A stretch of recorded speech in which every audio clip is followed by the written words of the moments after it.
Shout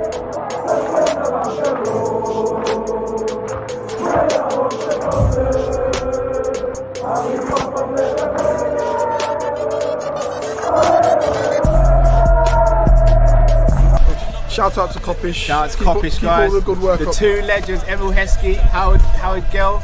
Can't get much better than that guy. Yeah. You know what to do now. Like, comment, subscribe. I'm with legends, guys. Kopish. Hello, lovely people. It is Friday evening in the UK, and you know what that means. It's Kop-Ish Fridays, and we're expecting some nice call-ins tonight with the news that we got yesterday from the Kaiser and the rest of the coaching staff, which I don't think should be underestimated as well. Obviously, got a big game this weekend. Man City are playing this weekend. Champions League happened the week just gone. Happening next week. There's a lot to talk about. Drift, how you doing, my bro? I'm in a big mood. Hey, man, you got that song in my head now, man. I'm good, man. I'm good. I hear that. I feel blessed. There's so much personal stuff going on that could really bring me down, but Liverpool's just keeping me up, brother. I know that feeling, bro. I know that feeling. I mean? But we move, man. We move. So, after this was announced, the first thing people started to do was look at the length of contracts and stuff like this, and the future proofing of the club, and that's kind of the first sort of topic we want to talk about today, Drift. Man, that's Sadiq in the building. It's gonna be weird not having Sadiq on, man. But big up. Yeah, big up. Is Liverpool future proof? And again, I'm gonna draw out a narrative here. And I'm obviously not saying all of these players are going to stay and all of them are going to turn out to be world class and all that. Because it just doesn't happen in football. It's very rare that happens. We're probably the most rare situation where probably 9 out of our 11 players are world class in the starting 11, which is almost unheard of. Even when you look back at past Man United teams and all that, great teams, but you wouldn't probably say 9 out of their 11 players were world class. I think you can say that about Liverpool, and I think you can say that about Man City. So, Man City, don't know. Potentially. Not nine, but they got a lot of world-class players, but some of them on the bench, that's what I think. So yeah, fair dues. But, all right, if we're looking at the team, and I'm thinking, Klopp's here till 2026, I'm thinking in 4 years' time. Now, in 4 years' time, I still expect Ali to be in goal, personally. I think in 4 years' time, Ali will be maybe mid-30s, early 30s? No, he'll be 35. Ali can't be 30 yet. I think he's 31 at the beginning of the new season. Yeah, remember because he was 27 when we bought him. Ali's 29 at the moment. Oh, was he a year younger than I thought he was? Okay, yeah, because he was. Was he 27 when we bought him? 26, 27 when we bought him. He's been there a while now, isn't it? Time's kind of flying still. Yeah, Ali's 29, so in 4 years' time he'll be 33. So I still think Ali will be in goal, but if not, you got Kelleher, right? Trent. If Ali's not in goal at 33, that would be really strange because 33 is quite a peak age for a goalkeeper. Yeah, precisely. Trent, we all expect in 4 years' time to still be holding down that right back spot. Yeah. 4 years' time, I'm expecting Gomez to have flourished. I'm expecting Ibu to be doing his thing. Oh, Ibu will be prime. It'll be prime Ibu. 26, bro. It'll be prime Ibu, bro. Ibuli. That's what I call him from now on. It's not Abu. It's not Ibu. It's a bully. That's what I call him from now on. Yeah, bro. Yeah, you know what I'm saying. Robbo now. Robbo is must be 29 now. 28. No, Robertson's 27. I thought Robbo was 24 when we bought him, wasn't he? No, he's 28. He just turned 28 last month. 4 years time, Robbo at 32. Oh, no, he won't be able to be doing what he's doing now at 32, I don't think. I mean, you never say never. It's a lot of work for the fullbacks. That's a lot of energy, bro. But effectively, that's why Tsimikas is there, right? To ease some of that load on him. So that he can have that longevity. Big pause. What did I say? Oh, I just clocked it.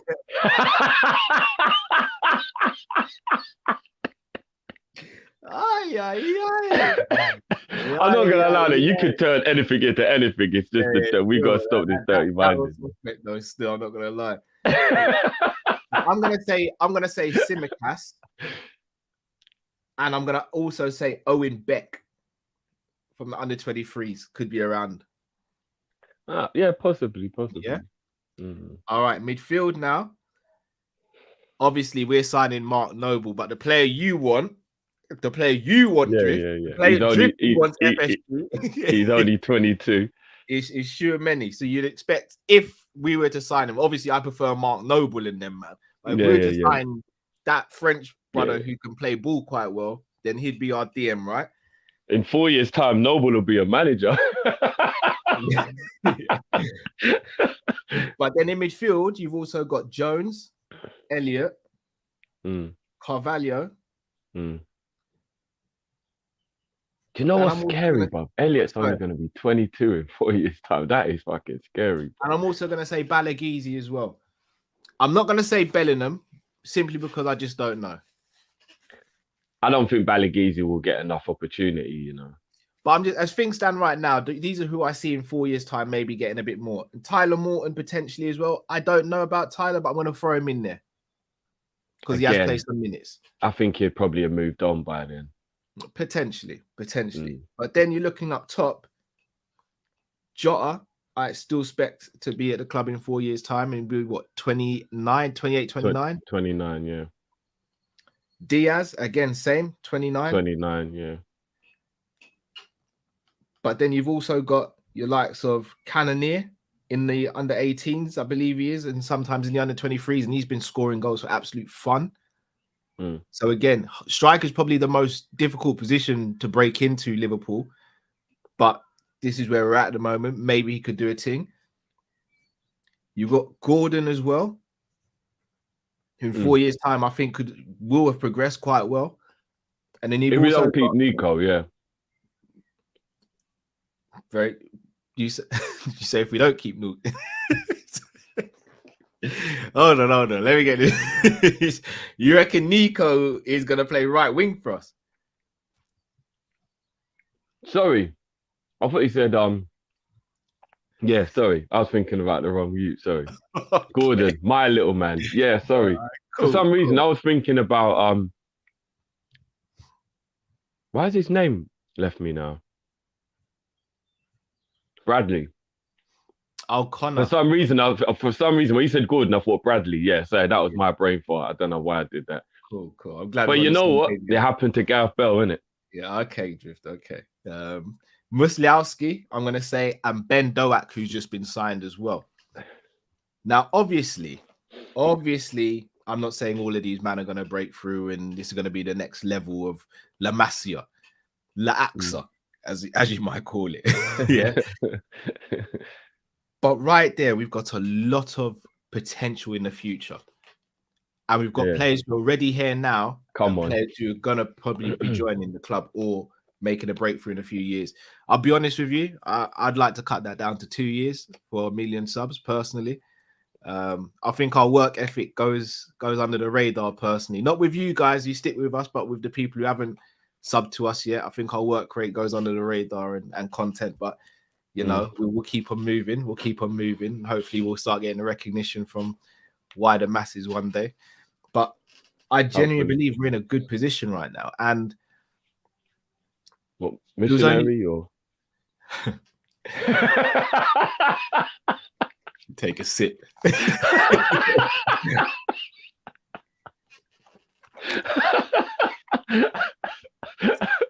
No, I'm just really stupid today.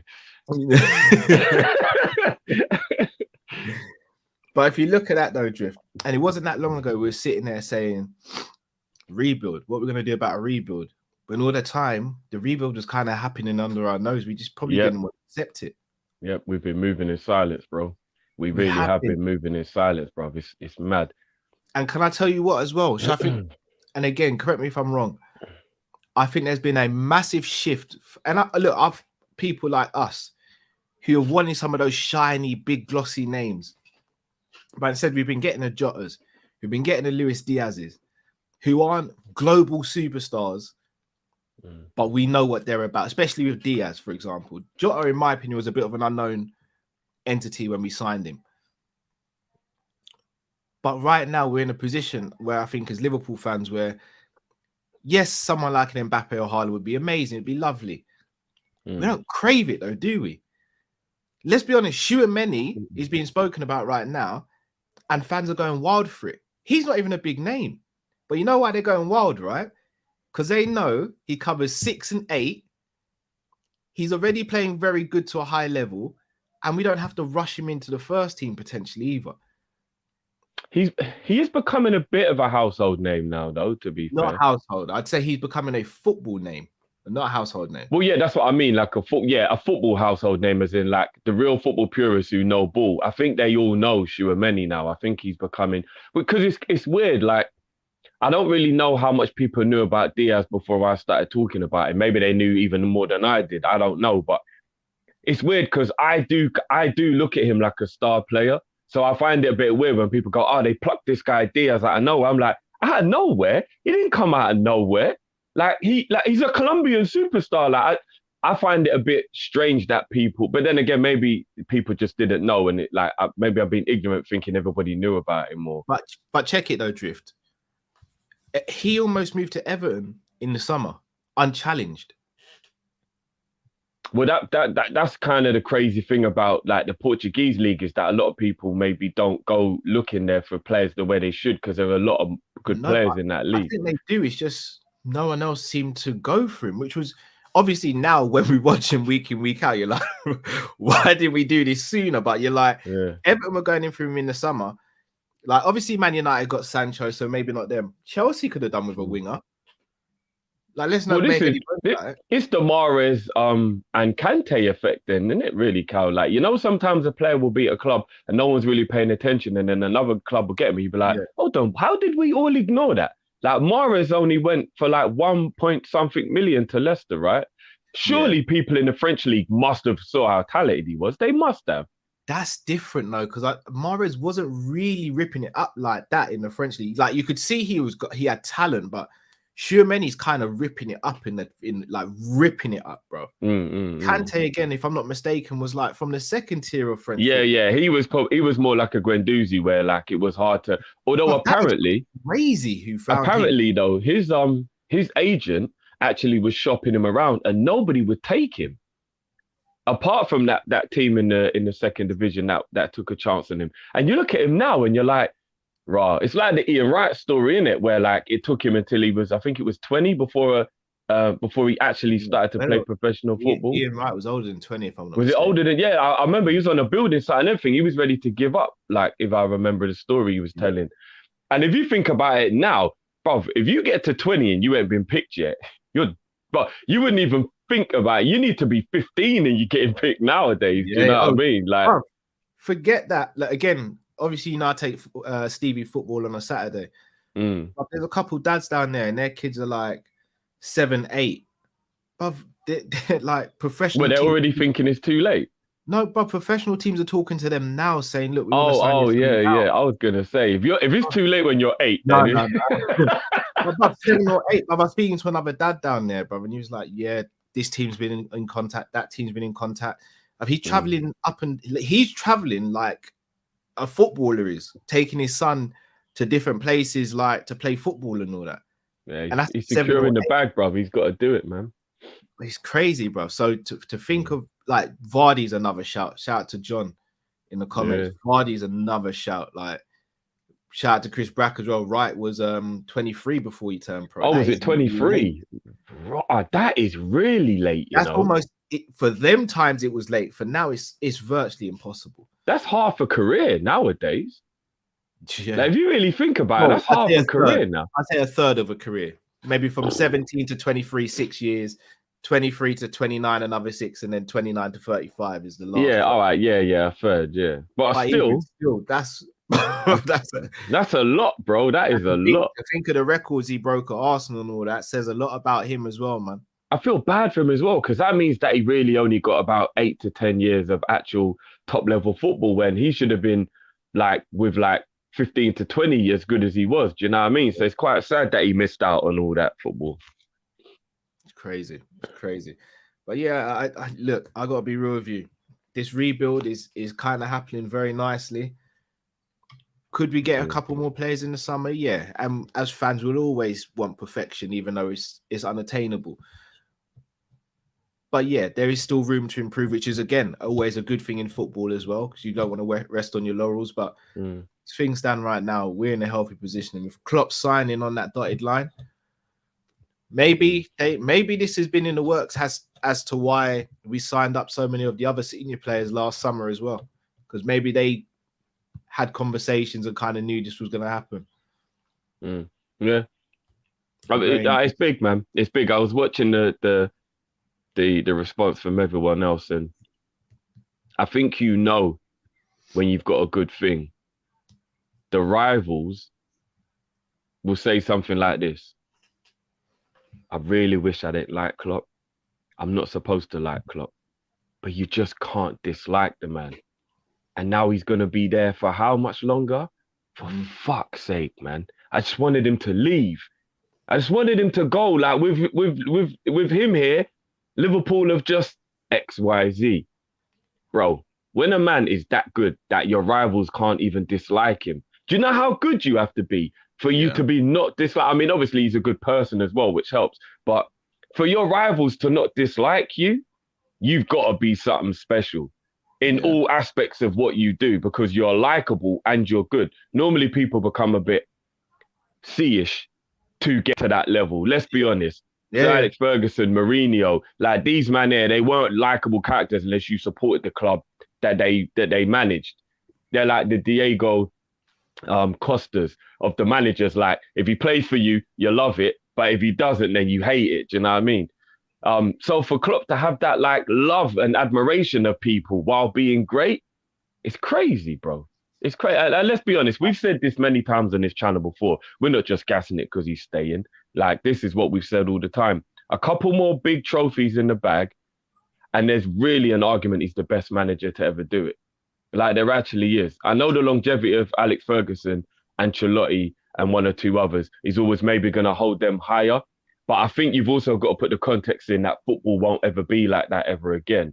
And therefore, you have to still change it a little bit. It's a little bit like if you say something was £100 in the 80s, it clearly wouldn't be £100 now because of inflation.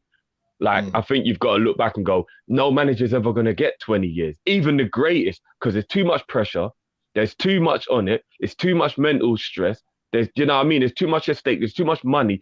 There's too much anything that no matter how great you are, I don't ever see another manager doing 20 years in the new era of football. Like, I don't even think your body could physically handle the stress, Kai, if I'm being honest, of 20 years at one club doing that much. Yeah. It's especially with how football's going to be from next season as well, like in terms of the amount of games and all that. Yeah.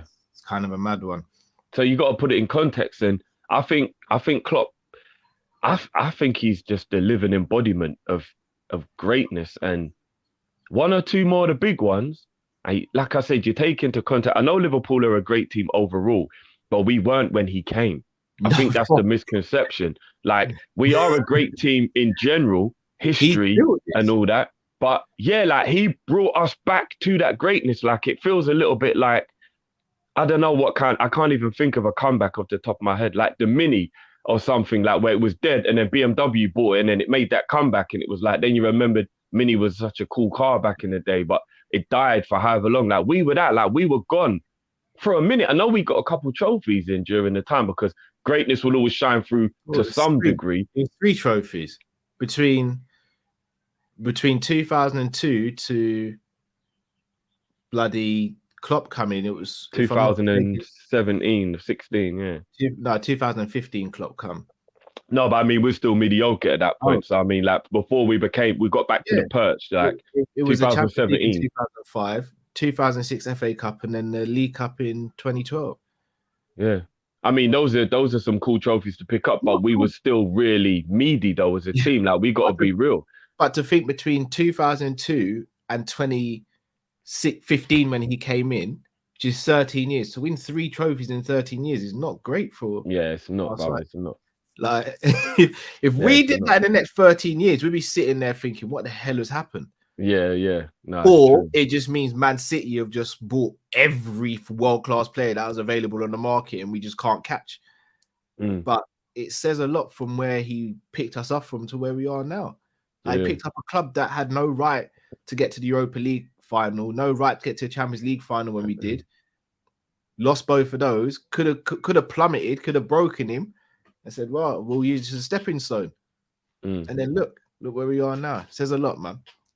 Could a speech he did in the pub after we lost the Europa League, bro, when everybody was down on their face and couldn't believe their, and he was like, Champions League, if I'm not no, mistaken. the Europa League, bro. Like when he went in, when he had that conversation in the pub, I heard, and he was like, look, this will be the beginning. Don't worry about this. Like, trust me. And I think he even did an interview to us and was like, don't worry, like we'll be back. Like, you know what I mean? And when you look at it, bro, we would have got Götze instead of Mane straight away, with no disrespect to Götze. Look what happened there. And it was for health reasons, which means it would have happened no matter what club he went to. Look at the difference there straight away, bro, on that. Like Brandt and Salah. Brandt instead of Salah. I'm sure there's a couple other ones that like I can think of that was like, if we'd have made Champions League, we may have got, and then the whole situation, bro, would have been totally different. Totally different, bro. You know what I mean? Sometimes it's meant to be, man. Maybe Mo would have kind of not lost motivation, but maybe he wouldn't have been as motivated to continue to do what he's been doing if he hadn't got that setback in the Champions League final. And we'd have won, maybe it would have been so much so quick it would have maybe like demotivated, but it was like that we had that. And what did he do? He overcome it. And now look, man's just getting better and better and better, bro. Like, it's crazy, bro. Like, it's crazy to think what a ride we've been on with Klopp, man. It's nuts. Facts. All right, second topic before we bring the callers in. And if you haven't already, guys, please do smash the like button. Subscribe if you're new. The centre midfielder we've been linked to, Drift. Aurelien Tchouameni. Grizz, shout out to Godfather Grizz. Says we put in a bid. It's now just down to the player. If rumour has it, it's between us and Real Madrid. Man United still want him, and so does Chelsea. Man United, if they don't get Champions League, I think will be very difficult for him to be swayed to go there. And for Chelsea, with everything being up in the air of their ownership, etc., again, might be very difficult. We're obviously biased and going to say, why pick Real Madrid when you can pick us? But really and truly, for us and Real Madrid, it's pretty much the same situation. We are in need of a number 6 who can compete with Fabinho, and also a number 8 who could potentially start.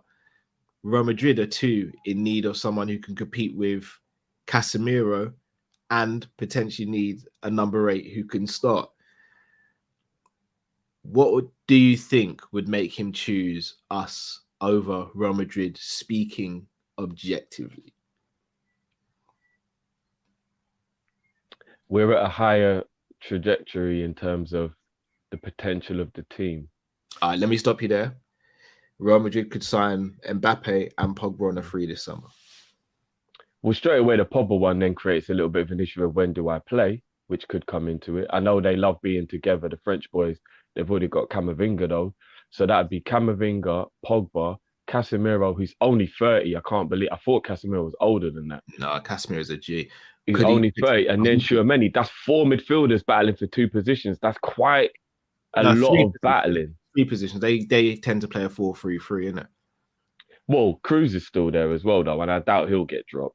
Luca's still there as well. Maybe I think Luca might go, though, if I'm being honest. As I said, if Pogba comes in, I think maybe Modric might leave. All I'm saying, wild take, I know I get drilled for it. I would take Modric to Liverpool on a free. I'm just saying, I'm throwing it out there. For a year, I think I would as well. I think I would. I think if you look at the Hendersons and the Milners of the world and look how much of an influence they can have, Modric is a model professional. He's not going to come in and disrupt the dressing room with an ego or anything. And even though I don't know if his legs could handle the Premier League every week, bloody hell, imagine having him as an option, though. Jeez.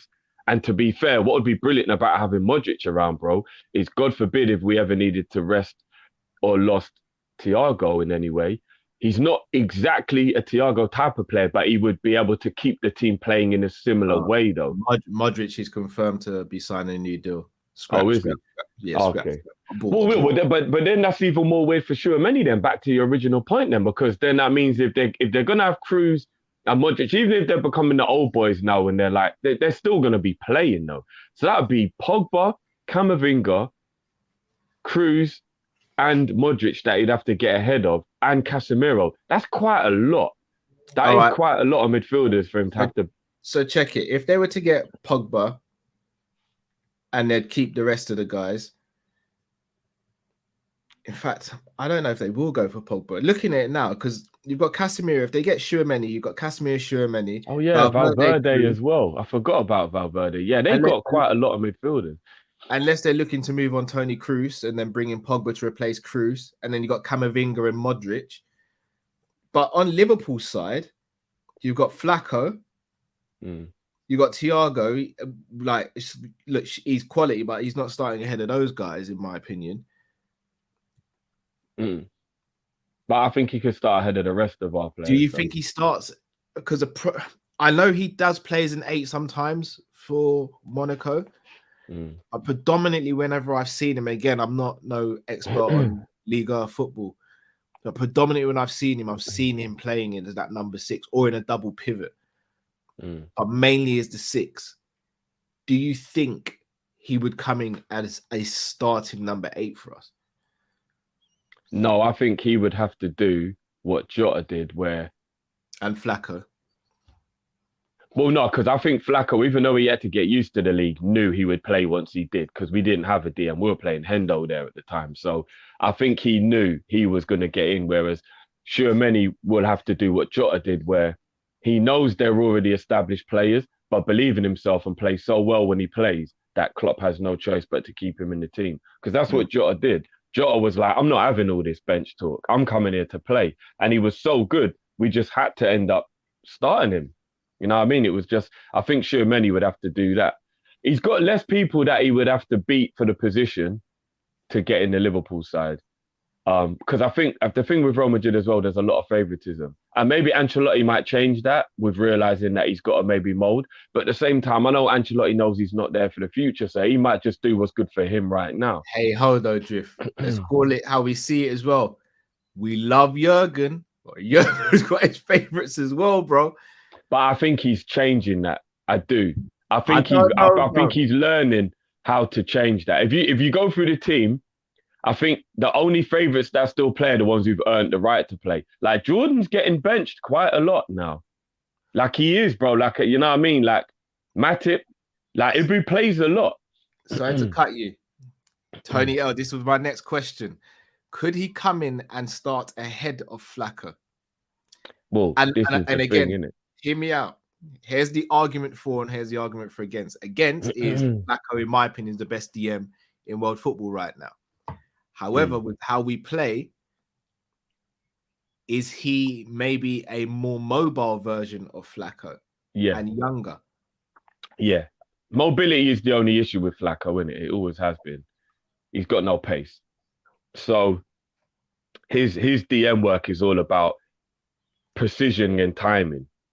He's the Conor McGregor of midfielders, isn't it? Timing beats speed. You know what I mean? Timing beats speed. Precision beats power. I tell you things. But it's true though, isn't it? Do you know what I mean? Like, what makes him great is how good he is at timing the tackle and the positional awareness of where to be, to not be caught out, to be a step ahead. Whereas with Tchouaméni, what would be good is you can, and it goes back to what you've been saying for a long time whenever we say things, and people might be like, but when does he play? It's about rotation. Right now, we've got 5 forwards who are all top quality and only 3 of them can play. But Klopp picks when the right time is to play which player. And that was when we'd be able to play Tchouaméni, bro. Who are we playing against today? We're playing against Man City. Who's Man City got in midfield? They've got De Bruyne, who's going to be marauding forward. Might be a bit too much pace for Flacco. Let's play Tchouaméni for this one. Who are we playing this week? We're playing Everton. Everton are just going to be on a fighting kind of thing. Put Flacco in. Like, you can just pick for the occasion. You can know who your opponent is and pick the player for the occasion, bro. Or if you could go, what? De Bruyne and Silva are playing against us. Pivot! Pivot! You could go Schumann and Flacco. Yeah, but then you've got to drop slightly advanced. Alcantara though, bro, isn't it? No, that's what I said. Thiago's slightly more advanced than the other two. Oh, okay. Yeah. Pivot. And what happens then? Shut up shop. Yeah, it's the options. We need them. And I think Klopp has realised. There's a part of me, Cal, that feels when he came in 2015, he was used to what he's used to. And he liked the small squad. I do believe he wasn't lying when he was talking like that. But I think the evolution of Klopp has made him go through 2 or 3 different systems and tactical changes along the way. And he's got to this great fucking sensation that we have now. And he's like, I can't do this with that small squad I used to love then. It's not flexible enough. There's too many games. Yeah, strap season. It's strap season. Like, now I need all of these players.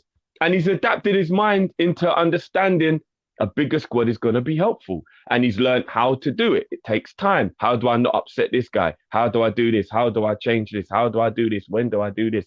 And he's always evolving. 5 subs next season as well. Yeah, there you go, bro. Which he's the champion for. See, he's been playing 3D chess with these pussies all along, bro. They didn't know when he was out here and he was just planting the seeds, bro. Yeah, we're doing the quad, you know. We're doing the quad. And as people have been saying in the comments, he's a very good friend of Ibu as well. Yeah, just get it done, man. And you know what? And it's an FSG price. It's an FSG price. You know what I mean? 45 mil is the fee that's been touted about. We got the Mitchell brothers in the building. Big up, boys. Come on, man. Routine checking and that. Big up to the boys. If we win the quad, could you imagine the funds from FSG? Money. My owner's right there. I don't know. We might have splashed the whole budget on the parade, bro. I'm never gonna. That parade has to be It has to be a different kind of parade, bro. There needs to be fighter jets going over, letting off the red smoke and all kind of madness, bro. 6 buses. I done told you. 6 buses. Yeah, and I'm gonna get a petition going for the YouTuber bus as well. We're gonna be at the back, like, can we please be along for this ride? We was helping to manifest this blood clot this whole time. Please don't leave us out. Like, it is what it is, bro. So, Jiff, that's a nice little segue. And I've got to shout out to Chris Brack because he's got a little question for you because he posed this question to me. So, the owners got us Diaz early when didn't have to. Chris's questions are scary. Go on. Could have left the scouts to find an alternative like Werner. They gave Klopp a new deal as soon as he said he wanted to stay. They must love us, right?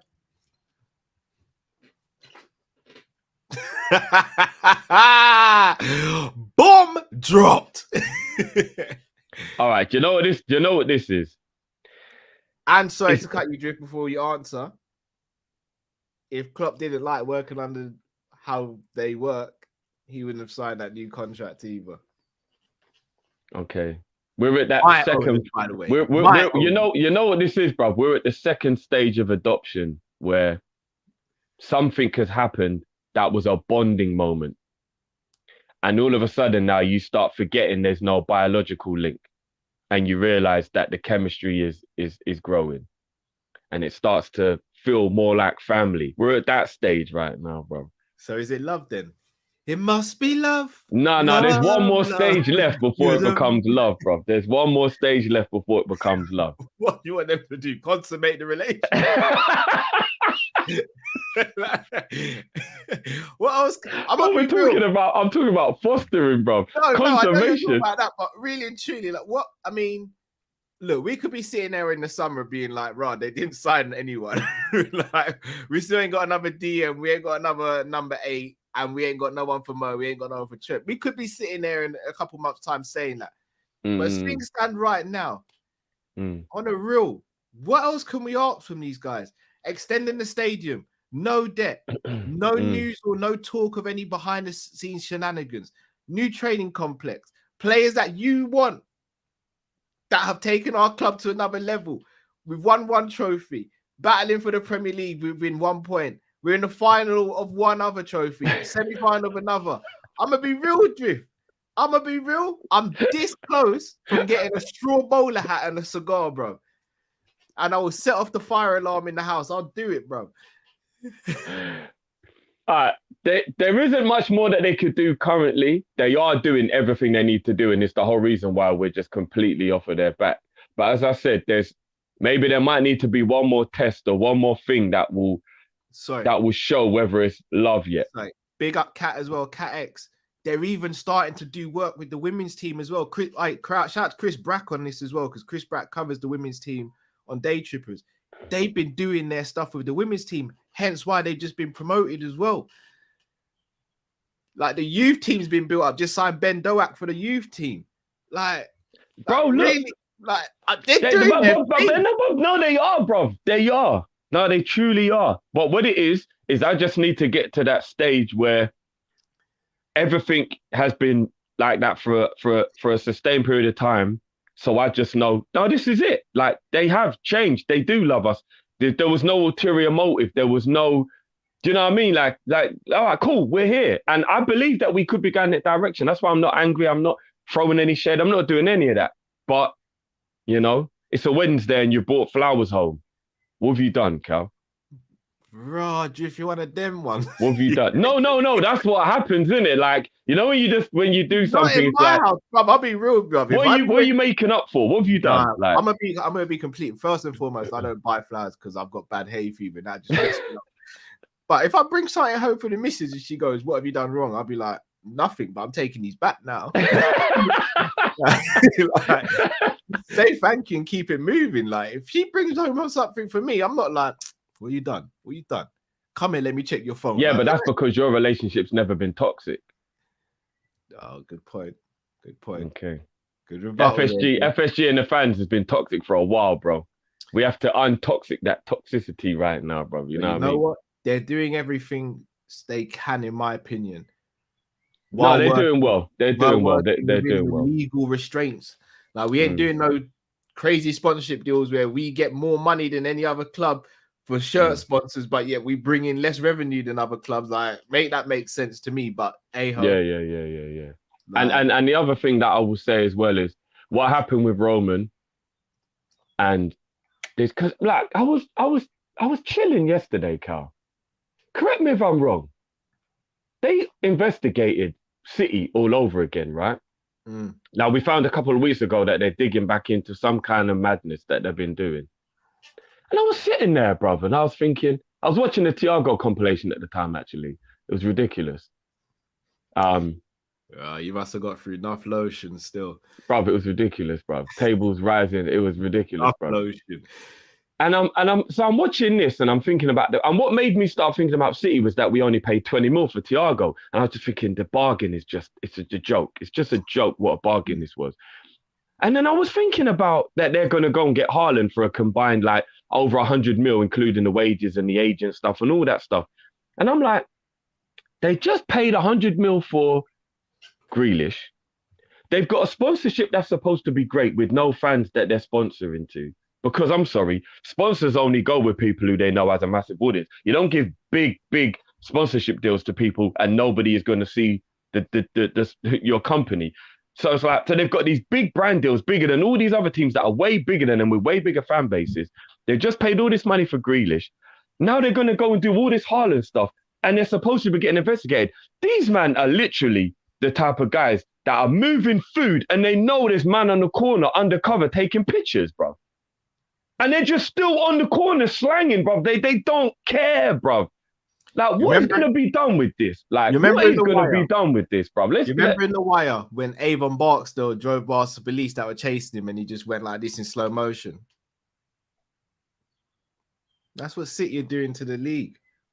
But this shouldn't be allowed, man. Like, they know they're under investigation and then they're going to go and do a big boy Haaland in the, like... The biggest transfer that could possibly happen this summer is Haaland. And they're going to bring all the attention on themselves by doing that while they're moving food. It is, bruv, I don't get it, bro. I get it, bro. Money talks, bro. I get it. Money talks. It's mad, bro. Chris makes a good point here, which I kind of said as well. We don't sign anyone in summer. It's back to the hated step down. No, and that's why I said we're at that. We've had a bonding moment. Yeah. You know, we've had that baby boy moment. Yeah. You know the moment I'm talking about when Vin Diesel comes in. We've had that moment. Is this gonna make us or is this gonna break us? Because if you beat my mum in front of me one more time, you're gonna undo all of what just happened. Yeah. You get what I'm saying? Right. Like, let's see, because that was the biggest disrespect I've ever seen in my life. Man left the door open and winked at him, you know. I'm gonna read out these super chats and then get you guys calling in. Trevor says, "Raw, Matt injured from the show again. Nappy settings." To be fair, I missed last week, so I can't even say nothing. Peter says, "Since Matt not here, I will say it for him, Gavi." We ain't getting Gavi. We ain't getting Gavi, guys. Although another wild take, there is a certain man at Barca who's available on a free at the end of the summer. Yeah, I but would do it. Does he have hamstrings or cheese strings though? That's the only thing. I would do it, bruv. I'm not gonna lie. This season he's balling out though. I gotta be honest. He's balling out this season. I would do it. Eastwood Henderson says Klopp's extension is leveraging for the Mo signing. I think he extended the deal to open up the dollars for Mo. So, but yeah, he's been Rames. Who did I say? Vin Diesel, didn't I? I knew what you're talking about. Oh my god! Not even in the same bloody ethnic group. Yeah, sir. LFC Freezy said that 4-0 still hurts Barca still hurts as a Barca fan. That made Klopp. Now Klopp was made before that. That just gave him that badge on his chest. Yeah, he's certified. That's certified. Gary says, considering how little business we've actually done each transfer window, we have gone from having the best starting 11 to the best squad. #levels. Yeah, I don't know about squad yet. Maybe in the Premier League. In Europe, I don't know. We're maybe 1 or 2 players short of having the best squad in Europe, I believe. Maybe even in the Prem potentially. But if we're not 1, we are 2 or 3 in Europe. That is. Ash said, "You've seen Pep." It's your boy Drift. You've seen Pep meltdown on Salah getting Player of the Year. Klopp has broken him mentally. I genuinely think the contract extension routed him. Genius move by Klopp announcing this now. Fight to the finish line is psychological warfare now. Yeah. Anything you want to talk about your boy Drift? No, I want to talk about this. This is my boy. No. You see the deflection there, people, yeah? No, I'll touch on it afterwards, but this is my boy because that was a perfect segue into our final topic before we bring the people in, bro. Mohamed Salah, bro. Let me quickly do the super chat, so we're going to talk about the all right. Or one of the kings, should I say. Facing Space says, "Can we give Schumann a nickname? I can't type his name over and over." Huey. Well, Jamie's going to call him too many shoes, I think he said so. Shuey's what Taito Ivasa has after he wins a fight in the UFC, isn't it? So I don't know if Shuey will go, but I'll just call him Many then, innit? Just call him Many. That's a good nickname, Many. Or AT. Yeah. Jamrock says injuries to Bobby made it easy for Klopp on the forward line. Moving on Milner, Ox, and loaning out Jones would give the playing time to Schumann Jude next year. I'm hearing that Jude talk as well. I think Jude is hard because of how much it will actually cost. Jude ain't happening this summer. If it does happen, the year after.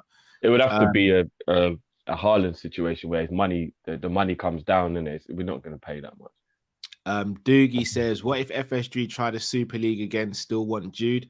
I think everyone wants Jude. I just don't think it's attainable right now. Super League again happening. I'm gonna be real with you. After the way UEFA are moving, I can kind of see if they do want to try the Super League thing again, but they just try and actually have fan involvement and speak to the players and the managers of each club rather than trying to go rogue. But well, remember they've got the new one where there will be a relegation and all that kind of stuff. So I mean, UEFA really covered themselves in glory. We're not going to recognize football in 4 or 5 years, you know. Bro, make it 4 or 5 months. We ain't gonna recognise football, bro. Like, Sam Max Legend says the only way I'll be FSG in is if they turn LFC into a destination club and not a transit club. Right now, they are far from my vision of Liverpool. I mean, I think we're a destination club now, you know. Yeah, Sam, I'm not gonna lie. I think we're far from a transit club. Yeah. Far from a transit club. Hey, big up, John. John Conway, can't thank you enough, bro. Big up Callum and Drifty. Man. I've been a channel member for a year and 7 months. That's amazing, man. Thank you, John. John is definitely one of our top supporters, and it does not go unnoticed, bro. Big up yourself, man. Big up. 100%. Thank you, John. Much appreciated. Talk to us then, Drift. Mo Salah.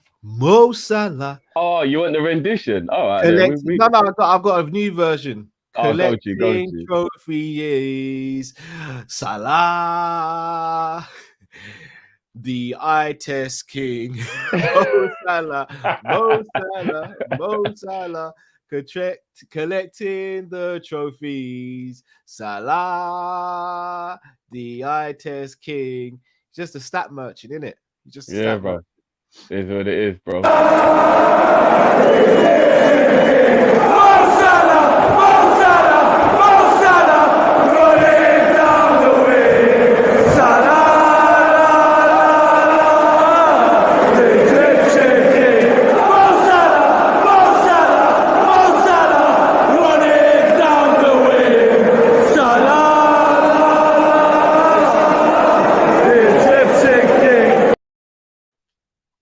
One season wonder, you know. Yeah, that's what they said, bro. That's what they said. If you don't believe him, then do you believe him? No. That's what they said, bro. This brother Edge, you know what? I love this picture, bro. This picture just screams, bro. It's just like, you know, it's like, bro, like just the way the flare's just letting off the red smoke, bro. Like, cause you know, like in the scary movies, the monster always comes out the smoke, innit? Yeah. You know what I mean? And all the rest of the league are just shook of him, bro. He just comes through the mist, you know what I'm saying? Like a beast, bro, and just fucks up everybody's day, bro. You know what I mean? Like, bro, it's just, he's Mo, bro. Look, I couldn't be happy for him. He deserves it. He's had a torrid time in the last couple of months. But if you have a heart that beats in your chest, you will have sympathy for the things he's gone through that maybe made him have a little bit of a dip in form. Because the man was upset. Who wouldn't be?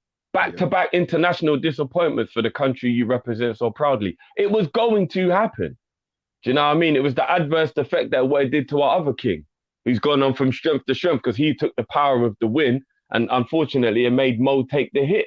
But he's been regaining his form recently, and what are we going to do? Ignore what he did from August till January just because he had a little dip in form? I think not. So I'm glad everyone came to their senses, bro. You know what I mean? And now, all he needs to do is add a couple trophies to that now. And then I think it might ease the pain of AFCON. I do. I think it'll always burn him a little bit. Yeah. And obviously when the World Cup starts, it'll remind him again. But in a selfish way, and I don't mean any shade when I say this, because I feel so sorry for him.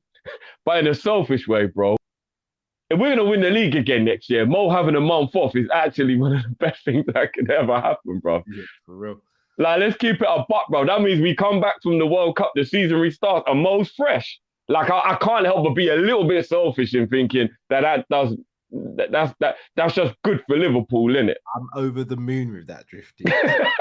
So, you know what I mean? Like, try and look for the silver lining, innit? Try and look for the silver lining. I know personal disappointment is obviously hard for him to take in that, but you know what I mean? That's the silver lining. But nah, man, well deserved.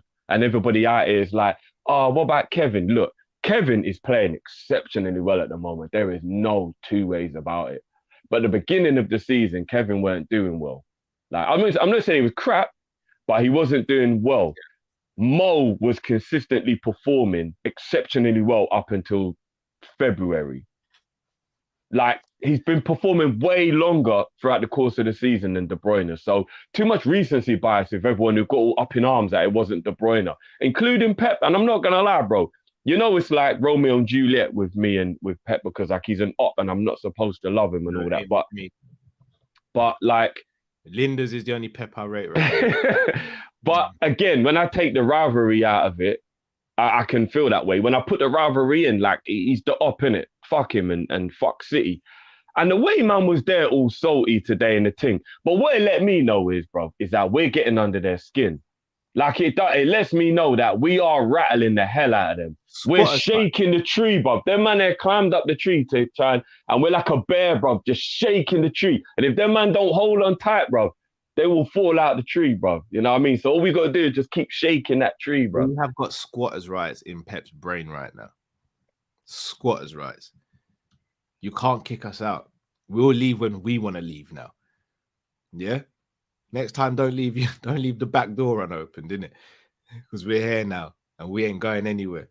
We've even decorated the flat how we want it to look. Yeah. Bun Pep. Bun you with your little high horse stuff because you weren't saying no stuff when certain man of your team were getting put in teams of the year and all that when our players weren't. You weren't saying nothing. So hold this and we'll hold it against you when we batter you in one of the next games we play you in. Bun Pep. Linda's is the only Pep I rate round there. Yeah? Told you, the guy's a villain. He just doesn't think he's a villain. And those are the worst types of villains. Yeah? They're the worst types of villains. The ones that are doing wrong but think they're doing right. That's Pep. That is Pep. I don't need any excuse to go in on Pep. Nah, not at all, bro. Even when you're talking about City and all the dodgy stuff they're doing, bro, who's there, bro? Who's the head of that? Him. Yeah, but I still don't believe he can take responsibility for what the board do, bro. You know what I mean, he could say no to it. Yeah, but that would be like blaming Ragnick right now for how stupid Man United's board is. Like, it's not really fair, is it? If they're openly cheating, bro. Maybe they lie to him. Maybe they let him think everything's rosy, and then, you know, Bum Pep. Bum Pep. I keep on saying it. Without the money, Pep ain't saying nothing like Klopp. No. We're not gonna go down that road. We ain't going to. But I said it. It's easy to have swag if you're rich, innit? Yeah, no, it is. No, actually, I don't know. No, bro. I think you gotta have swag. There's enough rich man with no swag, bro. Bruv. No, bro, there's enough rich man with no swag, bro. Come on, we gotta be honest. There is, bro. All I'm saying, I want to see what Pep would have been like if he was shopping in Primark. Easy to attract attention when you're wearing Gucci and Louis, innit? Can you do it in a pair of Primark? Primark, that one day swag, because you know once you wash it, it's gonna change shape. Can you do it though? But can you do it? Because Klopp's showing that he can do the tracksuit look and still grab a woman, or he could do the suit look and say, "Look, I'm your husband. I'm gonna be your new husband." Klopp can do it all. Pep can't. He can't. He doesn't. Look, I'm not gonna back Pep over Klopp, but I think we're going too far to say that. I'm Pep. I'll say it. I'm Josep. Yeah, I'll say it. All right, people. Phone lines are open. As always, guys, you guys will get 2 minutes to come in and say your piece, and then me and Drifty will chop it up. We're expecting some happiness today. We're expecting some good vibes. There's a lot to be happy about, a lot to be good about. So we're gonna get into it. I think. Yeah, but I'm not gonna lie. It's look, Man United are in the mud. Everton might get relegated, and Liverpool could win a quad. But there is never going to be a better time to be alive, ever. I swear down, Bob. There's just not. I mean, you say that, but next season when we're doing the Invincible quad, we're going to be saying it. Then the season after where we do the Centurion quad, we're going to be saying it. And then we do. Before we bring the people in, I got a question for you, Kat. I was thinking about this last night. Go on. We win the quad, right? And we clock football. And then I'm giving you the opportunity to pick what we do next season. If it was an invincible season in the league, but we got knocked out of every other competition quite embarrassingly early, would you take it? What's the alternative? Like what BB? Like no one knows. It would just be completely up to whatever happens. So but you've got the opportunity to make the fate that we win the league invincible. but we crash out of the groups in the Champions League and we lose both cups in the first round? No, I don't really like that, you know. I mean, I take it. And do you know why? If we do Invincible and Centurion, then yeah, I would. Well, all right, I'll give you that then. It was 101 point Invincible season. I mean, quad sounds good though, right? Can't be a quad if you don't win it one season. No, but here's why I would take it, because after the euphoria of the quad, the only thing that will make us feel euphoric after that will be something that hasn't been done. So therefore, I believe winning an Invincible season would feel better than the multiple trophies when we already know what that feels like. For bragging rights, multiple trophies would be way better in that regard. But just imagine trying to one up that feeling. I feel like the Invincibles would be the only thing that can maybe add to that, because it again will be something never done. You know what I mean? I'd want the Invincible Centurion if we're gonna just win one. I want to kill two birds with one stone. Well, bro, we got 99 points and we lost 2 games. So effectively, we lost one game that season. No, we lost to City just as we came back, remember? It was Watford before the lockdown, and then it was Man City after. That was the 98. Was that 99? No. We won the league with 99 points, but we lost 2 games. We lost to City after but we were drunk. We know we were drunk in that game. We lost to Arsenal as well. Shit. Yeah, we lost. So we would definitely do a Centurion Invincibles, because those 3 points that you add on from them 3 losses will be 102 points then. Because we're not going to do an Arsenal and be in Amsterdam drawing all the time. I mean, yeah, I'd do it, but yeah, I'd do it for one season, and then we go back to the quad the year after, then yeah. Go on then, might as well. At this rate, I'm gonna see you pull up outside my yard like, like, how you bought a quad bike? All right, drop. Open up shop. Like, no, really, Cal, you got kids.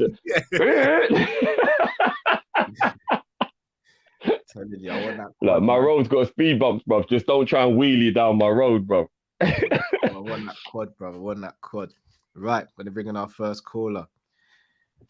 Henry, can you hear us, bro? Oh, I can hear you. Can you hear me? Yeah, we hear you, brother. How you doing? I'm good. How are you guys? Yeah, good, man. What's happening, bro? I appreciate you having me on. Well, real quick, I got my spreadsheet open. Not gonna do any crazy math, but I just want to do a quick activity with you guys. So for each of the 3 remaining competitions, I want you guys to give me the % chance that you think we're gonna win each one. It'll be best if you both just give me like your percentages for each one. So for the FA Cup, Drift and Callum, give me a % chance you think that we win the FA Cup over Chelsea. 75%. 60-40. Okay. And the Champions League, the % chance that we win it all. 50-50. So you're both saying 50 for that? Yeah. Okay. And then what % chance do you think we're winning the Premier League? 30-70. 60. All right, 60% Liverpool. Yeah, 60% Liverpool. And Drifty, 30% Liverpool. Yeah, 30. Yeah. Okay. Now, again, I'm not trying to bring down the mood. I want us to win the quad, but just based off of the numbers that you guys just gave me, Cal thinks that there's a 22% chance or 22.5% chance we win the quad, and Drifty believes that there's a 9% chance that we win the quad. Now, again, I want to recount. I want to change mine. Well, all right, what do you change? You said, Callum, you said 50% Champions League, 60% Premier League, and 75%. I'm changing it. I'm gonna go 85% on the FA Cup. All right. 75% on Champions League. Okay. 70% on the no. What did I just say? 70% on the champ, 75%. You said 60 on the league last time. So I said 85. Well, all right. For the league, I'm going 75% as well. You know, F it. I'm going 100. So I'm all in. F it, 100%. No. I'm not accepting those. Even the percentages you gave me were very optimistic. But even with those numbers, Cal, you have us at a 47.8% chance. That means that it would be more likely we don't get the quad than we do. And look, I'm not bringing this up to be negative. I'm doing it to point out how hard it is to get multiple ducks to line up. I'm sure Drifty, it's why parlays pay you so much. Even if the individual events are quite likely to happen, having all of them line up is so hard. And I wanted to bring it up because I already hear people like on YouTube or in the media, whatever, kind of setting this up as a like quad or nothing for Liverpool, because they're going to try and diminish whatever we accomplish. And if it's anything apart from the quad, they're going to try and knock us down for it. So I just brought this up just to say that even if we do a madness, it would be very hard for us to pull off the quad. And I hear that. And just a final like number, even if we applied 95% to all three of them, we would still only have an 85% chance of getting it done. So it's just really hard to make it happen. I still believe in us, and I'm so proud of us, and I'm enjoying this so much. But yeah, I just wanted to bring that up. No, that was well put, man. I think what that does is that I know we want to live in the buzz and we want to be happy and we deserve to be and we should be. But every now and again, you do just have to have that honest, real conversation, which is what you've done so well there, bro. Is like, this is why we can't get too giddy. And it kind of goes back to what I said before, where I disagree. Henry, I love you, bro, but that ain't brought me down. No, but guys, if we get too caught up in the quad and we don't do it, we're going to feel disappointed when it could still be a free trophy season. But just because it wasn't what we built up in our head, we're going to be disappointed, and we can't let that be the outcome of the season. Do you get what I mean? Like, we can't allow that to happen. So that's why I'm just keeping a little bit of a lid on this quad thing, because then it fuels the fire to do it next season then. Yeah, but again, we don't want to end up with a Champions League and FA Cup and a League Cup and then be disappointed because we didn't do a quad and we just done a sensational cup treble. But it will feel disappointing because everybody's like, but we didn't do the quad. And then don't let all the people start getting in our face saying, you thought he was going to do the quad, and then trying to let everybody bring us down. I want us to be disappointed because winners are disappointed when they don't win things, Drift. Yeah, but you cannot be disappointed with a cup treble, Cal. I can be. There is not any part of me that will feel disappointed with a cup treble, bro. I would. Drift, I would. Cal, would you agree? Would you agree that it's okay to be disappointed, but we can't not be proud? Like, I'm not gonna let anyone knock our pride.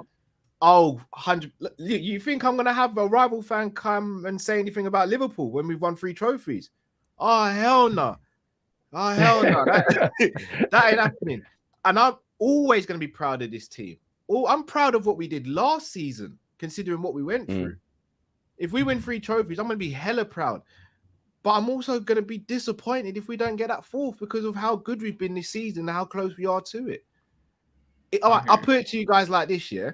Let's say, for example, you went on a show and let's say the top prize was £1 million. And let's say you get 500k, which again is fantastic. You went there with nothing, you've left with 500k. But imagine the question to win $1 million, you kind of got the answer for, but you just kind of said, no, I'm not going to take the risk. And then you find out that's the answer and you could have got $1 million. There's going to be a bit of disappointment there, right? Even though you're happy.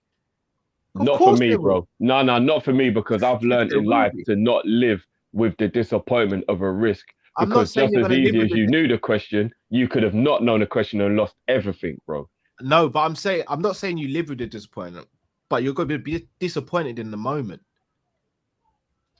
No, you have to be. No, I completely get where you're coming from. And some people would, but me, I would just be jumping for joy. And do you want to know what? Because I've been in this position, bro. But I'd always be on the way home that day. I'd be thinking, I knew the answer to that question. Why didn't I believe in myself? Let me let you know what I did with this. I won the Grand National about 10 years ago, right? And Oh, this explains why you get everything from FSG. You're sitting on that dough, bro. No. And I remember I found out information about a horse, and I just had a gut feeling. I think it was Sir Alex Ferguson's horse. And I just got a gut feeling. I was like, yeah. And I remember I was in the barber shop. That's how long ago it was, and I was like, man, I'm going next door. And I went next door and I put a bet on, and I think it was £38 because that's how much money I had in my pocket. And I put a £38 bet on. And the horse won, and everyone in the barbershop was going mad for me that I won, and it was all nuts, and it was like a proper moment. And then in the end, I think it only won me like 200 and something pound, something like that. Like obviously that's cool to win, but like the money wasn't that great, but I won in it, the euphoria. And then afterwards, everyone's like, you only put 30, bro, why didn't you put more? And it's like, if we live in that moment all the time, because they started to drag me like, if I only had to put 100, I would want like £1,000, rare. But then you know what I did? I started thinking, in what world was I going to go and put that much money on? There's no world I'm ever going to live in where I'm going to put that much money on because it's too high of a risk. So I just was content with the win that I had, and I stopped letting all that noise bother me. No, I hear that, but look what Jamrock's just put here. Yesterday you said if you had to pay 300 million in taxes, it would sully the mood of winning £1 billion, bro. No, but that would be because it would feel like you're throwing money away. That's different. And that's how, bro, this is a once in a lifetime opportunity to win the quad. No, it is. But we can't be disappointed if we don't do it. I don't think people realize how badly I want this. No, we know, bro. I've been thinking about this since February. This ain't just me jumping on the bandwagon now. I've been screaming. When we knocked out Arsenal in the League Cup, I said it. Quad. I want one trophy. I want multiples now. All the belts. I'm going to say goodbye, but keep doing your thing. You guys bless you, Henry. Great call, bro. That was great. I like the perspective there. That was brilliant, bro. Big up, man. No, for sure. I'll talk to you guys soon. Later. That humble pie was big up. All right, let's get the next caller in. We should have asked. You know what, Henry? Just quickly, put in 70% for City to win the league, 50-50 for City to win the Champions League, and let us know what their chances of doing the double is, bro. Let us know in the comments, bro. During those competitions, F City. What's going on, Ram? Brother Rams. Yo, what's going on, guys? How you guys doing, man? How are you, brother? Big bless, man. I'm still giddy from yesterday, man. I'm like, bro, we're about to do the preview, and I showed Drift the news, and I'm like, God damn, it's actually happened. It actually, while we're doing the preview, Cal, it actually happened. The announcement when was in the middle of the preview is mad. People on the chat were spamming 2026, 2026, 2026. But yeah, man, it's all good. I got a couple of questions for you guys, yeah? Go for it, brother. Firstly, it's nothing to do with Liverpool. It's about, I asked Drift this question before, yesterday. It was, rank these three players, because we talked about on the terrace. Benzema, Lewandowski, Suarez, in terms of greatness within their footballing career. And secondly, there's talks of us going to sign Chouameni and the right back from Aberdeen. Seeing as though we're going to make funds for these guys, who would you get rid of? I know get rid of sounds really bad, but who would you let go to supply funds for for those players, and give me an asking price for each player you want to sell? And thirdly, which team is most likely to stop us from winning the quad? Chelsea or Manchester City or Real Madrid?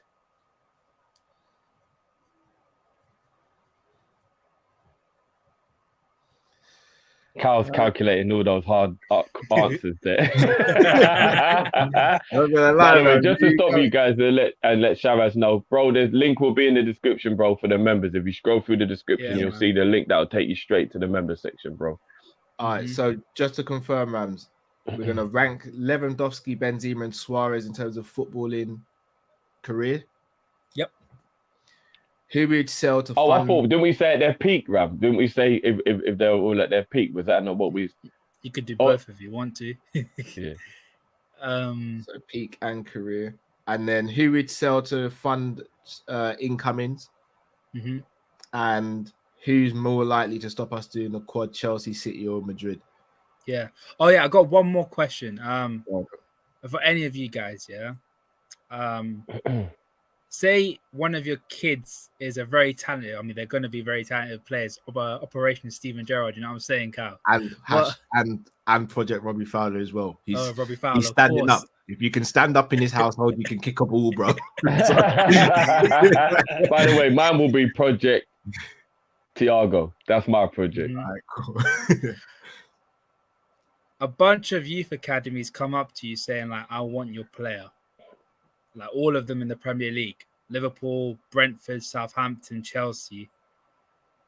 Bias aside, which academy would you send your kid to for the betterment of their footballing career and their education in football as well? You know, I'm looking at Cal's face and realizing how hard these answers are. This is Cal right now. You can't see it all. You can see though, right? It's back still. I'm not gonna lie. You see that last one? That last one, I've actually had a conversation with the missus about it. Like, we weren't on the same page still. Now, because one of my nephews is like, he wants to go and play football like properly. Like he gets up at 6 a.m. and does like a kilometer of Raw. of That's jogging. dedication. That's still. dedication. I'm and saying, Stevie's got it easy still. his mum was like, if you want to play football, you got to get up early in the morning and train to be it, man. And he's doing it. Fair play to him. You know what? Stevie has got it easy still. What is he, 3 next month? Yeah, man. Easy, bro. He probably cycles at least 4 or 5 kilometers for you to make dinner.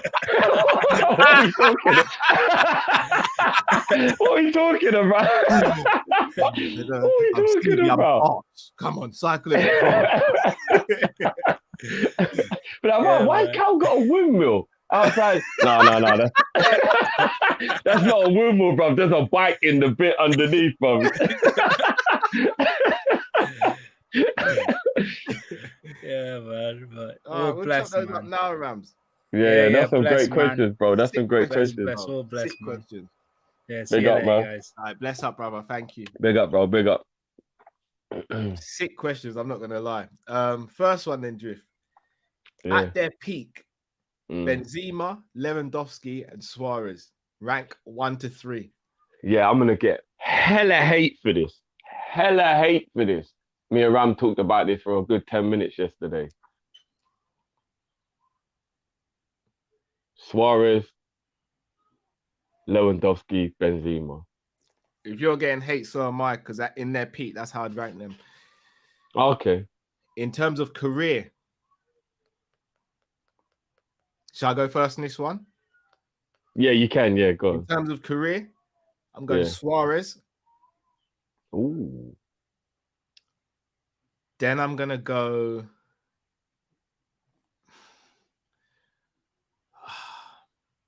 Then I'm gonna go Lewandowski and then Benzema still. And the reason I know the Benzema thing is gonna be a bit of a mad one for people because of how well he's playing currently. But Benzema did go for a period where it was like, raw. Ronaldo's kind of carrying this Madrid team at the moment, and Benzema was an ever present in the team. I think people forget. Yeah. People forget there was a point where everybody was saying Benzema was done and all that. I remember that. Yeah, I remember that. But I would go. Suarez in his peak, bro. He dragged that Liverpool team to second, bro. But if we're talking about careers, though, Cal, do we also have to include what they've achieved with trophies? I think you more have to look at individual. I don't like the idea of judging a player solely on. Oh, I never do that, bro. You're right. But if we're talking about a career, though, would it not then mean what you won, though? Would that not be a factor in how your career went? Suarez won everywhere apart from Liverpool. That was integral. No, he did, but I would say Benzema, Suarez, then Lewandowski. We're talking about career because I think even if Benzema had that drop off, the guy's got like 6 Champions Leagues. God knows how many times he won Serie A. I mean, La Liga. Like, no, I hear that, but Suarez is like, and again, like when you look at Suarez, if I'm not mistaken, he's got one of the most assists in in world football of all time as well. The guy's a striker. Yeah, I think he's like second or third or something. He gave Messi a new lease of life and helped Neymar to become even more of a star. Like he changed that Barcelona team. He came to Liverpool and changed the Liverpool team. He was at Ajax and was doing a madness at Ajax. Yeah, I hear that. He went to Atletico and won the league there. No, I hear that. But Benzema's got like 5 or 6 Champions Leagues, though. No, look, again, nothing away from Benzema, but if I'm looking at career, in my opinion, I can't think off the top of my head of a season or 2 seasons where I'm like, raw, Suarez had a really bad season that season, or Lewandowski had a really bad season. Oh, so we're still gonna be like, forget the trophies. It's still like about the individual kind of. I mean, the thing. levels are that high. Suarez is still top of the list. The levels are that high that you've got to nitpick. Like, I reckon Suarez is still top of the list in that regard. Then, he's a scumbag. Oh, I dislike the man more than you can believe. As a person, I don't even want to talk about him. As a footballer, he sits at the table with R9 and Ronaldinho and with Zidane. No, he does, bro. He does. No, bro. We have to just be real. Forget the man. See, you're still remembering the scumbaggery in there. Why you can't accept it? I just Suarez sits at the table with them boys. He does, bro. No, he's not as good as them, but he's allowed at the same table, bro.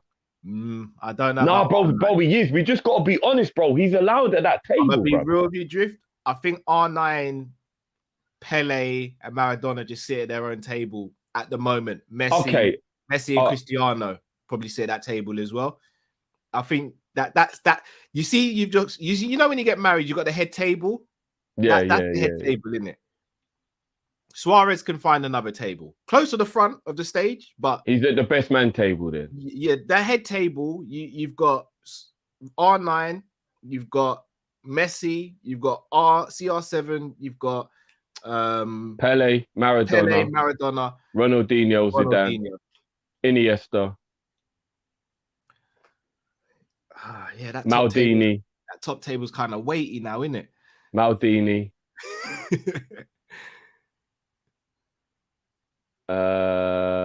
Obviously, the main the throne is for Divock. Like that's the throne is for Origi, but the table underneath that. You know what? Even for his legacy, we've probably got to put Cruyff at that table. I got mixed feelings. Platini. I mean, are we just extending the table then? It's a long table, bro. No, I don't know. No, but that's why it's the round table, isn't it? We're doing the round table, bro. How big is this round table, bro? Like, it's like the nucleus and all the other tables. It's like the sun and all the tables are orbiting at the moment, bro. Like, all right, Drift, who are you selling in the summer to fund potential incoming? So, Calvin Ramsey is the right back we've been linked with from Aberdeen. If I'm not mistaken, his fee would be around 600k up front, which is virtually nothing.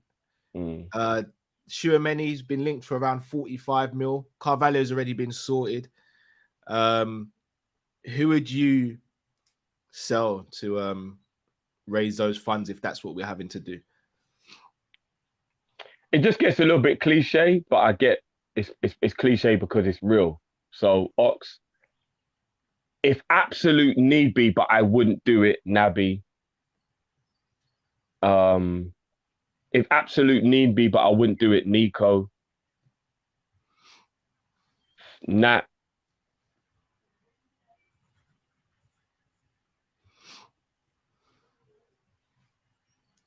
And then loan out academy players and Jones to get them some game time. And that would be like a couple of million, maybe in loan fees, maybe, and they pay their wages, maybe something like that, which will help for a year. Cool. For me, Ox, Taki, Nico, and that. Okay. So you would still get the only way I would let Taki go would be for his own career if we did get a backup to Mo. Because as much as I do like Taki and I think he's brilliant and I think he can add something to the club, especially in cup competition, for his own sake, the same way I'm willing to accept that Divock's got to go. If we was to get an Anthony or we was to get a Nunes or we was to bring in somebody of that quality, which we hope we do, I see very little game time for Taki. And then I would actually be like, bro, at your age, I think it would be better for your career if you go. So that wouldn't even be me thinking he's not good enough. That would me just be thinking, bro, at 27, 28, you've got to play more than 5-6 games in a season. You've got to. You're at that age now where you're supposed to be peak prime. Do you know what I mean? So if we go and get an Anthony, a Rafinha, and a Darwin, if we go and get one of them boys, I agree with you. For his own career, then I would say Taki's got to go. So yeah, I'll add that in there if that scenario is what we're talking about. Yeah, I agree. I wouldn't get rid of Naby. No, that's why I said if absolutely necessary. So like if there was some world where Klopp realised that bringing in Tchouaméni and Carvalho meant that he was going to have to do some shifting around and then that was a possibility, then put them there. But again, you know already, I said, Naby has done more than enough to deserve to stay, 100%. Yeah. And I just realised you've changed your tune, but I scooted past that. Did you see that? But I'm saying like in a world where there's like absolutely no You're about to choice. say he scooted past, but actually bring up it's a casual throw under the bus. That's what that is. Like, yeah. So, yeah. We'll, like, if somebody said to me, right, you know, you see Bellingham, it's actually possible this season if we raise 30 mil from somewhere in the squad, you know, it would be a very, very reluctant sacrifice to go, all right, then if that's Naby, I get the logic. Yeah. You know what I mean? But Naby's done more than enough to deserve to stay. He has. That goes without saying. I've been saying that for months now.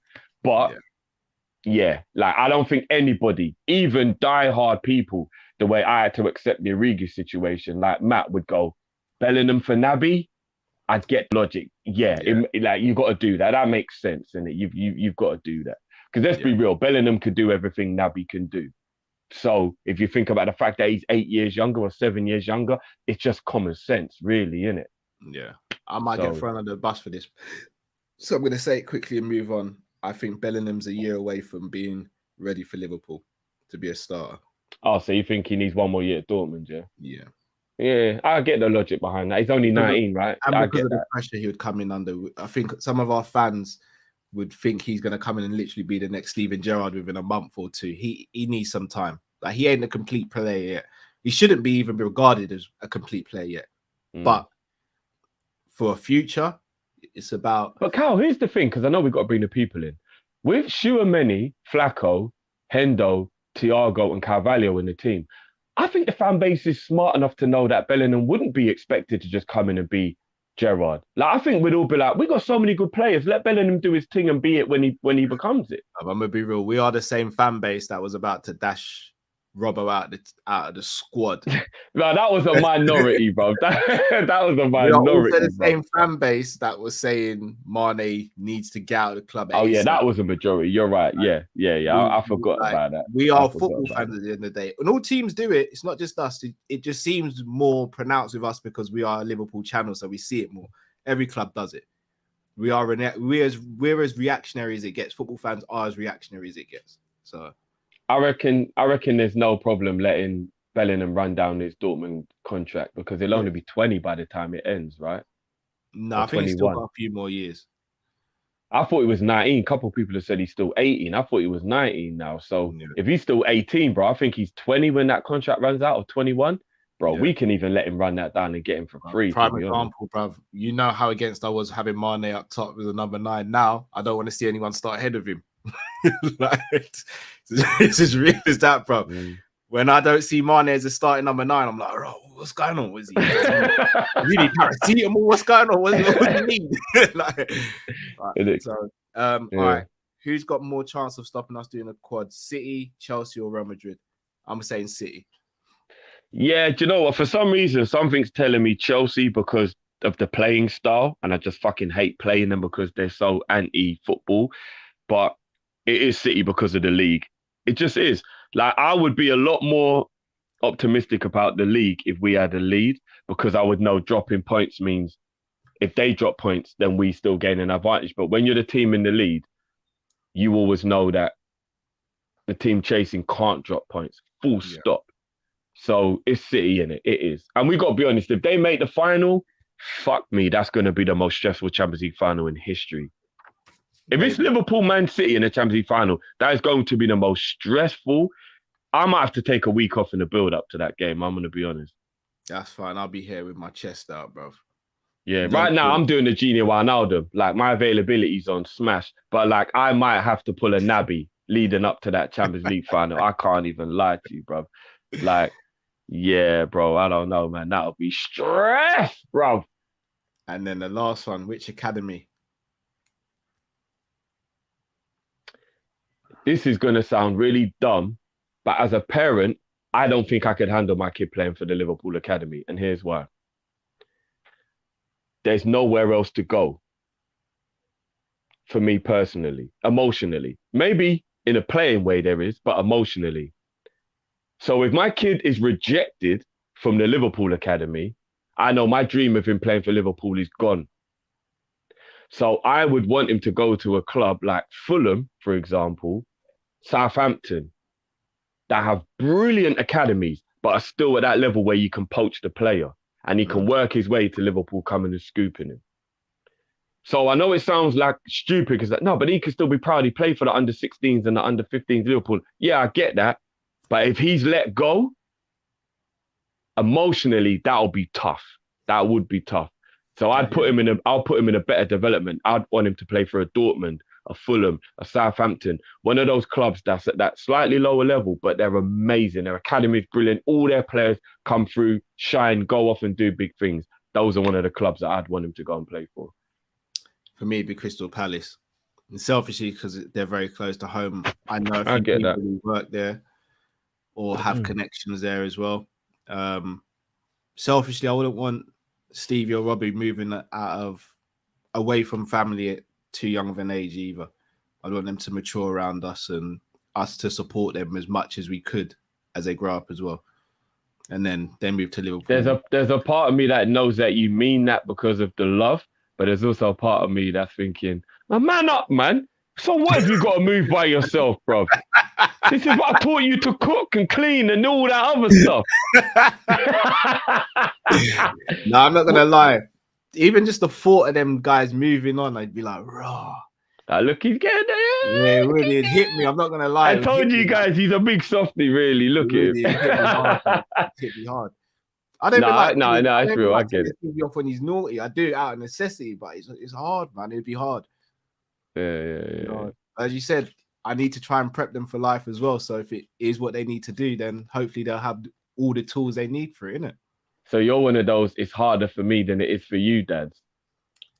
It depends. Like you're beating him and it's like, it might be hurting you, but believe me, this is harder for me. It depends what he does. It depends what he does. You know how hard I had to work to decorate the house and all that, bro. If I see him draw on the wall, bro, it ain't gonna... Yeah, nah, it ain't gonna upset me to tell him off, bro. I'm not gonna lie to you. I'd probably take the blame if I saw him do it. I'd be like, look, it's gonna be easier if I take the blame than you. Then me and you're gonna have to fight outside in the garden then. Yeah.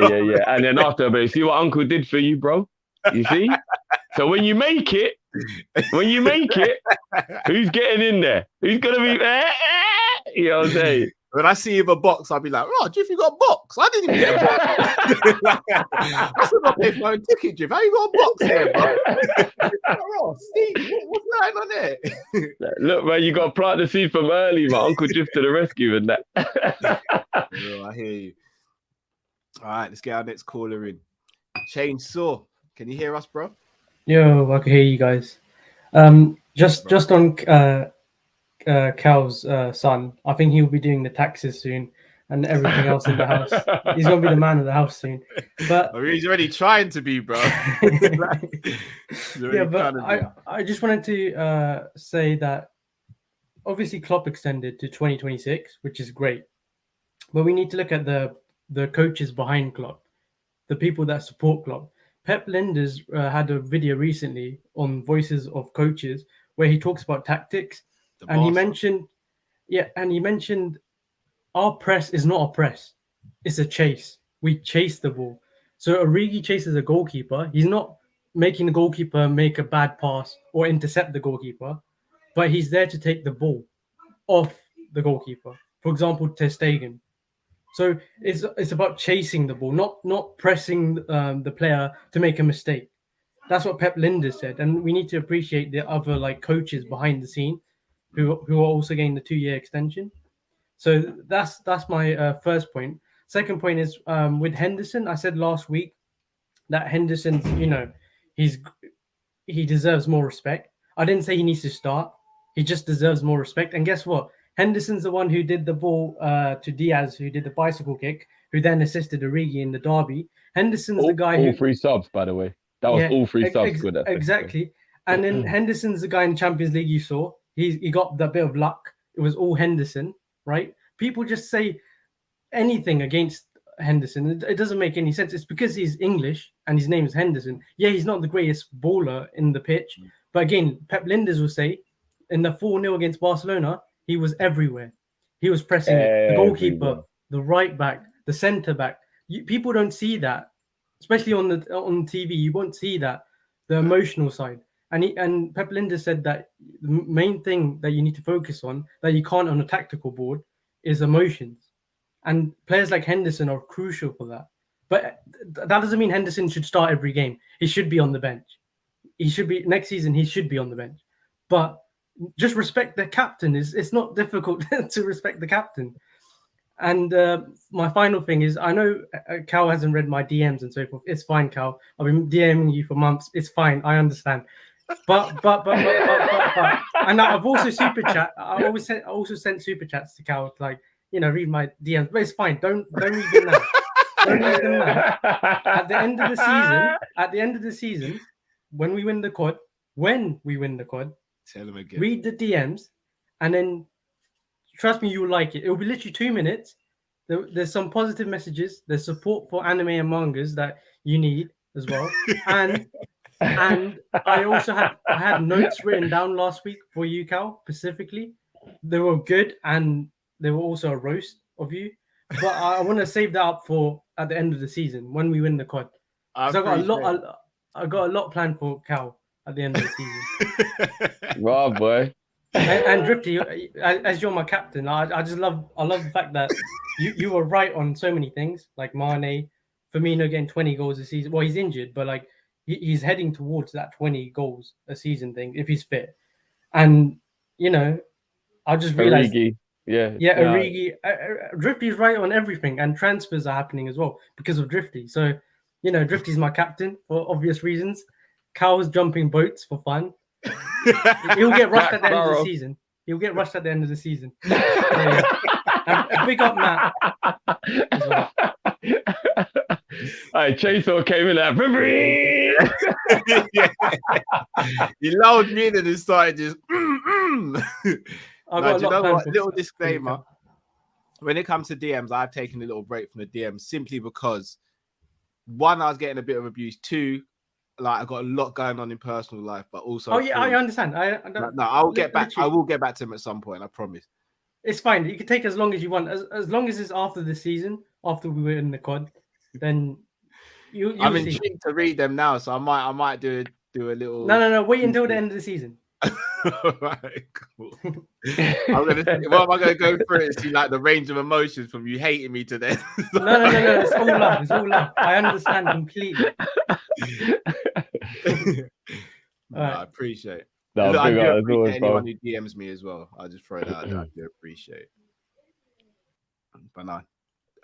I'll be honest. Everything he said, obviously, is stuff apart from the stuff about me. I agree with the Hendo stuff.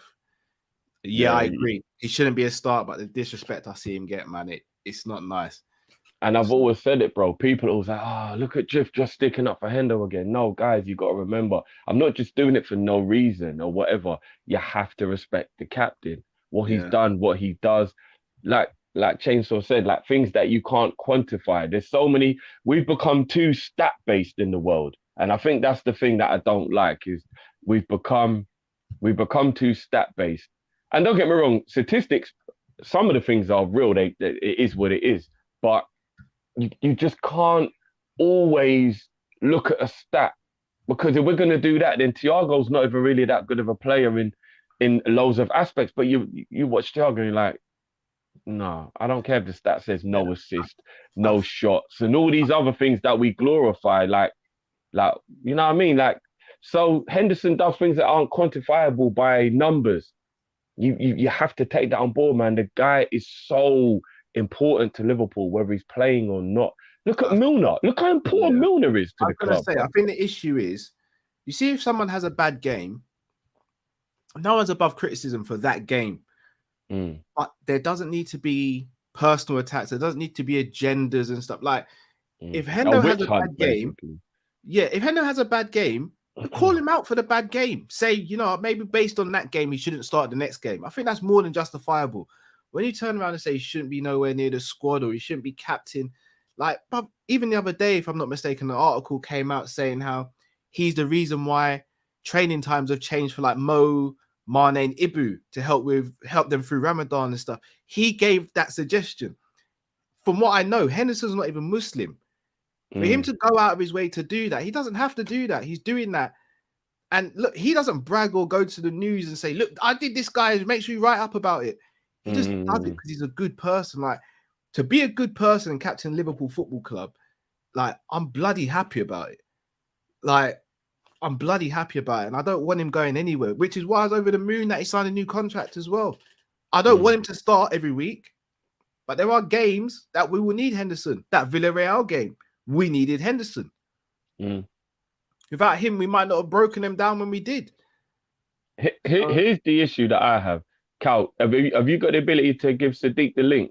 We got to bring the big man in. He's home. Okay. Here's the thing that I have. The issue I have is scapegoating.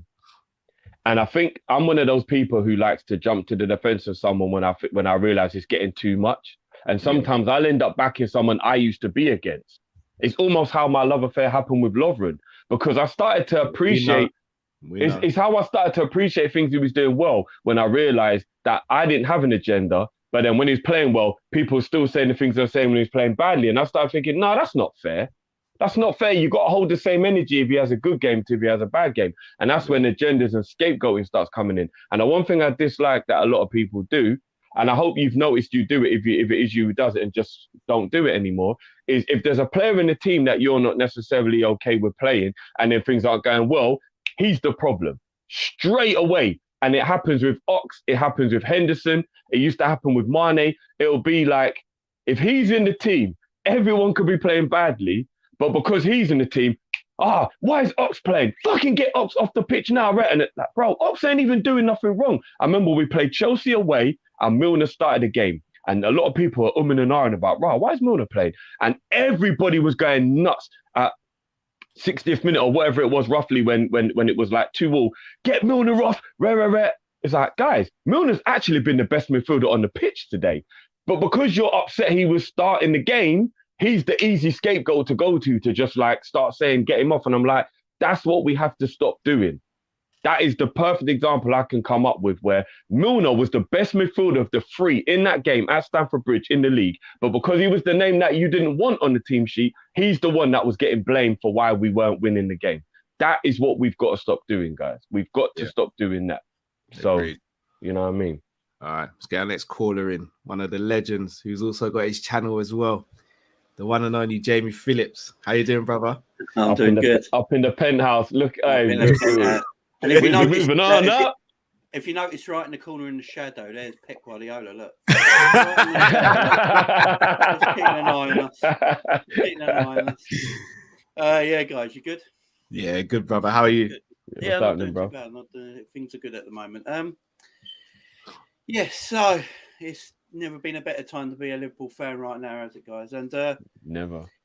You know, Henry earlier, it was a great. I think it was the first call, and it was a good call. Good call. A little negative. Good call though. We're winning every fucking trophy there is to go. It's all no percentages. There's no percentages here. It's 4 or nothing. I'm telling you right now. So I mean, we've got one. You know, Chelsea in the final. That's going to be easy food. Chelsea are dead. They you know, you got fake Klopp there crying that they've had injuries. You know, give me a break. We had Reece James and Nat Phillips at the back last season and still finished above you. So don't give me this injury bollocks. Your squad's shit. It is. Let's be fair. They're so thin, man. It's overrated. They're like Pampers nappies. They don't hold nothing. You know what? I'm not gonna lie. I'll let Jamie finish, but I believe the coach isn't actually doing the job he should be doing, which is why I put someone Tuchel rather than the squad. I think Klopp gets a much better result out of that squad. But keep going, Jamie. Yeah, I mean, yeah, I agree. Tuchel's a fake. He always has been. He's just, for some reason, he's got this massive reputation in European football. I have no idea why. Someone needs to tell me. He won something with PSG. Oh, that's nice. Didn't win at all with Dortmund. You know, I just don't get that. But look, this season it's going to be good. We've got 4 trophies to go for. I believe we're going to win them all, guys. I don't know about you. I just think the Champions League is going to be done. I think we're going to win the league because I believe City are going to drop points to Leeds this weekend. And we're going to win. And here's the reason why.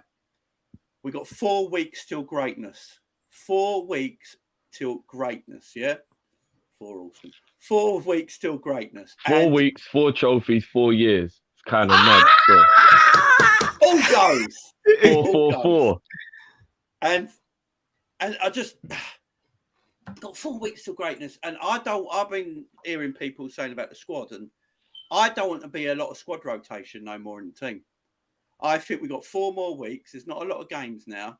And I think Klopp's got to pick his best team now till the end of the season and just go for it. Because I've been hearing people say, oh, we should rest Thiago tomorrow and maybe take Diaz out. But I don't want none of that. I want the best team playing because there's not many games left and we need to win every single competition. We complete football. Football's done. It's completed and no one can ever say anything about it ever again. And we just got to go for it. You know, Chelsea, they're moaning. They're in the mud. They could end up 20 points behind us by the end of the season, you know. And people tip them to win the league. United, they're ruined. They're gone.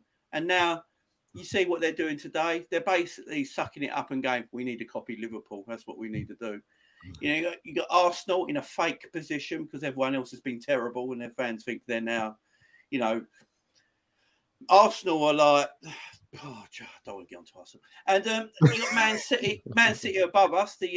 Let's face it, they're a fantastic side and the only team that are equal to Liverpool in world football right now. FSG, people might not like this, but FSG are the top 5 best owners in European football. And I'll tell you why, you've got to look at European football as a whole and the big clubs in Europe as well. PSG, mate, buy players just like that, can buy anyone. People wet themselves over PSG. They've got Neymar and Messi and all that up front. They win shit all. Last season, they couldn't even win the French league. Still can't win the Champions League from anything. And everyone says about them. Their owners they're not very good owners. They just waste money. Man United's owners are terrible. You know, City's owners are what they're doing are fantastic. A little corrupt. Liverpool. You look at the squad we're building. It's massive, and it's the best squad in England. I know you were saying earlier, Cal. You don't know if it is or not. I think it is the best squad in England right now. I looked at Man City's bench the other day in the Champions League against Madrid. They had 4 academy players on it. I don't even know who they were. Didn't even know who they were. They spent £500 million on defenders and have no fullback cover. Zinchenko's a midfielder playing fullback. They had to put on a 57-year-old bloody Fernandinho at right back the other day. Got absolutely destroyed by Vinicius Junior. You know, they got no cover. Liverpool at this moment in time have the best squad in England, and I believe arguably the best squad in Europe. Because if you look around Europe and you look at the top elite teams right now, Barcelona struggling, Real Madrid, you've seen that back 4 and goalkeeper. Jesus Christ. That fake Mendy at right back, who's about 5'3". Militao, useless. Nacho, useless. Alaba. I remember Liverpool fans crying that we didn't actually buy David Alaba. Give me a break. You seen Konate? Jesus Christ. Konate, I know I'm going off on one here. Konate, for me, I love Joel Matip to bits. I really do. But every time I see Konate play now, I want him to play every bloody week. He just looks phenomenal. And him and Virgil, no one can go against them. You put Virgil and Konate there, and they're like, attackers are like, well, who do I run at? It used to be like, right, if Van Dijk's playing and Matip's playing, I'm going to take my better chances with Matip because he hasn't got that turn of pace. And I respect Virgil too much. But then you come up against Konate, who's 6'5", almost 17 stone, and then he's as quick as Mo Salah. You're like, who do I go on? So, I mean, the club's in a great state at the moment. Jurgen Klopp's wife is running Liverpool better than any other executive at Manchester United. Running That's how good she is. That's how good she is. This woman's a queen. You know, we need to send Mo Salah around there for dinner, guys. I don't know about you. We need to send Mo Salah around to the Klopp's house. Just take Jurgen Klopp and go fishing or something. And then just have a talk with the missus, and she'll tell you why you should not leave Liverpool Football Club, and it's not all about money. Talking about money, Jurgen Klopp signed his new contract with no money upgrade, only length of contract, but made sure his staff got a pay rise. That is a leader and a general every football club should have. Respect. Hey, listen.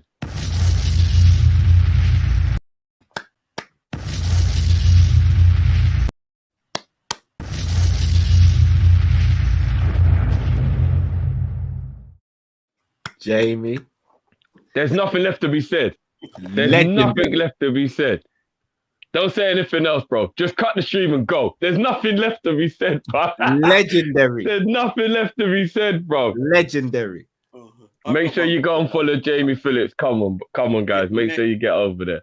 Next week, I've bagged an interview with James Pearce on my channel as well. Amazing. Come on. So, big things are happening. Hey, Jamie, when you do it, send us the link and we'll share it around as well. Oh, I will do. It's going to be sometime later next week. So, yeah. Yeah, that's big, man. That's big. Keep doing your thing, man. Keep doing your thing, guys. bro. Appreciate it. Big up. Bless you, brother. See you soon. Big guys. up, man. There's nothing left to be said. That was Jamie's nuts. a G. Jamie's a G. Right, gonna get our next call in. But let's do it. Some of the super chats are on topic. Let's get through the supers before we move on. Some of them Chris on Brack topic says, too. "What type of villain am I? I enjoy being evil tutor." Yeah, you're the bad villain, Chris. You're the one that thinks you're doing good, but you're doing craziness. Right, man called you Thanos, bro. Chris will just be like. I hope when he does that, the clubs that disappear are Chelsea, Man U, Arsenal. This is the same Chris that wants to chin Julian Nagelsmann, guys. Hey, do you know what, though? Hold on. He was onto something with the Nagelsmann stuff, you know. I can't even lie. Like, I know a lot of people looked at Chris sideways when he talked about Nagelsmann, but the way he crashed out of the Champions League, like, I can't even lie. He like just dislikes Nagelsmann. He doesn't think he's a bad manager. He just dislikes him. Oh, what, like personally? Oh, shit. I need to know what happened there. Like, did he back him in a restaurant and it got a bit like, what's going on? What happened? Just Lab says, imagine next year an invincible Centurion septuple. Yeah, you know what? We keep on talking about quads. There's more than 4 trophies up for grabs. So what? Hold on a minute. That would mean that you're including all the belts, the Charity Shield, everything. But as I said, Drifty, if it shines and it takes a place in the cabinet, I'm celebrating it. We ain't including Charity Shields, guys. We're not doing that. We're not doing Drift, that. when we win the Charity Shield, you don't celebrate then, because I'm gonna be on there celebrating. I don't know about all right, let me put this into perspective. Yeah, go on. Raw, Chris just said he's a bell end. I can't even I told you. He said it's personal. He's just a bell end. I can't. That threw me off. Yeah, when Arsenal won the FA Cup and then they won the Charity Shield, they tried to say they won the double. Cal, did Arsenal do a double? No, but we know what a double all right, is. because we don't count the Charity Shield, Cal. All right, but Drift, if we win the Premier League, the Champions League, and the League Cup, for example, we haven't won the treble. We've just won 3 trophies. We've won a treble. No, we haven't won the treble. It's just the treble. But we've won. But we've won a treble though. No, we just won.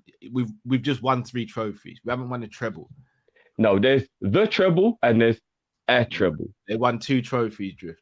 We'll win 7. No, but they said they won the double though, bro. But no, they said they won a double. They said they won a double. They couldn't tell their left ball from their right ball half the time, bro. So it's what it is with Arsenal.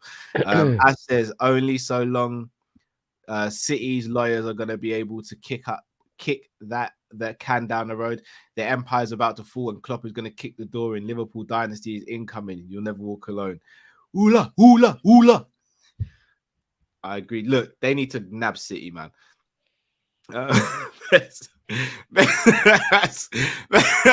FC said Project Adrian would be the latest son ever. That would be Hey, look, dope. I'm not even gonna lie. Even if we don't rate him as a footballer, the way he's made his life turn out based on the ability that he has, he's my inspiration. Are you fucking mad? He's a hustler still. Bruv, I'm a hustler. Bruv, look, he is Liverpool's backup goalkeeper. Third choice. Whatever. And he's won all these things he's won with us. Bruv, just the fact that he plays for Liverpool. Bruv, he is what you call, because what would you say? The majority of people in the world are average, right? I'll say like just based on the fact that it's called average, like 70% of the world's population are average people. And he's an average person who's sitting at the table with the dons, bro. Yeah, he is what we should all be trying to be, bro. Yeah, I hear it. Messi Can't hate on it. What table does Jay Spearin sit at? Kids table. No, do you know what Jay Spearin is? Jay Spearin is the guy who came but wasn't invited, so has to stand up. I'm not gonna lie, I got a soft spot for Jay Spearin. I can't lie. Just wasn't up to level. Star Daisy says, I think FSG really felt fan pressure after 2021. I don't, Just look at the summer we just had. I don't think they felt the pressure. I don't think they do. They're gangsters. They are. Shiraz says, the thought of City winning the league and Champions League would kill me. I don't know how I'd react. Tough one to take. I hope we somehow pull it off. Come on, Liverpool. We will, Shiraz. We will. Jamrock says the only reason City hasn't been punished is because the evidence was time barred and the Premier League is investigating the same thing and dragging their feet on purpose. Jamrock, I agree, bro. Cali man says over lockdown, you man played a big part in keeping my spirits up. You man should do a call-in show for best personal Kopish moments. Never forget the Sunday football shoutouts. I was cleaning my garage laughing so hard. Enough love. I bless you. No, big up, bro. Big up, man. Big up. Very generous super chat as well. I can't lie. That's a shout for best Kopish moments because I've got some personal favorites as well. Yeah. I'm not gonna lie, I've had a good fucking time. I love everyone, man. I've had a good time. That Sunday football shouts was hilarious. Thinking about it. It was, man. We had the Yardi OnlyFans. That was just that. I was done. I was done with that one as well. And you know what? Even when we had our first ever calling show when we won the league, do you remember our first ever calling show? We won the league. That was legendary. Red. You dyed your beard red. Yeah, bro. Because I ain't got no hair. It's mad. It was all popping off. Do you know what I was thinking would be very embarrassing, but I would do it? I was thinking about getting a hair unit if we do the quad. Oh, I know, Drew. I'm gonna be real. I've considered a beard unit, but a hair unit. That's how much I don't think it's gonna happen. It'd be like, look, tell you what it is. I gotta take this. My wife and kids when he did it, and she had to keep on rolling his hair down. That's why I don't know. I think the beard one you might be able to get away with, but I don't know about the whole hair. No, the beard one, because you can still be talking, bro, but it could just be like this, bro. But I just be like, just flapping, bro. I just be like, I got thin hair. It's not thick. It's not a thick beard. Remember, before I die, God willing, I'm gonna have a full beard. I don't know how, but I'm gonna have one in it. Yeah, I'm not gonna lie, bro. Right? The only reason I wouldn't get a hair unit is because it would give me throwbacks to being like a teenager. Remember when I had it? And then when they got to remove it afterwards, I'll be like, man, I don't have it. Fuck's sake, man. I'm gonna be real, bro. As I said, if you lot see me in Turkey, just know I'm coming back with the Ross. I'm coming back looking like Sadiq, bro. I'm not going half-hearted. You look different, Cal. There's something different about you. I'm gonna come back on stream. What's going on, you man? You all right? Welcome to Kopish, huh? Yeah, that's gonna be me. I'm gonna get the full beard. Right, we bring our next caller, the Jerry James Show. You're on mute, brother. What's going on, man? What's going on? How you guys doing? Bro, how are you? What's going on, bro? I'm good, man. I'm good, man. Yeah, I wanted to talk about. Have you guys watched The Coach's Voice with Pep Linders? No, I've got. I haven't. I watched snippets. Okay, so I watched the whole thing literally on the way to work this morning. Yeah, the future's secure. I know we've got this idea of Gerrard and that, but Pep Yinder's breaking down how we actually combated that 4-0 comeback. No, listen. Told you, wherever I am, he's close by still. I know. It's there as well, man. It's there as well. Yeah, that's litty. That picture is litty, bro. Yeah, man, it's there. Salute to the missus, but he broke Yeah, it she's down. not happy with that, anyhow. We'll move on. Exactly, she's not. That was, little. It's techie. We know, bro. It's techie. You know. But the way he's broken down in terms of what we had to do in regards to like Hendo's positioning, like I didn't understand what Hendo had to do in that game for us to win and why he's so important and why he plays. Like I'm the biggest Hendo fan, but when he's broken it down and spoke about how he had to stop Busquets getting on the ball, but also had to press the keeper. And then when Trent bombed forward and pressed Alba even for the goal, he had to be the 1 second coming back, but also not allowing Busquets to turn because he like temporizes the game essentially. It's crazy. I recommend every one of us on this chat to watch it because I think I understand why Klopp obviously advocated for Linders and obviously Kravitz to also get their kind of contract renewal because it's crazy. It's crazy. When I heard him speak, I thought I was a Liverpool player in that change room, and I was thinking, "Rah, it's amazing." So I recommend everyone watch it. Yeah, no, I definitely will. The second thing that I want you guys to chop up is the whole Salah contract situation, and obviously Klopp signing. I wanted to speak about it last week, but I didn't manage to get on. But I personally feel it's put Salah in a sticky predicament. Now, the reason being, let me break it down. If I was Salah and I'm looking at it and I'm like, look, my contract expires in 2 years, so you've got to renew it because it's going to end, like next season, you're going to have to let me go on a free. Do you know what I mean, essentially? Or I've got 1 year left or whatever. He's looking and be like, you can't let me go and also Klopp go as well because that's going to destabilize the whole club. You're letting the top scorer go and the manager's going to go as well. You do that, you're going to see what happened at Barca, all these places when Luis Enrique or Pep goes and their top man goes, it's going to be a struggle. That happening with Klopp signing now for an extra 4 years, which obviously completely stabilizes the club because no matter who comes in, will be all right. Plus the signing of Diaz as well. I think Diaz doing so well, obviously it's had to up everyone's level, but your bargaining position as a player now is that he can't turn around and be like, who else in the squad is going to go do X, Y, and Z? Because if you look at Diaz's performances, yeah, he's not getting the goals, but Jesus, like I haven't seen someone that electric since when Suarez, and it reminds me of when Suarez came in January. When Suarez came in January and he was playing, he weren't getting the goals. He got the odd goal here and there, but when you saw him play, you just knew you had a player. It wasn't like he just scored goals straight away, and I think that's more concerning from a Salah perspective. Obviously, for Liverpool, it's great. But I personally feel for Salah's perspective, it's tricky now because he can't bargain and say, oh, I want the 4-year deal because no, Klopp's going to be there. And it shows, and from the club standpoint as well, we're in a strong position now. We know our signings are going to do well. We bring in a Chouameni, we bring in all these other players, and do you know what I mean? We're still going to get our goals. Jota's got 15 goals in the Prem this season. Mane's got, 15, 14? Both in 20 in all comps, yeah. Exactly. It becomes a bit peak. So yeah, that's really what I got for you guys this week. So I think chop it up. But it's interesting. It's interesting because Salah's, I don't know, he's messed up a bit. You do that in January before Diaz comes, you're in a position of power. Now Klopp signed and Diaz, it's difficult. We bring in an Anthony like you guys are talking about.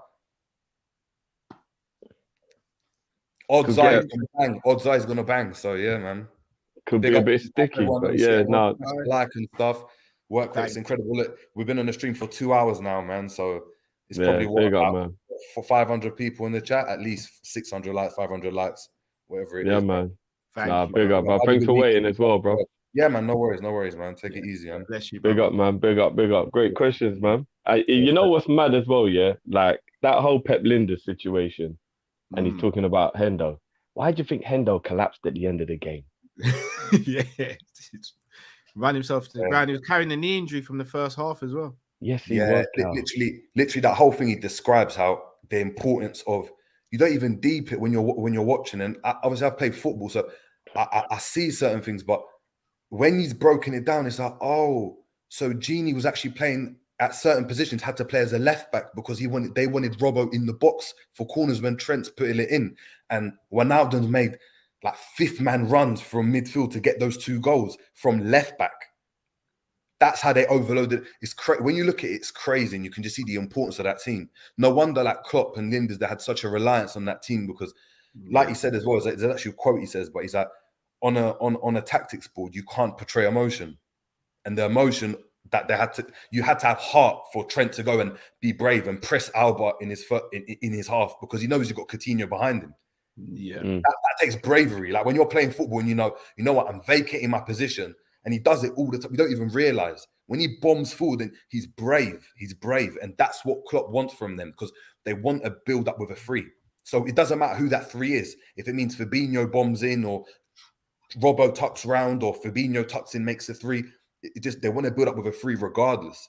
So it's everyone being really brave. And yeah, sometimes you get caught on the break and stuff because of the long ball. And that's why you've got Alisson there. And Ichi emphasizes it. But it's being brave. It's being brave as a team. I think in general, we've just got to understand that when our team presses, that whole high line thing, it's about being brave. And that's that's why we're reaping the rewards of what it is now. That game obviously epitomizes at the moment Klopp's tenure. That epitomizes Klopp's tenure with the players that we had out, the fact that Salah was not there, Firmino was out. It's tough, man. But yeah, great watch. I recommend everyone to watch it. Yeah, no, I know what I'm going to be watching when I have my dinner tonight. Straight up. Definitely, man. Definitely, man. Big up, though, man. Members video or something, definitely, man. Yes, definitely. We will. Yeah. That's a members video right there, still. But big up, brother. Big up, man. Big up. Another great call, man. Definitely. The only thing I disagree with, even though what he's saying got me a little boomy, because I see all the sense in what he was saying about Salah. So I've kind of never really thought about it like that. So now I'm like, oh, don't give me another reason to be a bit boomy now. Shit. But he's got a point. But what I will say to make myself happy again is he just won Player of the Year. So he's kind of got a bargaining chip back a bit. Because do you let Player of the Year go? That would be really stupid if the club let Player of the Year go. So here's the thing. Everything Jay was saying was spot on. But I think I personally think the staggering point is not the money. I think it's the length of contract. I reckon Salah probably wants 4 or 5 years, but the club maybe want to do a 3-year extension. Which is them being cheap, we got to be honest, because that's more what they're thinking of. I mean, if they give him the money he wants, Cal, but for less years, they're thinking they're saving money by that way. I don't think he's being cheap. And the way I break it down, just with it's 1 year is massive in football. If he gets a 4-year extension on top of what he gets, that would take him up to the age of 36 maybe? No. I think he just wants 4 years straight. So if he gets 4 years from now, he wants 4 years from now, yeah. But there's no guarantee. We all think he will be okay, but there's no guarantee that in 2 years' time at the age of 33, or let's say at the age of 33, that we don't start to see decline. Is he still going to be a £350,000 player per week in terms of performance then? So I can understand it from both sides. But hasn't he earned the right to drop in form but still get paid though? You don't have to convince me on it, brother. I'll pay Salah the money tomorrow if I had the money. But I get from a business standpoint why they are and ahhing maybe about a year. And again, I'm just guessing that's what it's about because I don't think it's about the money. I think it's about the length of time at this point. Yeah, I mean, but I'll just go back to what I was saying about the marketing. I mean, we're talking about a guy who's, with Messi and Ronaldo fully being at the end of their careers, Messi is probably the next in line with Mbappe to take the mantle as the guy around the world who makes the most money from a marketing point of view. They'd be so stupid to let him go because you get all that marketing money, which is why I think image rights might be something that could be an issue in the contract as well. Do you know what I mean? On the Pep Linders thing, though, what I will say, I want Pep Linders to stay after Klopp to be assistant manager for Steven Gerrard, and I think you do that, you got the best of both worlds, isn't it? You still got the room, and you still got the guy that we all want to see. Sometimes you can be even more knowledgeable than the person who's in charge, but there's just something it takes to be the man in charge that some people don't have, and that's what the question mark is around Pep. Like everything else is just certified, but do you have what it takes to be the man in front. Sometimes you just don't know. Gerrard said it. Gerrard credits most of what he's been doing right now to McAllister and them, man. But he's got the balls to be the man at the front, though. It's something different about being the man at the front. Do you want to be the one sitting there being asked why Salah won Player of the Year? Yeah. I mean, you know what I'm saying, bro? Like, dare I say it, was when Paco left Rafa didn't really seem the same. Yeah, he didn't. I think that was because he was hurt by what happened. And then Paco ended up at Man City. He's a bit of a horse still. Well, there's a couple, man, from Rodolfo Barreal ended up at Man City as well. Yeah, a couple of whores, man. You man spreading up your legs and yeah, man, you man are twerking for City. All right, there you go. So it's Pep, but cool. Next caller. Abs, aka Firmino's lawyer with Balak in the background. I see. What's good, brother? Yeah, I'm good, man. I didn't like what Drifty was saying about my gaffer earlier still, bro. You can't be disrespectful. Bro, come on, man. You know I got to take them shots, bro. We got you in the final, bro. We got you in the final. Well, listen. Tuchel's had some mitigating circumstances, but man ain't even going to get to that. Listen, when I was saying about to say, I need a disclaimer. Don't worry, ain't nothing bad. But I need a disclaimer that I won't get kicked from the stream, innit? All right, go on. Okay. You see Trent, I'm not even going to do no debate thing. I'm going to do something nice for Trent. Trent Alexander-Arnold is going to retire as the greatest Scouser to ever play for Liverpool. Ooh. Again,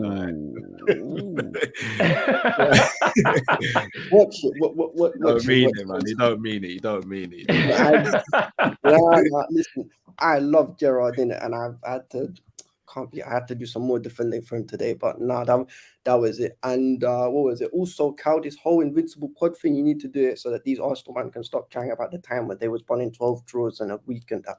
So man, just have to leave that to one side, innit? Because on the pagans, every time, the worst set of fans in the country, on socials, everything. If you grew up in London and you don't hate Arsenal, you never went to school properly. That's what I'm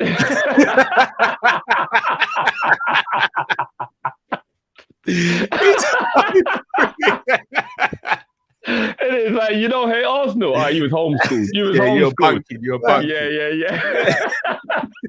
Nah, that's it still. And you know that, and this is this one more thing. You see how I got Balak in the background. So obviously, see on the whole Gerrard thing, everyone does the whole Gerrard Lampard thing. For me, they're two different players in it. But a man who can chat to him is Michael Ballack, because I don't think there's 5 midfielders more complete than Michael Ballack to ever play football. Because when I say complete, I don't necessarily mean the best. I mean, like, in terms of, what's the word called? Just being able to be very good at everything. Set pieces, tackling, shooting, passing. Wasn't really a great dribbler, but he could dictate a tempo. I can't lie, I'm a bit biased because he's my favorite ever footballer. But, for me, you can't. I don't think you can name 5 more complete midfielders than Michael Ballack. And last but not least, if Henderson wins this quad, where does he rank amongst the elite level captains in the Premier League? Because for me, obviously you've got my guy, the racist. Well, he's not really my guy, but he was the captain of my club. Yeah. He's not my. I don't claim him. What's his name? Yeah, we'll call him Perry, innit? Yeah. Say no more. Who else? You've obviously got Roy Keane. You've got Heady 3 Sol Campbell. I'm joking, not Sol Campbell.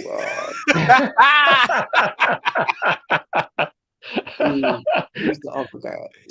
You'd have to put Tony Adams in there. You'd have to put Tony Adams in there. Tony Adams. No, Adams was a better captain than Vieira. Ooh. Nah, he was. In my opinion, anyway.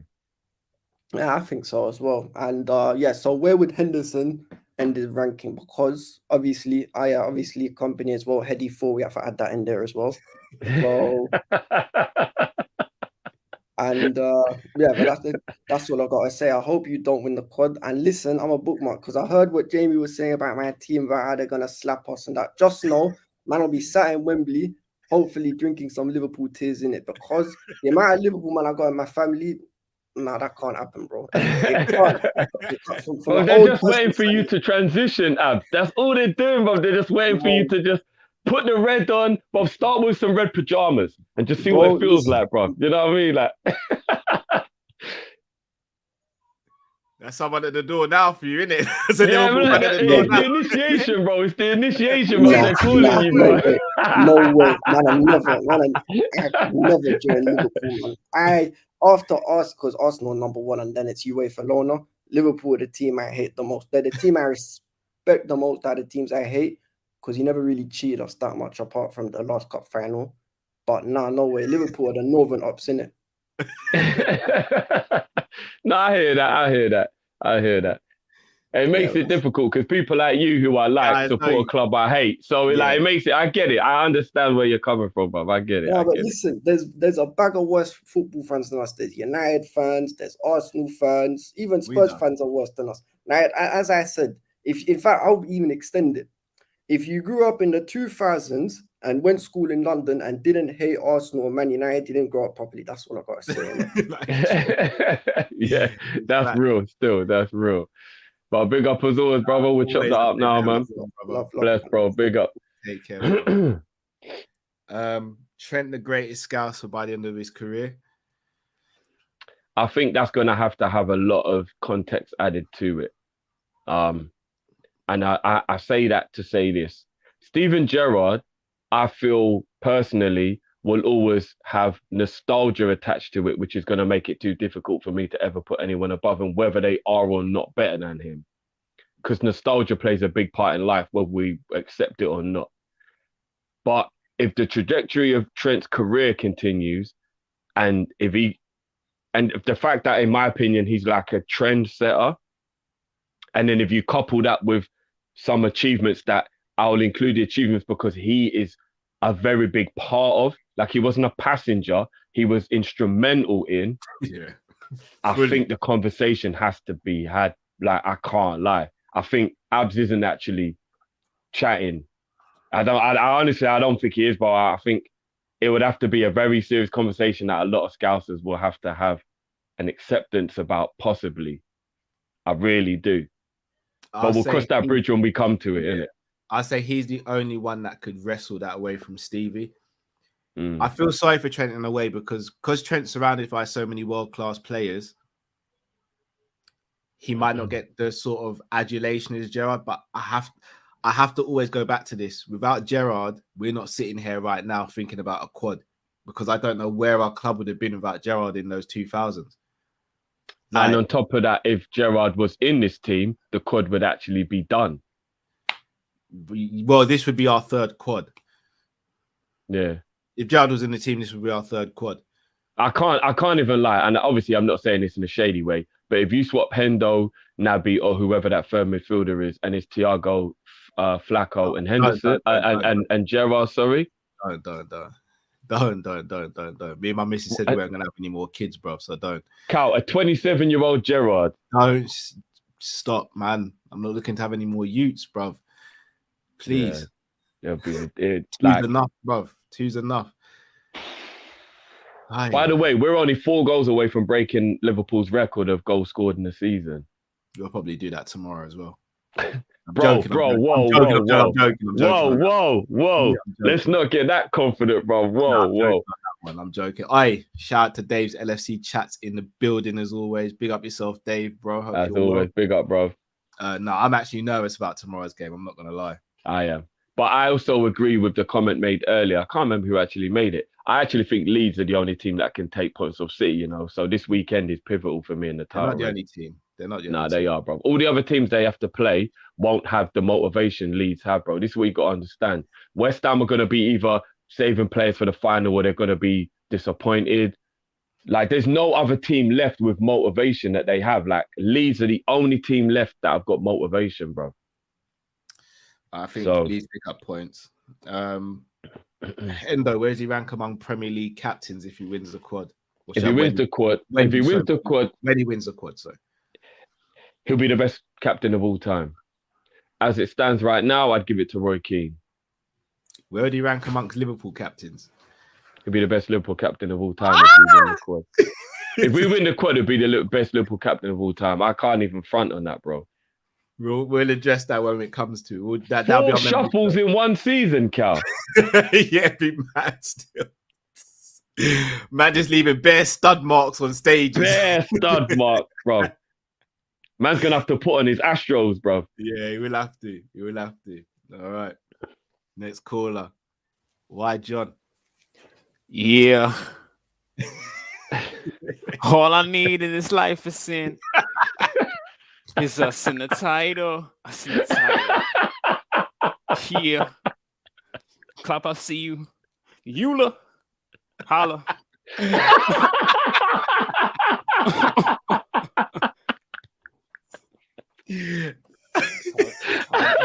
It's hard to start. I'm not even gonna lie. I thought the jigger was actually on the phone, bro. I'm not even gonna lie.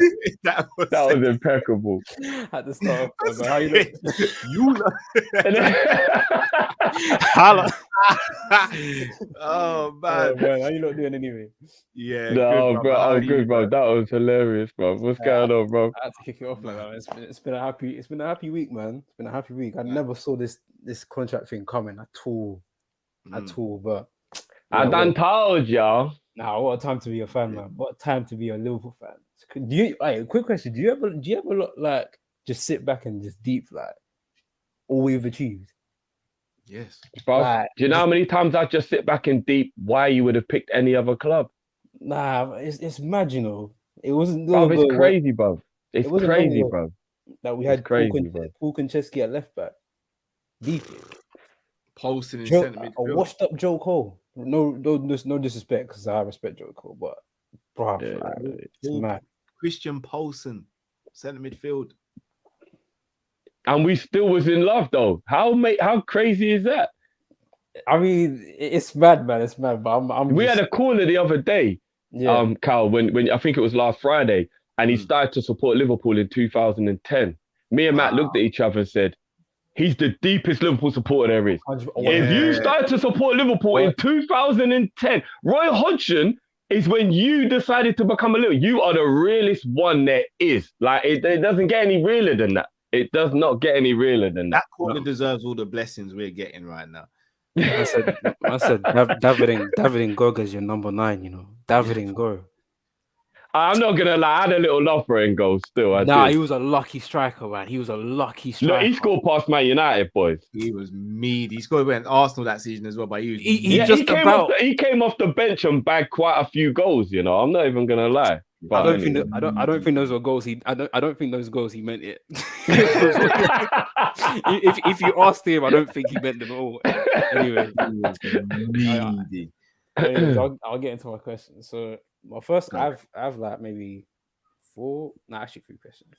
So my first question is, how do you think Claudio Taffarel has impacted Alisson and Kelleher's season since he's come in, start of the season? And also, this one's a music question now, but it's deviating from the last one I asked you. So obviously, last one was more R&B. Now this one's like obviously rapping it. So like we're getting into the Mecca. So if you had, I'm giving you 2 choices out of 2 supergroups. So the first supergroup is, and this is an album you have to live with. And they're both produced by Kanye. Okay. And this is Kanye. This is Rockefeller Kanye. Can't kind of be Dr. Dre. No. This is Kanye. All right. So like this is I'm saying this is Rockefeller Kanye. Like what Kanye's on the come up. This is hungry Kanye. You know what I'm saying? All right, cool. So the first supergroup is Ja Rule, Jay-Z, and DMX. And the second supergroup is Common, Mos Def, and Talib Kweli. I knew it was gonna be Talib. Yeah, come on. So do you have to pick out of those 2 which album you're gonna live with, and they're both produced by Kanye? Man, hit us with the Black Star. All right. Yeah, hey, you know about Black Star. Hey, man, hit us with the Black Star. All right. Nah, that album's Mos Def is my guy. Oh my Talib Kweli's my guy still. All three of them for me are like the quintessential. Honestly, yeah. Okay, my last question is: so has there ever? So obviously, obviously everyone in this chat, I'm assuming, has all worked like regular jobs and whatnot. So has there ever been a time where you've found it like difficult to like bed in or fit in the environment, or have there been hurdles or like I don't know, like blackboarding or any of that, or just any negative stuff that can just be in your way? Do you get what I'm saying? Yeah. So, and if so, how did you like overcome it, like that type of stuff? And those are my questions. Cool. Yes, my brother. And before I leave, I just dropped a new video. It's called Faith. So everyone check that out. Hey, make sure you check that out, man. You're rocking with Make the best. sure you check that out, man.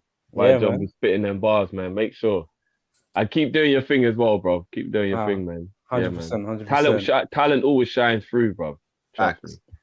I mean, these days it's quite comical, but I hope so. I hope that tradition carries on. So yeah. Nah, big up as always, bro.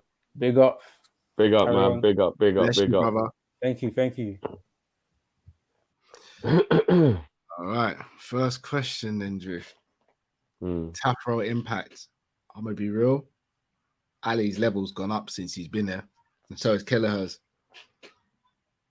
I don't know what they're doing behind the scenes, but them man's levels have gone up exponentially. Coaching is key, Cal. Very. Coaching is key. I think the key ingredient is they already had the ability, and then it's just about making sure that they get to the peak of their ability. Yeah. Tafro's had a massive impact, I think. That's a great shout, by the way, why John? Or should I say John the second as well? Yeah. Very good shout. Supergroup, Ja Rule, Jay, DMX, or Black Star? What would I be without you? I can't even front. What makes it difficult is that Mos Def is in the other group. But whatever group Jigga's in is going to be the one I'm going to gravitate to. Just, I can't help it. You know what I mean? It's my favorite musician of all time. So I can't help it.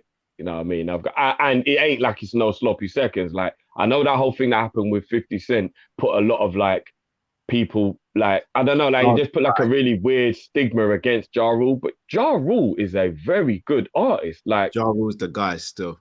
Like, you know what I mean? Like, trust me, and you've got to talk about like Vinny Vecchi Vetti. Like, we got to talk about like albums like that. Like, forget about the ones when he got like mad commercial and that. Like, he's got the old school hip hop albums. Do you know what I mean? Yeah. So I know DMX goes without saying, innit? Like, it goes without. It's option one for me. It's option one. It's option one. But there is going to be a time when I'm going to need option two, because option one's quite hyped. Sometimes I'm going to need that laid back, you know what I mean? I know. But hey, that's my fucking tune, I used to get high. It's like, I'm not gonna lie, it's a tough one, but yeah, I'd go with option one. Yeah. If he'd have said, and it was a freestyling thing, I'd have been like, ooh. Then I just don't. Jay goes off the dome, though, innit? No, Jay goes off the dome, but Talib and Mos Def. I know. Do you know how hard it is to beat them in freestyling, bro? It's mad.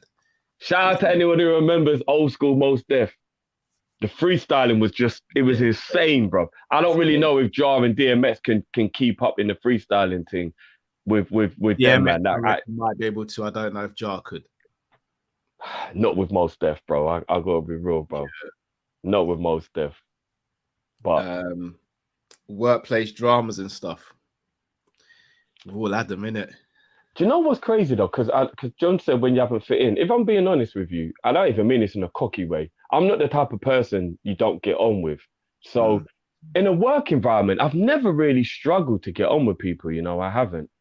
But where I have struggled was at uni. And the reason why I struggled at uni was because all throughout school, like I went from junior school to secondary school with brethrens. Then I made new brethrens in secondary school, and then we went to college. So I always had a group of people that were my people, and I was collecting friends along the way, but I always had the core group that made it very comfortable and people gravitated towards our group. When it came to the uni thing, nobody else wanted to go to uni, or there was one or two people who were my boys who had to go to a different type of uni because they needed to specify in what they were doing. So I needed to go to the uni I went to because it specified in what I did. And it meant I was in my 20s and it was the first time that I was doing something alone. And I can't lie, it was hard to go from being around people, always having my friends, to sitting in uni and knowing, unless I deliberately go out of my way to make a friend, I'm not going to have a friend. And I kind of went through uni a little bit of a loner.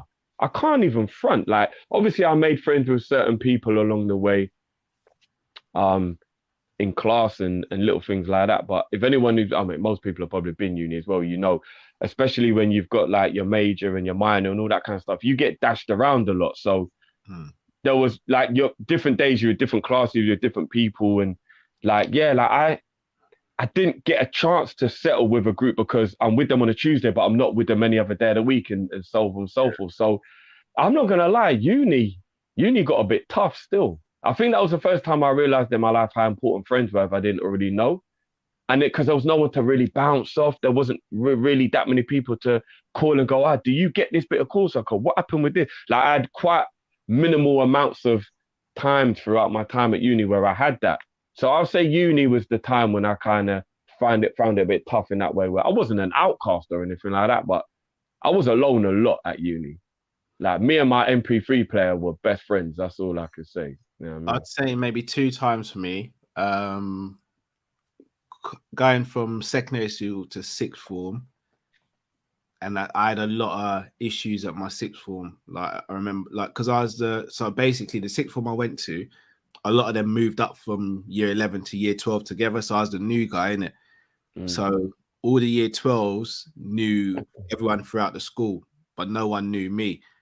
So I remember, I'll never forget, like on my first week, someone from year 11, I was coming back from the shop with chicken and chips, and he was like, "Give me your food." And I literally started laughing. I was like, this must be a joke.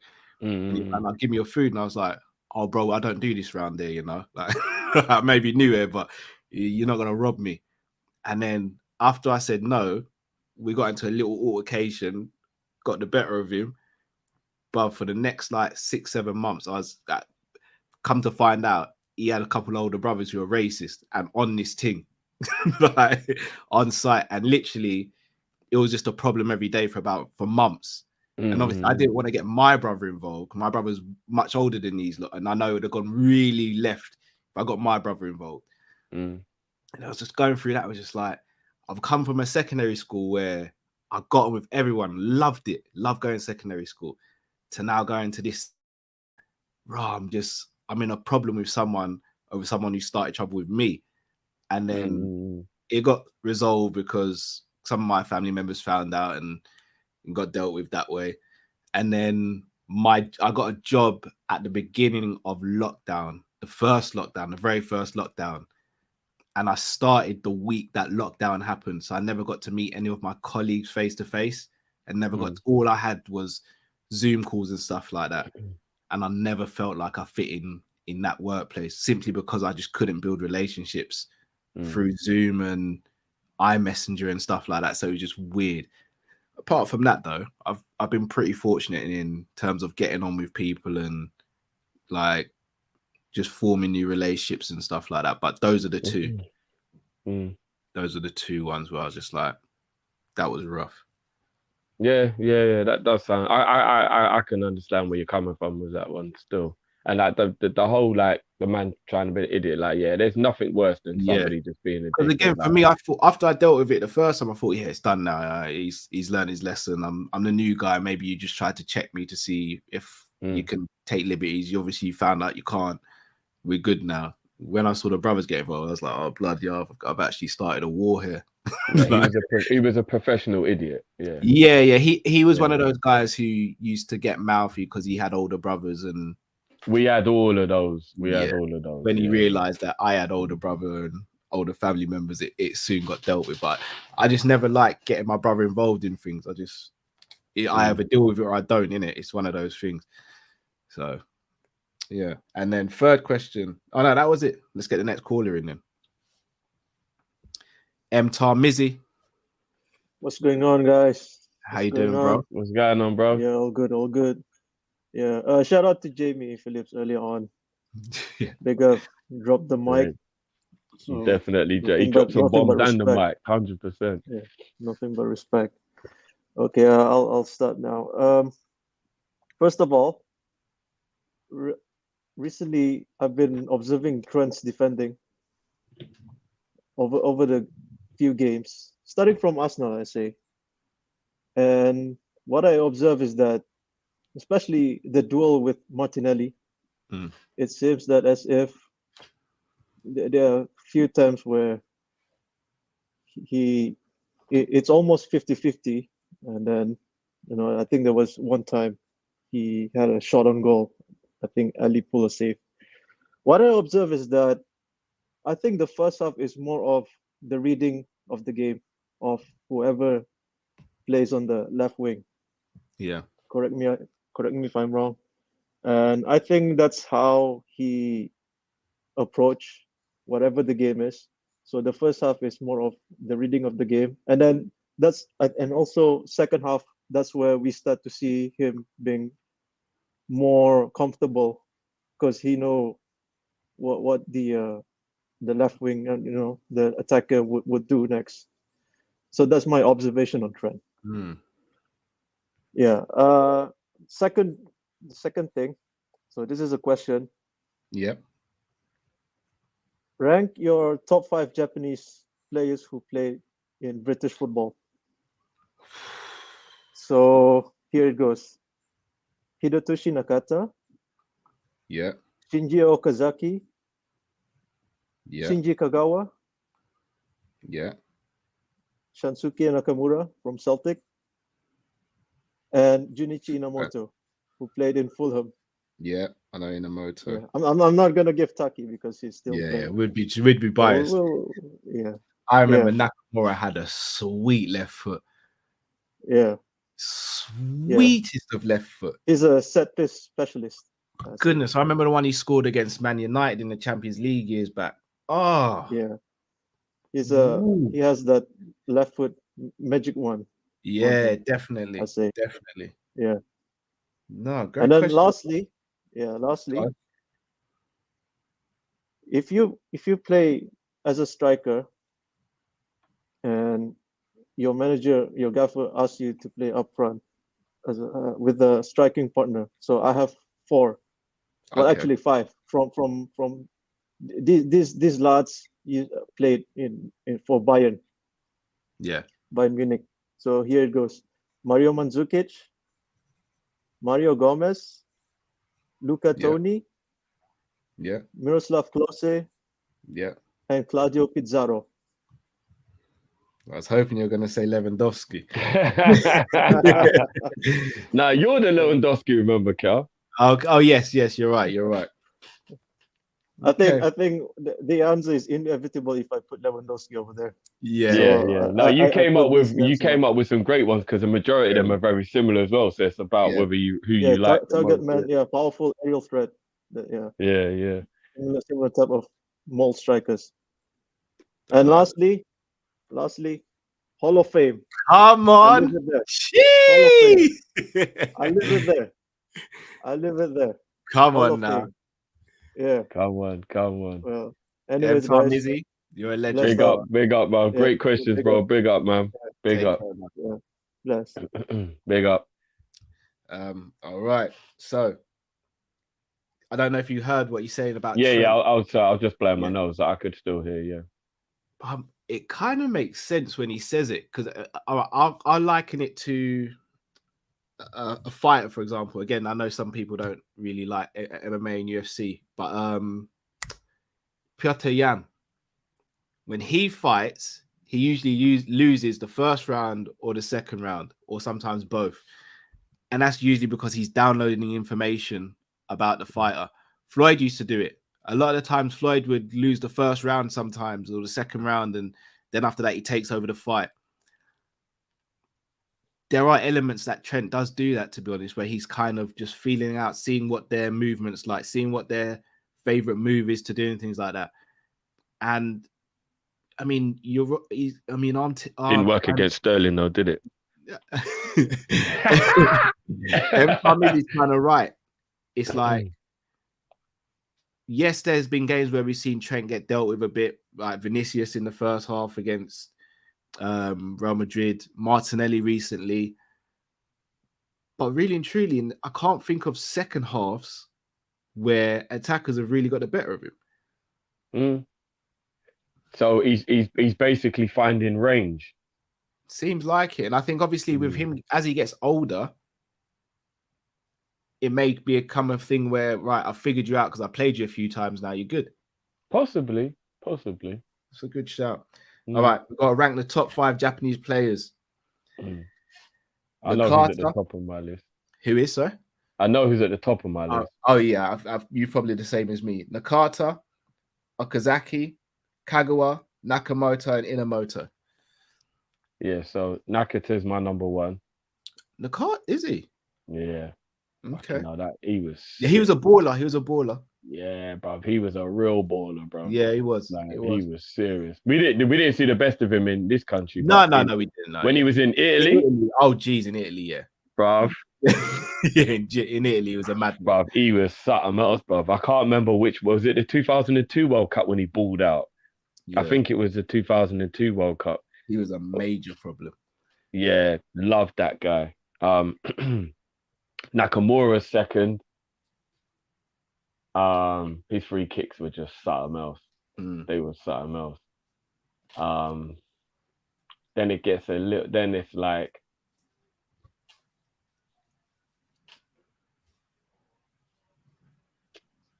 Ooh.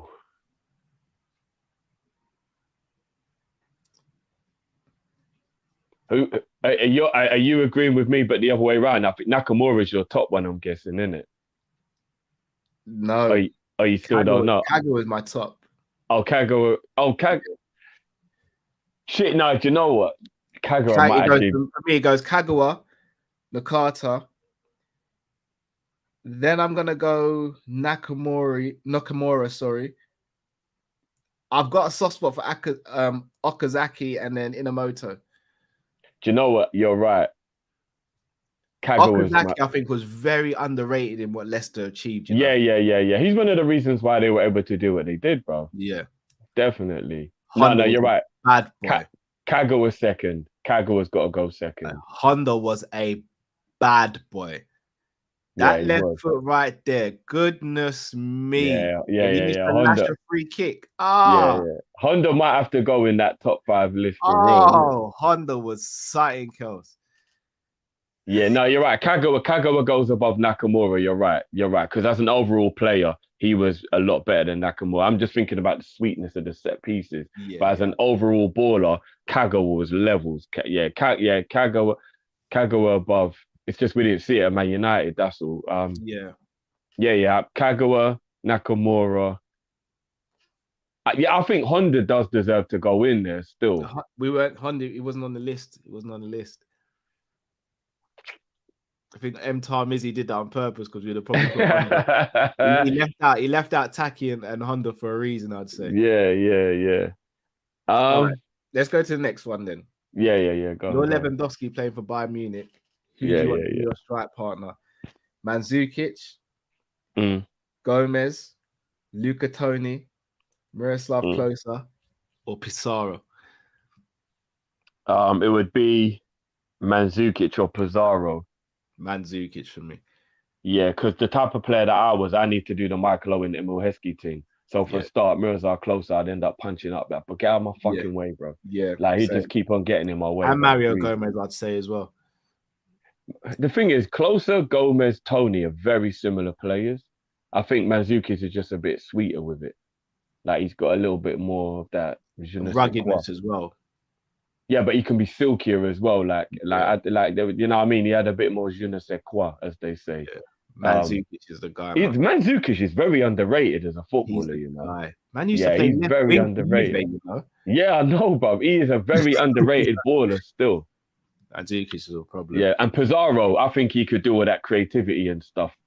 And let me still do all the running, and then he could just be a little bit silky with it. And Pizarro was clutch as well. Don't even get he was. Pizarro was hella clutch, bro. So I'd probably, do you know what? I'd probably go with Pizarro, but Mandzukic is very close. Yeah. All right, next caller. John Moore. What's happening, bro? Hey, big up. John, all right, John, I've got a confession. I'm doing some work in the house at the moment. I've got my Liverpool tops kind of put away to make sure they don't get damaged. That's why I'm not wearing one. That's why I haven't been wearing one the last couple of streams. I'll get it sorted though. No, I like the way of the last time because it was a promotion for Kopish.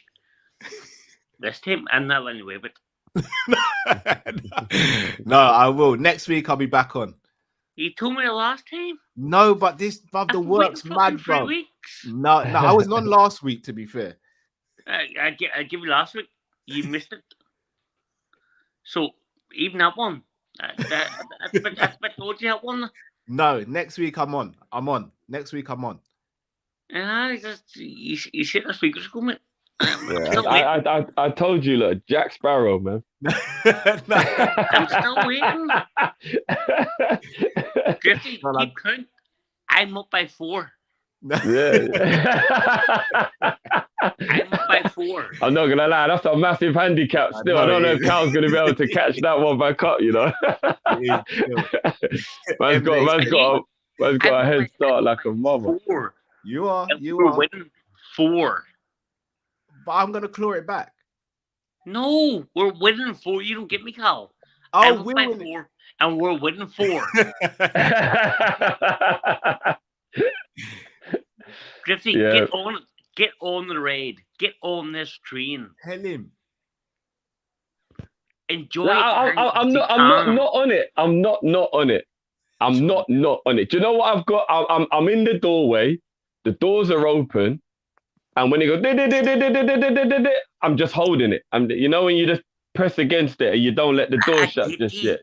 That's what I'm doing. If you can't enjoy this night, then when can you enjoy it? No. I'm enjoying it. Do you know what? I'm enjoying it in a very, like when you get a massage and it's getting rid of the knots in the muscles. Oh. So it's painful, but it hurts. But obviously it's enjoyable at the same time. It's that kind of feeling. From the missus, back massage. Get your minds out the gutter, people. What are we doing? Wrong. Where's Gifty going? Here, I'm just taking here. What kind of massage are you talking about? The missus is giving you a back massage. Right, if missus is giving me a back massage, Yeah. and we're talking about 4, I'm talking about a different fucking kind of massage. No, I'm talking about how I'm enjoying this. I'm saying this ride is enjoyable in a painful way. It's enjoyable in a painful way. That's what I'm saying. That's an enjoyable massage. Because we can't lie. If you got a lot of tension in your back, it's not an enjoyable massage. It hurts. No, We gotta be real. Massage. It's going to lead to a third child. It's true. No, I'm never gonna lie. You're right. All massages lead to something else. It's true for real. That is going to lead to not all massages. Just massage with the lady, not. No. I'm talking about with the missus. Can we get our minds out of the gutters? No, I just need to cover myself there, innit? Okay. Anytime you are giving your missus a massage or vice versa, it always goes somewhere else. That's what we're talking about. Exactly. So that's baby number 3. Well, look, that'll be the parade then, innit? No, because it's 4. That baby 4 for real. So it's twins. Parade. It's true. Look, it's fucking twins. Look. I'm enjoying it, guys. I'm enjoying it. I am enjoying it. But I'm also very anxious and apprehensive about what could go wrong. I can't help it. It's just how I am, all right? You need to get on train. Get on. Just say it. Please say it. We're winning the quad. Get it off your chest. I know you feel it. I know you feel it. Get it off your chest. Come on, Drift, man. For the people. Get it off your chest. I'm not. I'm not one of those peer pressure guys. Like, you know what I mean? Like, yeah. Get it off your chest. Get it off your chest. It's weighing heavy. Get it off. I'm not gonna lie, there's no phlegm on my chest right now. It feels like I don't need the Vicks. I'm all right still. Like I feel I can breathe. 6 buses. I've done told you. I can breathe. Klopp is signing a new contract. Mo Salah is staying. We're winning the quad. And Divock Origi is signing a new deal. That happened. Look. Then I get a bit lightheaded. Then I get a bit lightheaded. You know what I mean? Like, I'm down for that manifestation all day. I'm convinced Divock is going to stay. He played Merseyside Derby. Now, there's a clause in his contract. If he gets enough appearances, that triggers an extra year. But the only thing is, though, John, because I got all excited about that, but the only difference is it has to be he starts the game. No, it don't, but it has to be he has to start. It can't. It's not just an appearance. He's got to start the game. It's 10 I heard starts. it was appearances. I read it's 10 starts. He had to make 10 starts in the league to trigger the clause. Right. How many has he made so far? He's only made 1 actual start in the league. All the other times he's come off the bench. You're killing me now. You're killing me now. Bro, I'm sorry, bro. I'm sorry. Bro, look, it hurts me as much as it hurts anyone else. Do you know what I mean? Like, but would Divock want to leave? If we offer him a 1-year deal, would he want to leave? I think it would probably have to be more than 1 year to make him feel a bit more wanted, to be honest. I don't It would think have so. to be. I think Yeah. after a 1-year deal with an option of a further year, he would stay. I would hope so. I can't imagine him wanting to go, but I can also imagine him wanting to progress his career a bit. He now. deserves So it. Don't get me it's wrong, a tough he deserves one. to play more football. He does. Mm. He deserves more first team football. Yeah. But Divock leaving Liverpool, I don't see it. It doesn't sit well with me, John. You lot know that already. It doesn't sit well with me at all, especially for free. But I don't know. And man. Cal's sitting there, Cal's fucking fuming. Cal, don't you jumping on his fucking Divock train? Bob, I started the Divock train, bro. No, I did the repair work on the tracks.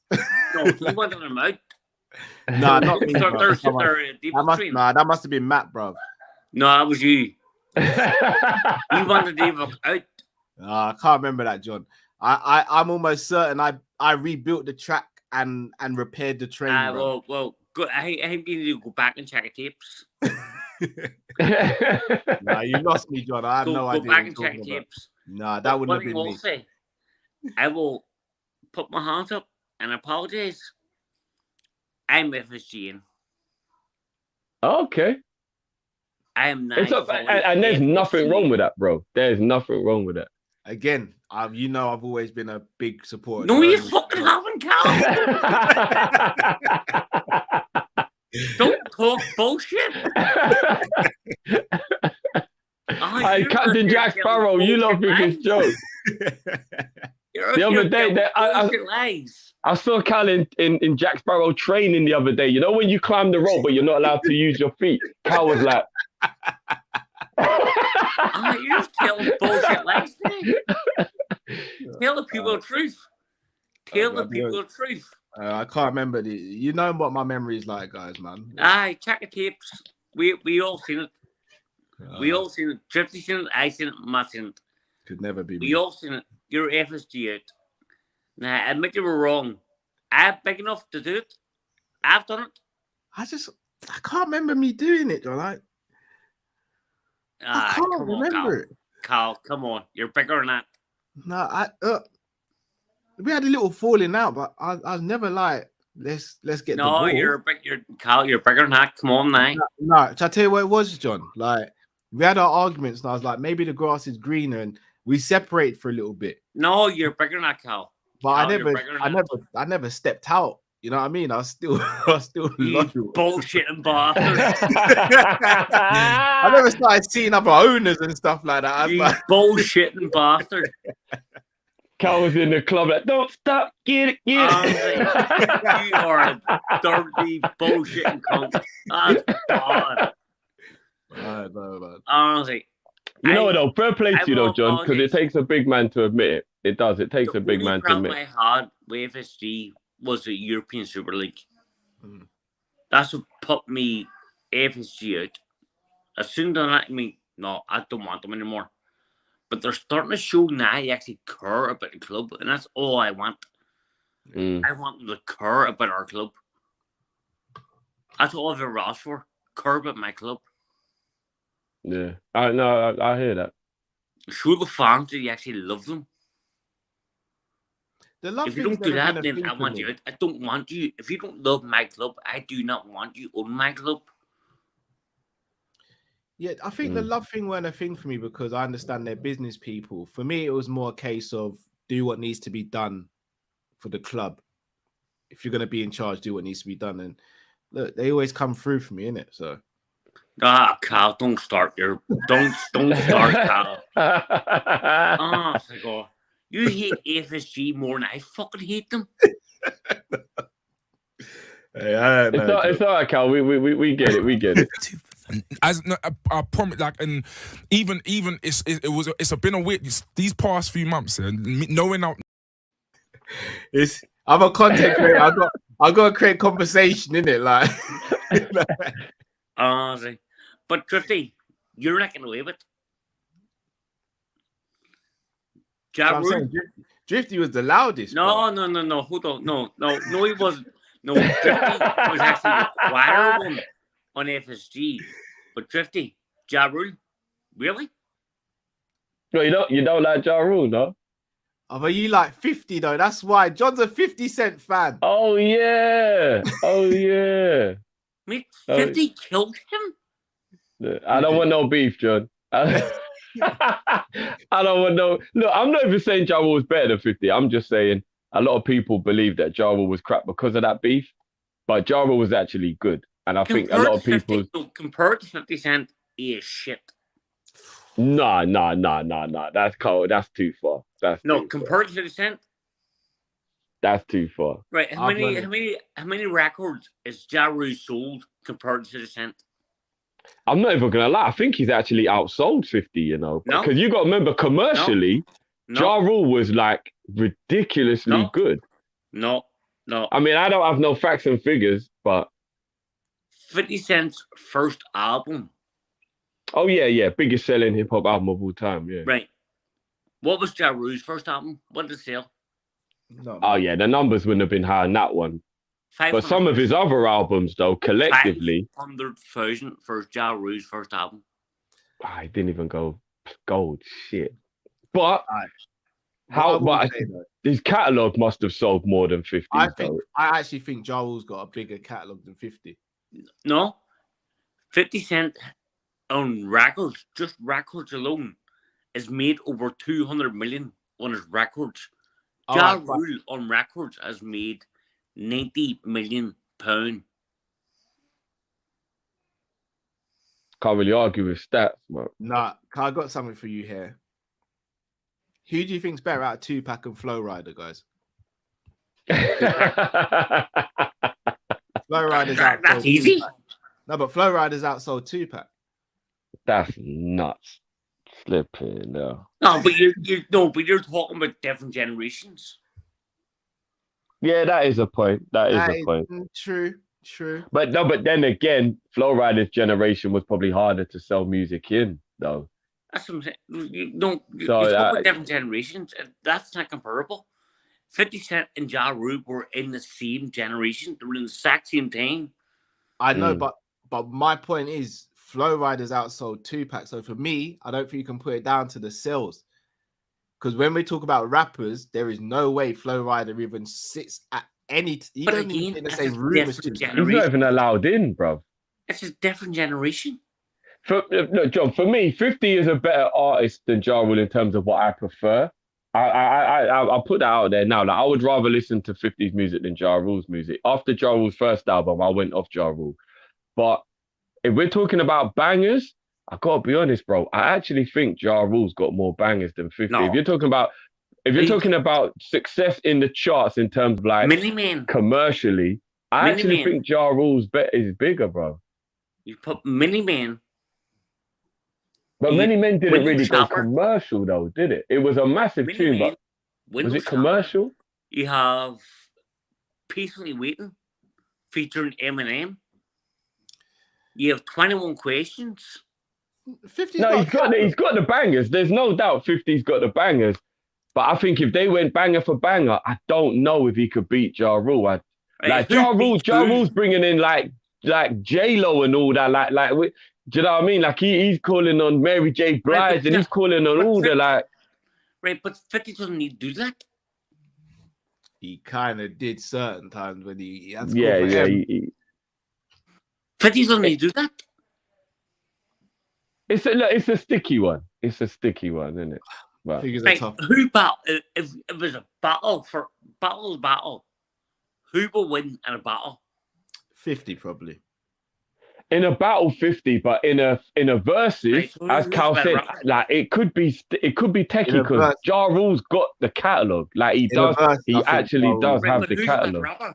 Who's the bad rapper? I'd go. Oh, come on, it's gotta be 50. Probably 50. Yeah, I probably would lean to. But I think Ja Rule has a better catalog. No. And I think Ja Rule's more versatile. No. All Ja Rule has is pussy. No, check it. You know the song he's got with Mary J. Blige. You know he wrote. Again, all he had on the video was pussy. I don't know. I think he slept on pussy in the video. I think he slept on. I can't lie. Right, hold on. Is he actually a rapper? Yeah, he's a rapper. Yeah. This is what I'm saying. He did a very smart thing, John, and this is what I'm saying. He did like what Pitbull did, for example, where he realized it was saturated over there, and he created his own lane. And like You're what he did. about a guy that sung a song to fucking Grease. He did what he had to do, bro. He saw a lane, and he took it, bro. He basically did what Drake's doing now. No, that's a guy that can't get a fucking hard on. I'm not a big Drake fan, but Ja Rule's doing what Drake. No, Drake's my guy. We're not gonna start shading Drake. Like we're not gonna start shading Drake. Is outstanding. I love Drake, but Ja Rule doing a song to Grease is a guy that can't get a hard on. I think he slept on. I think Ja. You know what? Can we put a poll in the chat right now? Ja Rule or 50? Is that possible? Ja Rule or 50, guys. Yeah, let's do it. Let's do a poll and we'll settle it. And then next week we'll chop up who wins the poll. He's walking about wearing a fucking tank top. It don't even fucking fit him. 50, no, hold on. 50 did that as well, bro. No, 50 looked good, didn't it? At least 51 fucking fat. 50 had a little belly as well. We'll let the people decide. We'll let the people decide on this one. Ja was walking about singing a Grease song who can't even a hard on, trying to shag fucking what's her name? My ex-wife, Ashanti. Aye, Ashanti, who he had no fucking chance with. Well, obviously he didn't because she was my wife at the time, but we moved on. 50 shagged her. No. There are rumors. Look, allegedly. We're not trying to get shut down here. Allegedly. 50 shagged her behalf. Allegedly. But oh. I was going to say something else. I think you threw yourself off with that one, bro. I did actually. No, that's what I'm going to say. I don't know if you've seen it recently about the game. No. Oh, what's he up to now? Saying that he believes he's better than Eminem. Oh, that's crazy. I'm not having that. Yeah, no, we know he's just talking. He's the game's cold, but he's just talking. He's a bit of an attention. No, the game's outstanding. I love the game. I get a burnt rapper, but the game said years ago, and yesterday on YouTube, he said years ago that people are jealous that a white man does it better, and all of a sudden he's coming out and saying that he's better in the game. Yeah, but I think that he's just an attention seeker. He seeks attention. That's his thing. Yeah, and obviously I think he's got a new album coming, so he probably is like trying to like I wouldn't pay. I don't think he believes that. I don't think he believes that, but he is good though. The game is actually quite underrated. The game's good, but he should.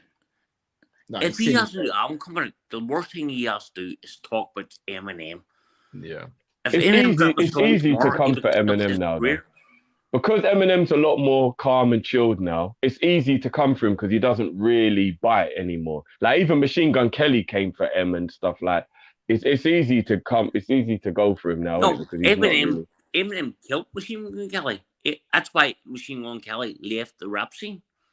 But Machine Gun Kelly thought he could, but he thought he could do it though because M is a lot more of a chill guy now, isn't it? So, so you don't go with the GOAT. Eminem is the GOAT. I got debatable. Yeah. When it comes to actually making albums, I'm gonna upset you on that one, John. Eminem's a GOAT. We'll have to chop that up on another day, John. Every rapper says so. Eminem is a GOAT. Even Jay-Z said it. No, he said he's up there. He's not called him the GOAT. No, Jay-Z. If you look on YouTube, Jay-Z said Eminem's a GOAT. Jay-Z calls himself the GOAT. No, Jay-Z has said in an interview recently that Eminem is a GOAT. Dr. Dre has said Eminem is a GOAT. Dre's gonna say that though. Dre, that's his guy. The only one who has said it is Snoop Dogg. Oh, that's because Snoop Dogg is arguably the GOAT. Snoop Dogg's not a GOAT. Snoop Dogg isn't far from the GOAT. No, it's gonna get techie now. It's gonna get techie now. I put Dre above Snoop Dogg. No way. Snoop wrote Dre. Whoa. As an artist, obviously, Dre's the best producer of all time. But we're talking about like as a rapper. You talking about Chronic 2001? Yeah, but bro, a lot of people wrote his lyrics. But a lot of people wrote it. Snoop probably wrote lyrics for Dre in that album, bro. So not as a rapper. It's not about talking lyrics. It's about rapping. No, it's lyrics. If you're a rapper, it's lyrics. It's definitely lyrics. Oh, you're saying Dre. You're saying Snoop is above Dre. Oh yeah. Snoop's in my top 3 all time, bro. No chance. No. It's gonna get real techie. It's gonna get real techie. It's M, Dre, and 50. But this is you're an aftermath guy. We can't even win this argument with you. You're an aftermath guy, bro. It is what it is. John, we gotta let you go to get the next callers on, bro. Big up, we're gonna big up as always, bro. Big up as always. We're gonna have to get a poll guy in as well for that. We are. And Cal, sort of it. Next week, I'm on. Aye. You said it last week. No, respect. Big up, bro. Big up. Nice one, bro.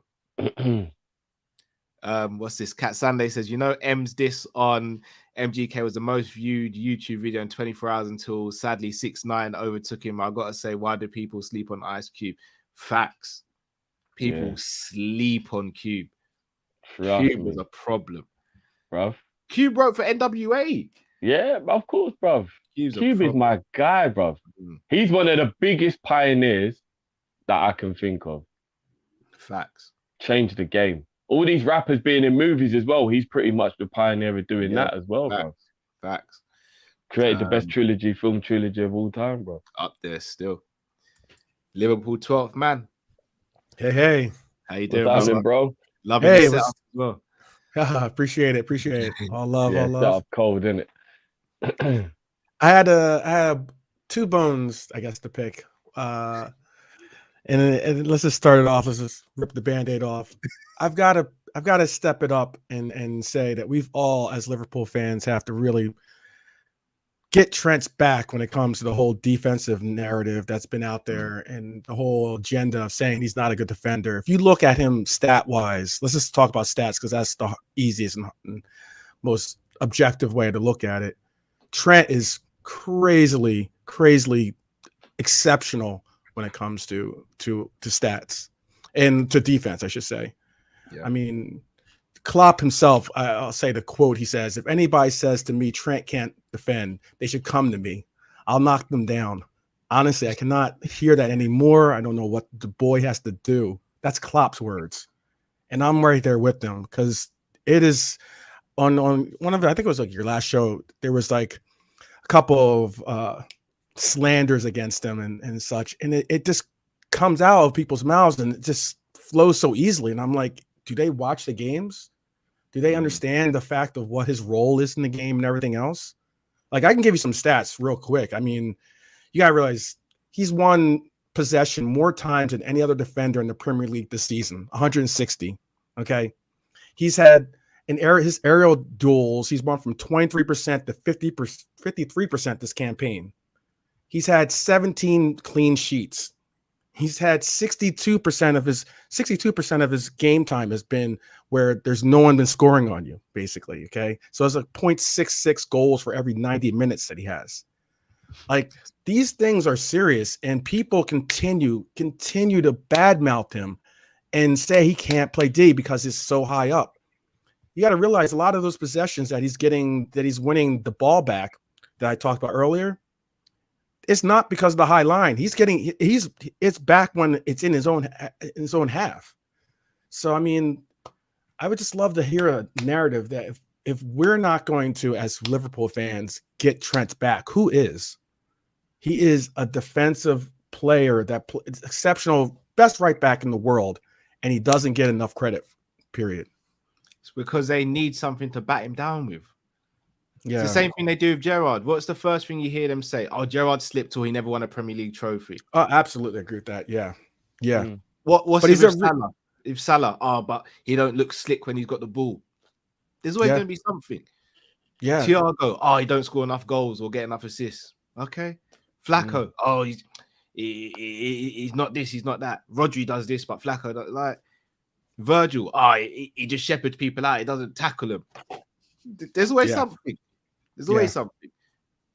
But there's still, though. It's called hate. Yeah. It's called hate, man. It's easy to hate Liverpool. Like, I genuinely don't know if it's because we're the greatest team in English history, or I don't know. Like, I don't know. I know the Scouser thing does have a lot to do with it, because in England, a lot of people who are not from England might not know, but England do look down on Scousers, which is really bad. So I don't know if that adds to the narrative as well. But in general, it's just a lot of unnecessary hating. Like, I really don't understand how anybody can look at us, bro, and just not even, if you're gonna hate, just be quiet. You know, one of them ones, because there's nothing really you can say about us, especially at the moment, that's dislikable about us. That's wrong. That's unethical in comparison to the other clubs. What can you? There's no real stick to beat us with, so you just resort to hating. Yeah, and that's why I'm not gonna lie. See people like Terry, for example. He might be a Man United fan and whatnot, but I'm not gonna lie. Like, he doesn't hate. Like, he even says, I don't want to say these nice things, but what more can I do? There's no point in lying. And you've just he's just real with it. Like, we're the best. I give mad credit to Terry. Yeah. Do you know what I'm saying? Like, sometimes you just got to keep it a buck. You can't just always be a hater. You can't. You can have a conversation and be a little shady in a conversation. But if you're being real, you just got to keep it real. You know what I mean? And I don't know, bro. Yeah, that's the problem with me. I see these people come out and they just hate, and they bring up Reece. They may even bring up Cancelo, who doesn't play on the same side, but still they talk all this praise for them and everything else. And like, you look at stuff against them. I mean, you realize that Cancelo has had 36 occasions on which he's been beaten by opponents running at him. That's like 22nd in the league.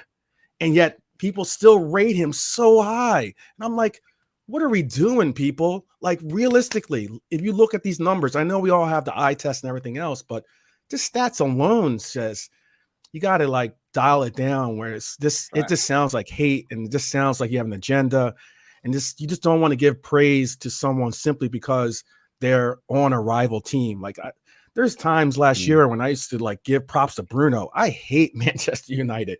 All right. But I would give props to him when he plays well. I'll give props to KDB when he plays well or what he does. I don't have an agenda against those players because they're great players. However, I don't like their team. I'll never support their team or anything about them.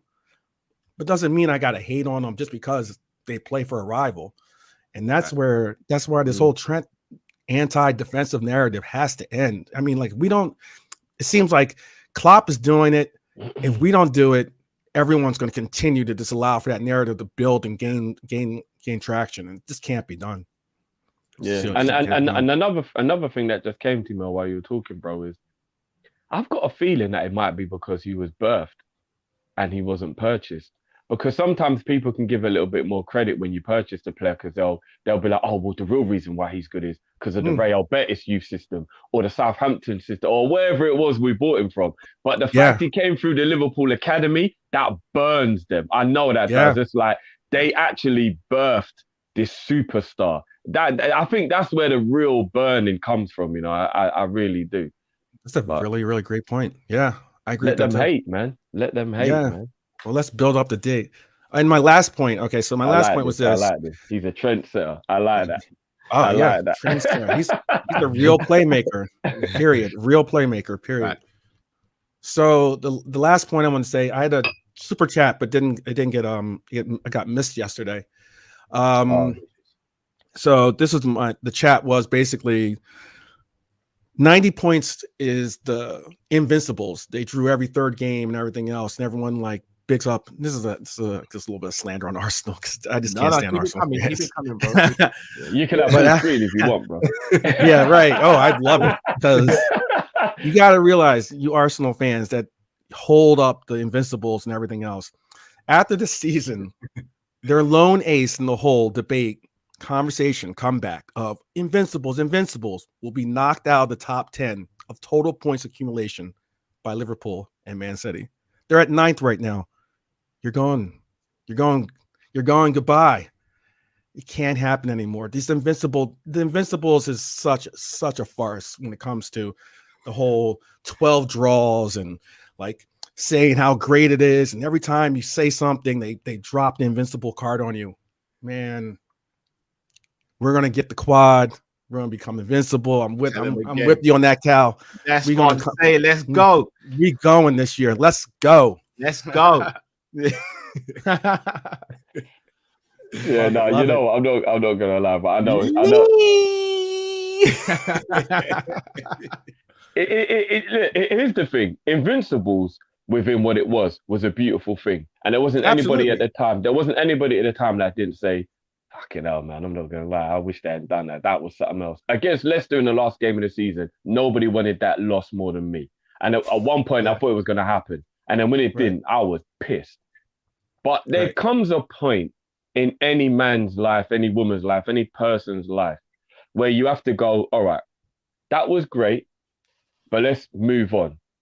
And if I'm being honest with you, it may have happened a few years earlier, making it even longer ago. But credit to United, I don't hear any Man United ever throw the treble in somebody's face, unless the conversation is just about greatest achievement. And then I go, well, hold on. Because let's be honest, it probably was the greatest achievement in English football to win the treble. But Man United fans never throw it in anyone's face. But here's why. Because they've got so much history, they can pick from loads of different points where they want to come at. And then there's not one thing playing on their mind. And I don't mean this disrespectfully. I just mean it as a fact. Without the Invincibles, Arsenal don't really have history. Yes, they are overall the third most successful club in England, and credit to them for that. But because it's been nearly 20 years since they've achieved something, that wouldn't mean anything if it wasn't something somebody else hadn't done. Yeah. So they will hold on to this thing that no one else has done before forever. I'll be honest with you, look, we could be at a situation where they've gone 40, 50 years and haven't won the league, and they will still throw the Invincible in our face if no one else does it. Yeah. You've got to pull back on this now, guys. It's actually becoming embarrassing. Like, I'm going to be honest. It was a great achievement in the moment that it was, but just let it go now, man. Like, I cannot believe I'm 20 years down the line and the Invincibles is still mentioned in casual football conversations with an Arsenal fan. What the fuck is going on, man? Yeah. 20 years later, and it's still getting dropped in casual conversations. Like, come on, guys. Like, just understand. You sound like that brother who was the Mac in high school and now works at McDonald's. He cannot talk about how much Gally used to get when he was at school. Yeah. He just can't, bro. Like, come on, man. Come on, there's no shade on a man who works in McDonald's. Do your thing, bro. But I mean, you're not that Mac you were in college anymore, though, are you? So exactly. You've lost your hair now. Do you know what I mean? You've got wrinkles now and all that. You're not that dude anymore, bro. Like 20 years without a league title. When are we going to start talking about that as well? And again, I don't even want to start shading us. I'm just trying to give you a bit of what it looks like from us. No, well, like, you haven't won the league for 20 years, guys. When are we going to talk about that? That Bible debate that you had at Cal, every time you brought up anything, it was something like, it was invincibles. It was like, don't you have anything else to say? Like, it's got to go past simply saying, talk about the invincibles. That's why I won it.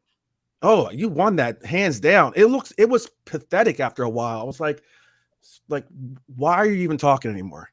Why are you talking? Please just be quiet and learn. That's the role of Arsenal. Learn. Exactly. The learners. The learners. The learners. The learners indeed. But they'll learn one day. They'll learn. They will. I don't know, you know. I to be honest, I don't actually know. But yeah, all right, I appreciate your time and everything. That's all I wanted to say. Have you got a link to your channel as well? I do. I'll send it to you in a DM. How about that? Yeah. That'd be definitely cool. Well. I appreciate that, love. Much love. Bless you, bro. Big up as always, man. Yeah, cool, and I'm not gonna lie, the drop's killing it. I love the background. I love. Yeah. Big ups. Big up, bro. Big up, brother. Take care, yeah. Yeah, you too. Big up. And you know it's not personal, Lee. You know it's not personal. It is personal, man. No, I love Lee. It's not personal, bro. Personal, bro. It's personal with all of Arsenal. It's personal. They've made me like this. They've made me. I think we beat them 8 games in a row, and then Arteta got a win when we were drunk, and then they said they'd broken Klopp. I remember that. That's when it started for me. I'm starting to be like, I don't mind them anymore. When they started saying things like broken Klopp and all that, I was like, oh, so you guys just you ain't changed. In fact, you've got worse with age. Liverpool age like wine, Arsenal age like milk. That's all I'll say. And again, I don't want to be shady to Arsenal, but I do find it extremely strange to have no European trophies and put yourself in a bracket with Man U and Liverpool. That is extremely strange behavior for me. Really, like Nottingham Forest have got 2, and Arsenal don't have any. I mean, I just find that very strange. Self-awareness, people. Lee. Right, let's get the next caller. The man with the best beard in the game. Sadiq. Well, hello. What's going on, bro?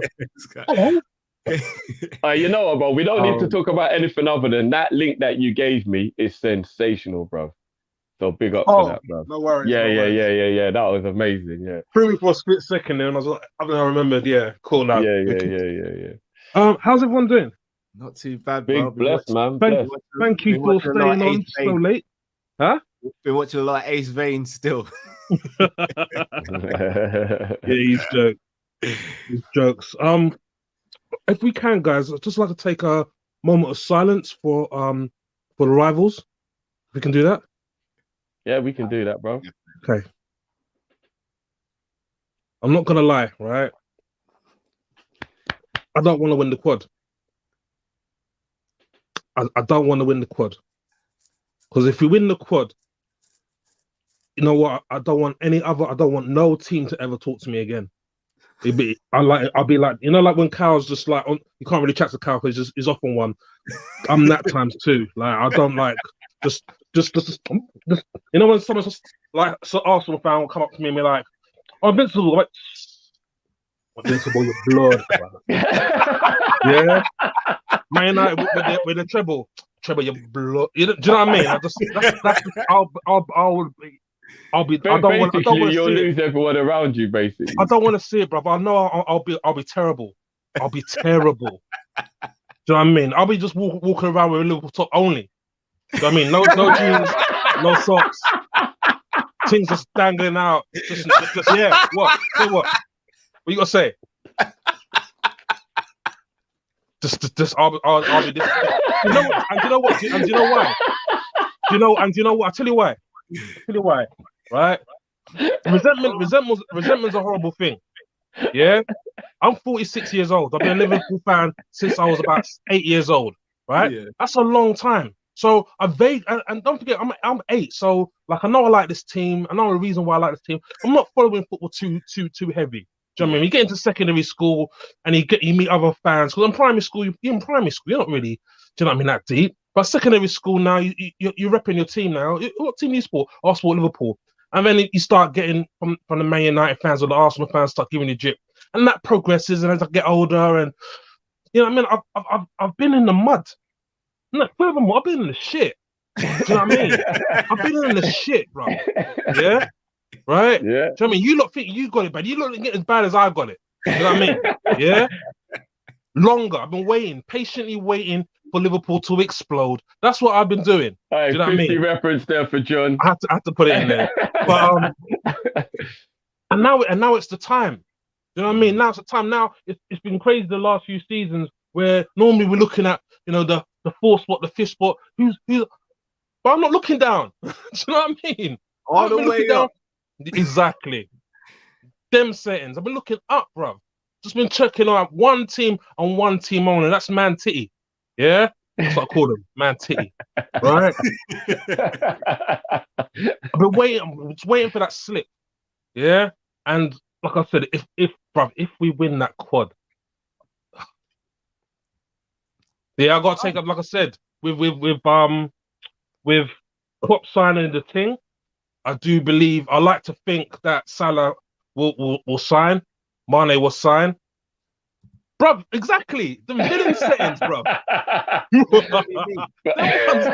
I know, saying Sadiq's origin story, you know, leading up There to the you go, point where bruv. You man heard just it here went Super first. Saiyan, bruv. You heard it here first, bruv. I will be, mate, the disrespect is real. Do you know what I mean? My oldest mate, who I've known since I was 4, he's a Man United fan. Do you know what I mean? I haven't even bothered. Every time Man United lose or when we beat, I don't even ever message him because he knows. He knows. But no, but you know what, Sadiq? Ain't that so mad, yeah? And this is what I say. People always bang on about Liverpool this and Liverpool that. I don't care what anyone says. We're the most humble fans. Everybody gloats. No, Cal. Everybody gloats, and there's exceptions to every rule.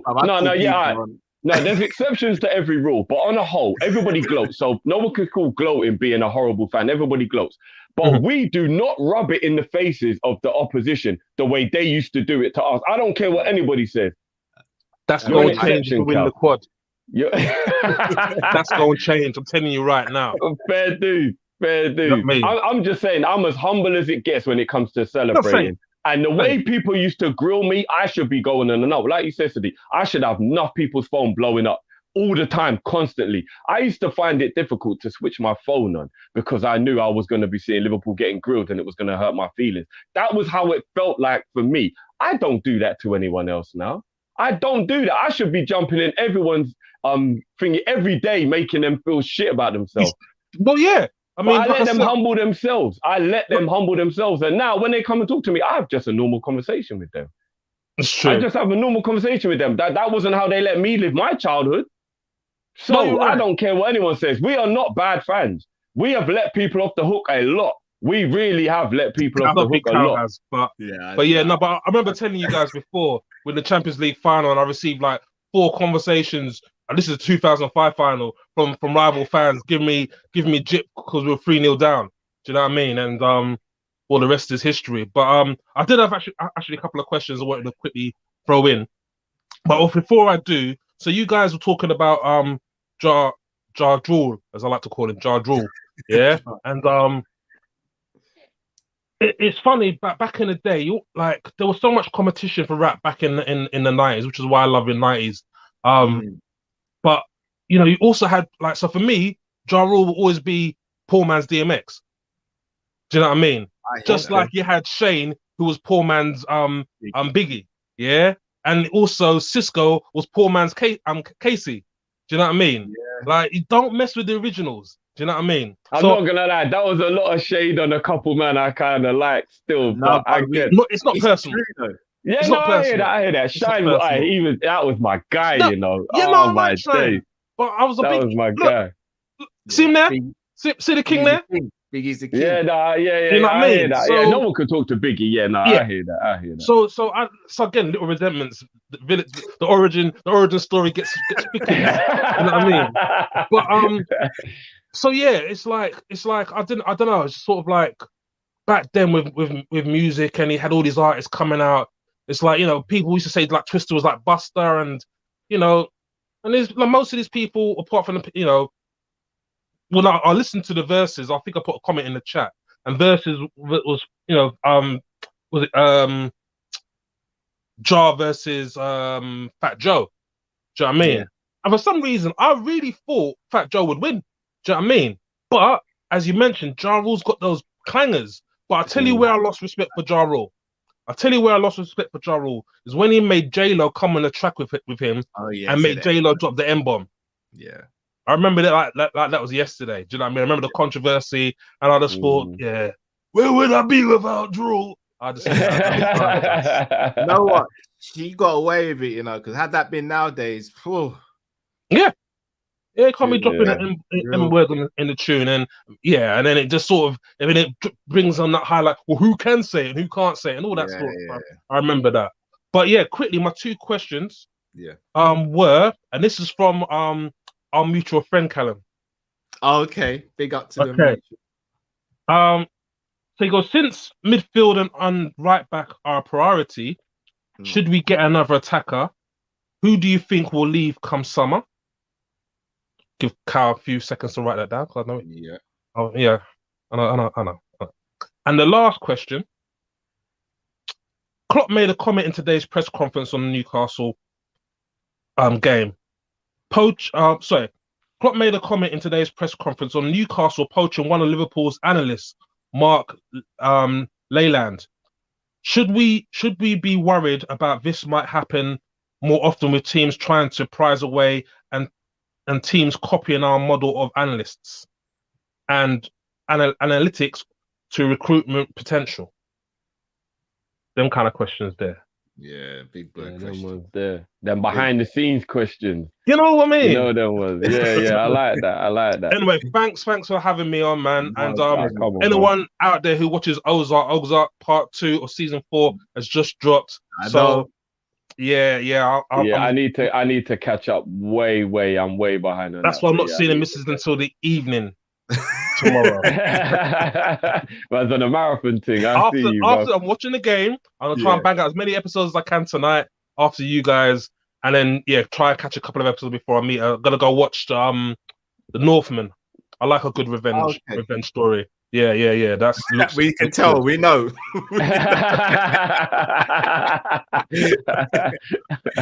We can tell. Yeah.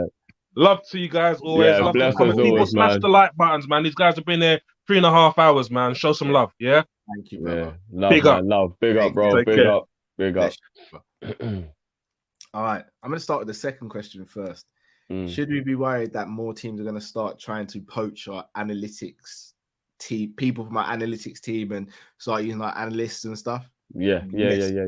Because why wouldn't you try? And I think that we ourselves didn't even realize how important it was going to become in football. And now everybody's tried the whole throw money at it, doing this, doing that, realizing, oh no, right, them man might have been onto something.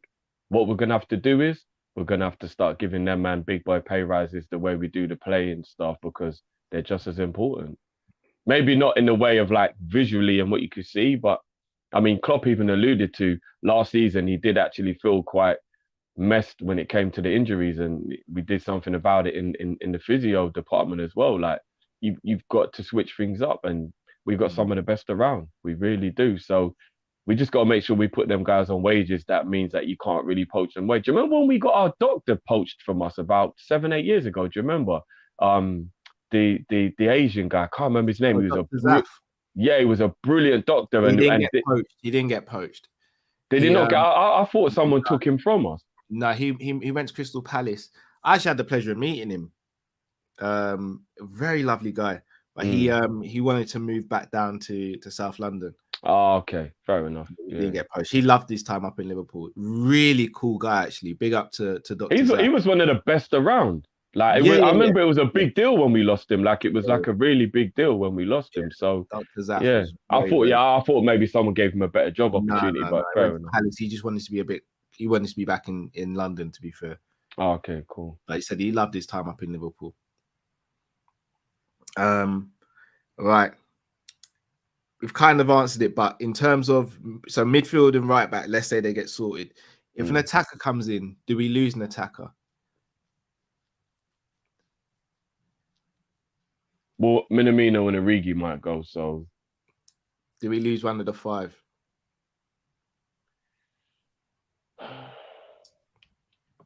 Can I have that conversation in the summer? I'm going to answer it. The Bobby stuff's worrying me. Yeah, it's worrying me too.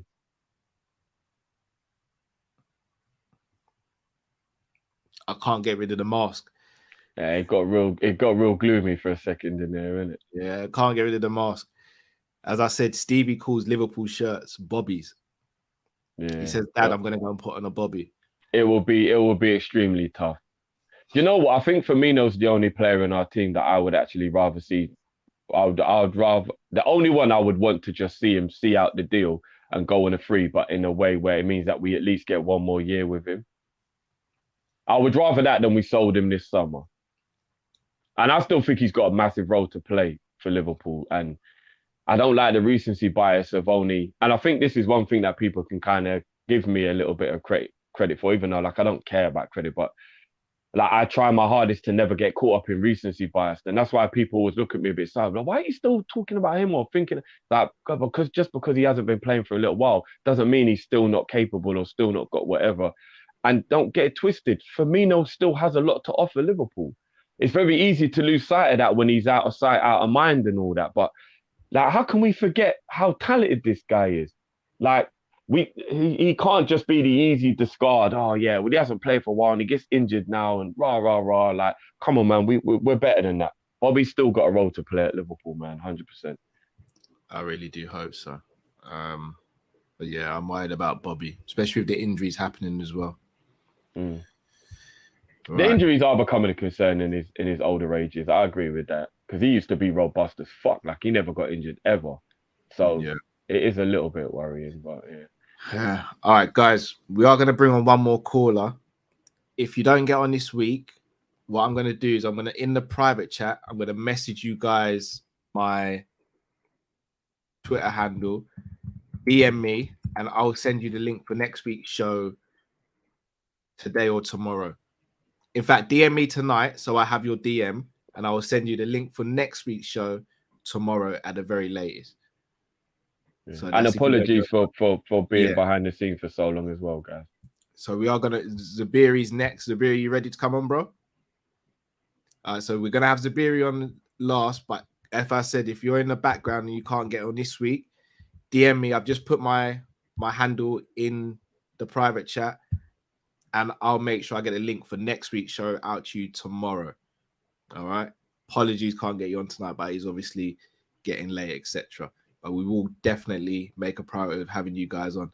If you haven't got Twitter, on Insta, my handle that I've got there is the same on Instagram as well. All right. Mr. with the Lux. Great minds think alike, Sadiq. The one and only. My FSG in brother. Zabiri. We can't hear you, bro. You're on mute, bro. You're on mute, bro. I don't think he's on mute because I don't see the mute sign. Can't hear you.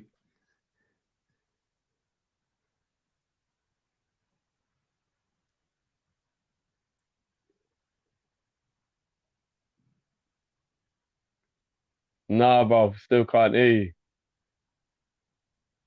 Still can't hear you, bro. Still can't hear you, bro. Ah, pissed. You're on mute now. I can definitely see it says mute now. Just looking at Sadiq in the comments. You're It's on mute, mute, bro. It's on mute now. Nah. Ah, man. No.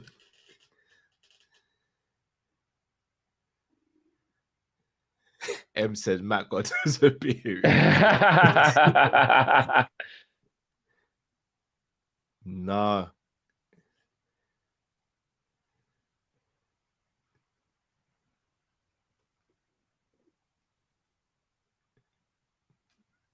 Nah, bro, Can't that's hear a anything. shame, man. That's a shame.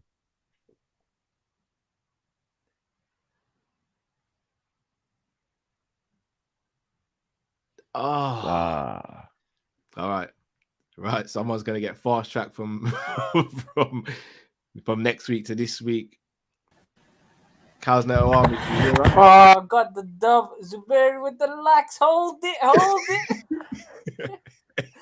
Nah, man, I'm good, man. How you guys doing, man? How you guys doing? Yeah, good, man. Good. What's going on? Nah, man, I'm good, man. You know me, man. I chill in my yard. Came back right now. I'm putting up the 4 finger sign like I'm 4-4, no safety, like Daniel used to say on the football terrace where we move in and we move. You know what I'm trying to say? The quad is happening. Come on, Callum. Pop the 4 fingers. You know how it goes. Oh, I've been saying this since February. Come on, man. We know There's only how one it man goes. on the screen he's not believing. But if you don't believe us, then he'll believe us in the future. Nah, man. I think Drifty does believe. I just think the guy he just doesn't want to get clipped in it. That's the one thing in it. But you know no, bro, come on. The amount of wild shit I say, I don't care about that. I'll say some of the wildest stuff on this channel, bro. It's not that. I just don't want to get myself too high, bro. As I said before, I wanna enjoy a double or a treble winning trophy season if that's how it ends up being, and not feel disappointed because I got myself too amped up for a quad. That's all it is. That's all it is, man. Nah, but I can understand that. But I just came on here to say it, and I thought I didn't get on enough time, so I was gonna say this next week. But I really wanted to get on this week, so it's actually, I think it's been worked out that God has given me the plan to speak on it today, so I have to stay on it. I've always maintained that if we got past Manchester United, Everton, the Champions League's first round semi-final, and we got past the FA Cup semi-final, we are winning the quad. 5 games, lick for lick, punch for punch, Man City have harder games than us in the Premier League. I've always maintained that from now to the end of the season, Man City have harder games than us in the Premier League. Because if we go for pound, which game is harder, Tottenham at home or West Ham away? I think my West Ham away in the London Stadium is a harder game than playing Tottenham at home. Then you look at Wolves away and Aston Villa away. Wolves is harder than that. Then you look at Newcastle away and then Newcastle at home. Obviously, that's harder for us. But if you go for pound, they have harder games than us. Plus, people are forgetting they have to go to the Bernabeu this week. We have to go to Villarreal. And Leeds United tomorrow are no joke. So if you take it out into all aspects, Man City have harder games than us from now to the end of the season. We are in better form. We are in a much better position with our squad depth. And we have the confidence. Plus that we have the boost of the Klopp signing yesterday. I really think we're going for the squad, you know. Like, it's not even Callum just saying it for, you know, for saying it because just to say it. Like, we know Callum, man. Callum's shameless out here, but we know how it goes. I believe this. I actually fully believe it. I'm not gonna lie. Callum. Ever since I saw you jumping on the Origi boat, I knew I was repping a shameless guy. I knew I was repping someone else shameless. Callum, man. Let's not do this one. But you know what? Nah, man. Come on. I rep you, Cal, but ever since you started repping that Origi thing, I was like, nah, this guy's definitely shameless. Definitely. One thing I will say though, Neto, I definitely don't agree that West Ham away is harder than Tottenham at home. Because if you look at the way West Ham are playing now, bro, they'll either be hugely disappointed and completely like out of like energy, or they'll be thinking we're in a final and we've got to like just concentrate on that. So I think they've got their eye completely on something else, whereas Tottenham are actually focusing on top 4, which is what the game against us is all about, bro. So I definitely don't agree with that, bro. Let me tell you something, Drifty. When it comes to Tottenham Hotspur, who is the number 1 player to shut down? Well, Kane, isn't it? Yeah. If you shut down Harry Kane, what do Tottenham offer? Not as much. No, what do they offer? It's literally No, the central Kulusevski and midfield. Son have still got to have respect put on them, but I get what you mean. Who supplies them the passes? Who? Their midfield can't pass the ball. They have Chicken Royale, a right wing back, and they have Sessegnon, a brother that is. Don't get me started on Sessegnon, big man. Don't get me started on Sessegnon. That brother's a runner for roadman. You know what I'm trying to say? That brother that should be playing football. He's a London gooner, big man. That guy should not be playing football. He doesn't even get into the under-23 team for Liverpool. So let's be real. If Harry Kane gets shut down... I remember when I wanted Sessa, you're not even going to lie. Don't get me started on that guy. So who can actually make the passes? You shut down Harry Kane, how would they get him the supply? No, I know what you mean, but we still got to put respect on the fact that they're two ballers, though, and they could still possibly create something or do something themselves within the fact that they are good players. Son trying to dribble. Don't joke with that one. All right, so in that sense, then, if you think about the fact that Bowen, let's say for an example, we live in a world where West Ham beat Frankfurt and they qualify for the final, bro, yeah, and they're in the biggest final in their club's history. Bowen won't play against City. Antonio won't play against City. Lanzini maybe to get. Yeah, all right. So you know what I'm gonna say. So how could you see City dropping points to a West Ham team that are gonna have maybe 5 or 6 of their main players not playing? I'll give you a rebuttal to it. First and foremost, I understand what you're trying to say. They play, if they go through against Frankfurt, they have to play them on the 18th of May, and they have to play Man City on the 15th of May. I know what you're trying to say, but the first thing that's going to happen is West Ham's game against Man City is going to be rescheduled 100% to the 14th of May on Saturday to give them more time to prepare for the Europa League. That's just how it's going to be, because it's not fair for them to play between 16th, 17th, and 18th. That's never going to happen. So that's what I believe. And plus, that week for Man City is going to finish them, because they have the Champions League this week. They have to play Newcastle on the 8th of May at 4:30 p.m. Then on the 11th of May, they have to play Wolverhampton away. And then most likely, if West Ham go through, they have to play them on the 14th of May. Their squad is absolutely stretched to its limits. Kyle Walker probably is not going to be back for the end of the season. And then you have... I heard he's back already. His ankle's damaged. He ain't back. I heard he was going to play in the Real Madrid game. I don't know about that. If he plays that game, then you definitely know there's some backhanders, man. You definitely know there's some backhanders. Them guys have given them like lethal injection to that. I can tell you right now. Forget dirty money. They're getting dirty injections in here. But most likely he won't be fit. This is what I'm just trying to say. Man City are not that good. I've always said it. I've always maintained it. Pep Guardiola, today, after what I saw today, it brought a smile to my face. It brought a smile to my face for me to see that Pep Guardiola is rattled. We've rattled him so many times this season, but he's literally rattled. He feels the presence of our breath on his neck. He feels it. He doesn't like that feeling. He wants to drive to his house, but we're right in. Do you know that what's it called? The part of the car where you put your head on. And there's a little gap where your neck is... We're blowing right there. He doesn't want to feel it.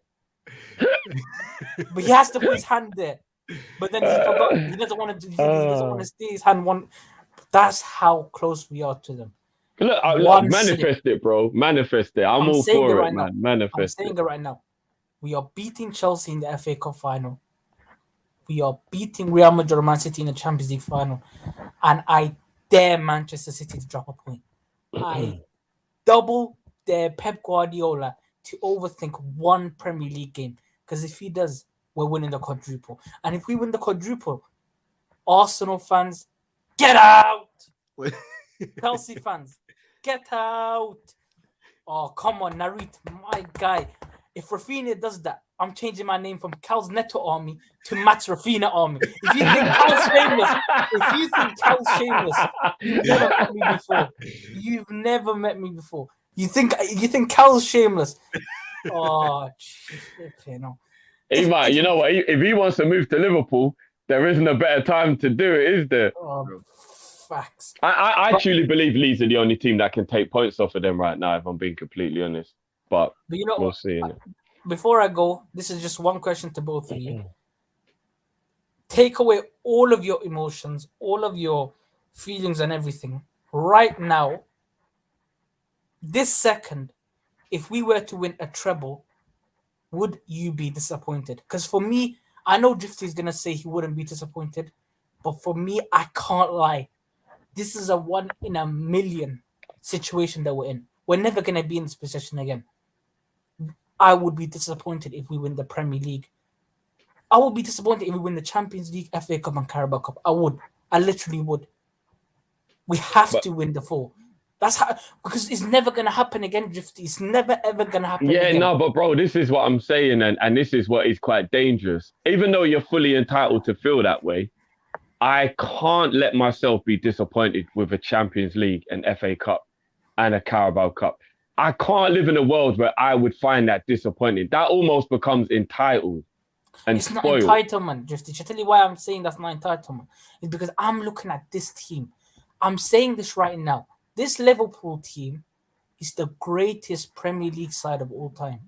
Based on from 1 to 11, the way they play, the structural way that we play, the way that we suffocate teams, the control that we have over teams, and plus the killers that we have up front. If you take in every single thing, just the way that we play football, the only team that can ever talk to this team is the Man City team of this era. We are better than the Arsenal team of the Invincibles. We're better than the Man United sides. We're better than the Chelsea sides. Maybe we don't have the Premier Leagues to back it up, but if we played in a basketball, like in a basketball, there's a game of 7 series. I guarantee you, if we played any of those teams that we played in back in those days, we sweep them 4-0. We don't even let it get to a game of 5 or 6. That's how good we are. That is why I would be very, very, very disappointed if you don't go for that 4. Because this team is capable. The squad is capable.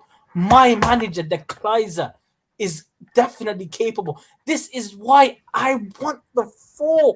This is why everybody in the chat right now wants that 4. If you want Liverpool to win the quadruple and you believe in your heart that we will win the quadruple, get into this live chat right now and put in the number 4 because it's happening. Put it in right now. Drift, I don't see your fingers. You have to. 4. It has to happen. But here's the only thing I'll say to you, bro. And look, I'm all for it, bro. We're on the same team, so I'm all for it, and I love it. But what I will say, bro, is where people are coming at me and they're like, "Bro, Drift, like you're not enjoying it." Right, like, come on, man, you got to enjoy this. It's the best time to be alive. You're enjoying it. You're enjoying it. I can see it. But imagine how it will feel if I flip it on you guys then and go, "Well, guys, we're sitting here with 3 trophies, and now you lot aren't enjoying it." Because I can actually flip that same energy back on you like that you lot are putting on me now. I'm enjoying it. Doesn't mean but that you're going to feel more disappointment than joy by the sounds of it if we don't win a quad. It sounds like you will actually be more annoyed than you'll be happy. There's a big difference. That's going to kill your like fun, bro. Like that's killing your fun, bro. Do you know why? That though, because we're going to win it. Do you know why? Do you know why I'm feeling like that a little bit, Drifty? Is because we have the chance to make history. I don't think people understand what a quadruple does for this football club. I think people are just saying quad. Do you know what a quad does for Liverpool? That makes us unequivocally the greatest footballing side of all time. The Barcelona side of Messi, wiped out. The Bayern Munich team of the Pep Guardiola, wiped out. The Bayern Munich team of Jupp Heynckes, wiped out. The great team of Van Basten, Rijkaard, Gullit. All of these players wiped out. But I'm sure. That's how big it is. I'm sure Pep's Barca actually did the quad. They did a treble, and then they won it in a calendar year. They won the 6-tuple. They did not win in one season. They did not win a quadruple. They won 3. Are you sure, bro? Yes, I'm sure. I'm sure they won the quad. Look, I'm not three. gonna argue it, but Copa del Rey, La Liga, Champions League. That's what they won. Nobody in the history of football has ever done a quad. People need to understand how big this is. No, nobody can talk to us. Everybody does. But one thing I will say, bruv, is it's starting to seep into ego a little bit. If that's all we care about, we should want this for us. We shouldn't want this for everyone else, bruv. Well, Drifty, I can't lie. Well, Drifty, I can't lie to you. The 29th of April, 2022, and it's 10:56. I couldn't give a shit.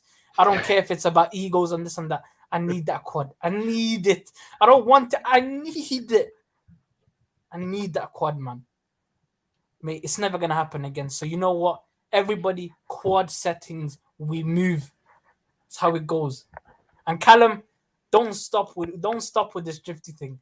I need you to push this agenda every single day. Every day. Every day, every time.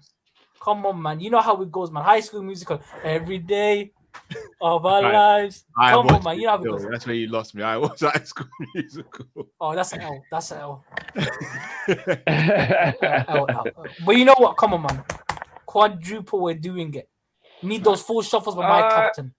Yeah, I hear you. Cows Never Army. Always a pleasure, my brother.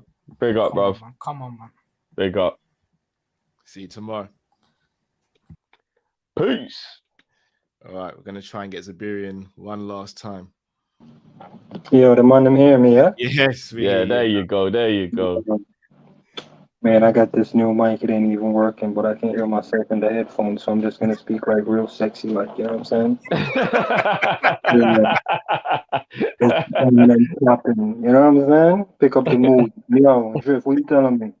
What you telling me? I've been in the basement, depressed, and I started to feel like you. You know what I'm saying? Just waiting in the background, like, damn, man, is this how it feels? Never been in any talking conversation. Just be in the background. Saying a lot. Ain't nobody hearing me. No trophies. They're gonna bring me in. When they bring me in, what kind of energy I'm gonna have? I don't know. We're going for 4 trophy. What kind of energy do you need to have for 4 trophy? I feel you, Drift. It's tough. You don't know how to feel. 4 trophies? You only got 2 hands, big man. You only got 2 hands. You got 4 trophies. Can't go for real. With 4 trophies. I'm telling you. I gotta get someone to carry that for me. You know what I mean? Then you got this big 50-pound thing. I don't even know what it's called. Charity Shield, Community Shield. How do you even hold that with 4 trophies? Who would you give the Super Cup to? You know what I'm saying? Who would we be playing in it? Would it be Chelsea or the Club World Cup? Are you gonna hold all them trophies? So I get peak. I get it. So it can get peak. I'm telling you. So it's really tough to be a Liverpool fan right now. I'm telling you right now, it's really tough because you don't know what to feel. You waking up, you're gonna pinch yourself. We got 4 trophies, son. Are you really gonna be caring about the signing? I don't think so. You got 4 trophies. No, you're right, bro. Even though we shouldn't not think of the future, if we pick the 4 up, no one's going to give a fuck about transfers. We are going to ride that high for weeks. Time the hell out. Are you I don't think we will, bro. What are you telling me? No. I'm not saying I'm FSG in or out. I'm just saying I'm going to ride a wave. That's what I'm saying, Zabiri, bro. I can't convince him. Nah, I can't talk to you right now. I see John Moore throw you the rope. I see John Moore throw you the good graces rope, and you just smacked it out of his hand like, I'm the captain now. Nah, you ain't the captain, brother. You ain't the captain. I'm telling you right now, man. I've been saying this. Jamrock been pushing this FSG thing for time, and now they're starting to jump on it. Now they're starting to see it. What can I say, bro? Yeah, you know what I'm gonna tell you? Even if you get 1 trophy, I'm gonna be right now. You see this conversation we having about 4 trophies? Tell me the last English team to have this conversation at this stage of this season. Because you know City is in this conversation every preseason. You know they're the Champions League favorite since 2016. Every year, Champions League favorite. You know the man beat them chest on that group stage draw. Every year. Oh, this is our year. Every year, Drift. Spitting on us, I'm telling you. Actually, have they ever got to this part of the season? Because obviously they won the Carabao 4 years in a row. So have they ever got to this part of the season and still been in all of the competitions? Have they not? No. Okay. Nah, the closest they came was a treble. I want to say 2 seasons ago, maybe even 3 seasons ago. Before we won it, they were in a treble, but I think some dead team knocked them up. You know what I'm saying? So I think Spurs knocked them out the Champions League that year. That's the year we won the Champions League. Okay. I think they did. I think it's either they got the treble or they came close to it. But I think Spurs did it. They're running the Champions League. Like they're a dead team. Like don't sleep on the money. They're dead. Dead. I'm telling you, man, about FSG and business. Y'all need to sign up to my class, man. I'm gonna start a YouTube channel and teach y'all, man, some things. So I'm gonna break it down for you real quick. Tell him, Zabiri. A lot of people, when they fly over your house when it's done, they be like, damn, man, that roof is sick. But they don't know what's in the foundation, son. You don't see the rebars. You don't see all them foundations. You don't know nothing about the foundations, Drift. You building a house, you building it from the roof down? Come on, man. What you telling me? You think Salah, the pretty hanging fruit on that tree, is the most valuable thing on that tree? Nah, it's the roots. The good American roots. Strong, baby. American roots. We strong, baby. Good business roots. Business FSG, baby. ethics. Clean money. Tell them about clean money. Baby. What do you know about clean money? Boston in here, baby. Boston. You don't know nothing about clean money. That good cigar tobacco smoke in your lungs. You can't handle that. These men ain't got to worry about drug tests. They smoking cigars. That's legal. Those men smoking the highest grade, red out, fresh out, burn off a roadside. Burn off. Drift him, I try to tell a long time, baby. I wait for you still enough. At the parade on the 5th bus, maybe even the 6th bus, because the trophy they that bus to themselves, you know. Quarantine up the trophy. They mix up Europe trophy with England trophy and Premier League trophy. The trophy them loud. Yeah, man, tell her keep up the energy, my lord. Everybody in the chat, keep up the energy. A quad we are go for. We might not go for one next one. We might go for 4 more. But me just I tell on the right now. Just I tell on the right now. 2026. Drift, you didn't see 2026 I come. Me did see it. You're not pretty the thing. You worry about Salah and him diva behavior. We can cut off that fruit and put up some brand new fruits. I'm talking about Anthony. I'm talking about Diaz. I'm talking about Nkuku. What you telling me? What you telling me? Cal, don't call no name. No name I don't want to hear from you, Cal. No name. Call man like Bowen and Rice and Kane and them one day. Call some man who don't want, Cal. Send with his own waist, man, when I go. You see me I say? Tell me that you start call up some ball. You see me I say? Because any ball I leave it call up, we ring them in. You see me? Make them man they pay for the flights in country, I'll go pick them up. You see me I say? Now tell her, Cal, I might buy Bobby a ticket out of the country still. Free up some space. Free up some space, you know. Because this won't pick up the quad. Room off him make, you know. Tell accelerate him on him youth and him wife or baby mother. But them money have to go in the dogs. B9 I go name a youth off for you, but you have to go in the dogs. Project Origi is here, you know. Round the corner.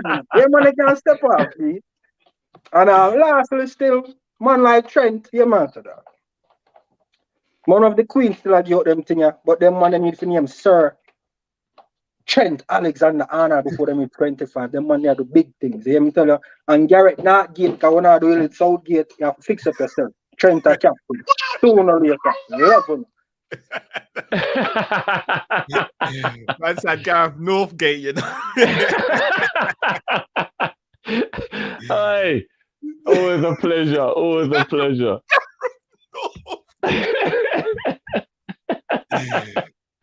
No, Zabiri's cold. He's cold. Gareth Northgate is cold. I've never seen that anywhere before. That's cold. Yeah, no, that's the first time I've seen that as well, still. Oh, man. Oh, jeez. Yeah, no, you know what? I like the idea of the trophies having their own bus still. I like that. Why did I tell you 6? But no one hears me when I speak, bro. No one hears me when I speak. Six buses, bro, for a reason. Oh, I can tell you one thing that I weren't capping or bullshitting on. If we do win the quad, I am actually starting the GoFundMe for the yacht party celebration, and I'm not bullshitting. I'm not bullshitting. Yeah, we can try a thing. Aye, right on cue. My FSG in brother right here, jam up with a super chat.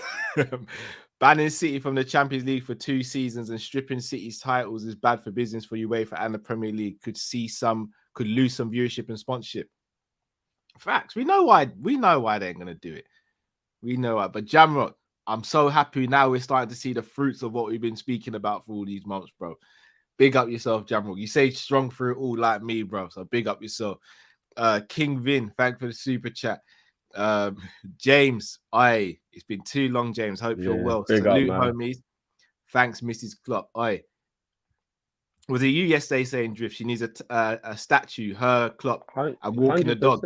100%, bro. They need I'm a on board statue, for bro. 100%, bro. I'm on board for that. Math says, Drift, close your eyes and picture the scenes. You're in Liverpool.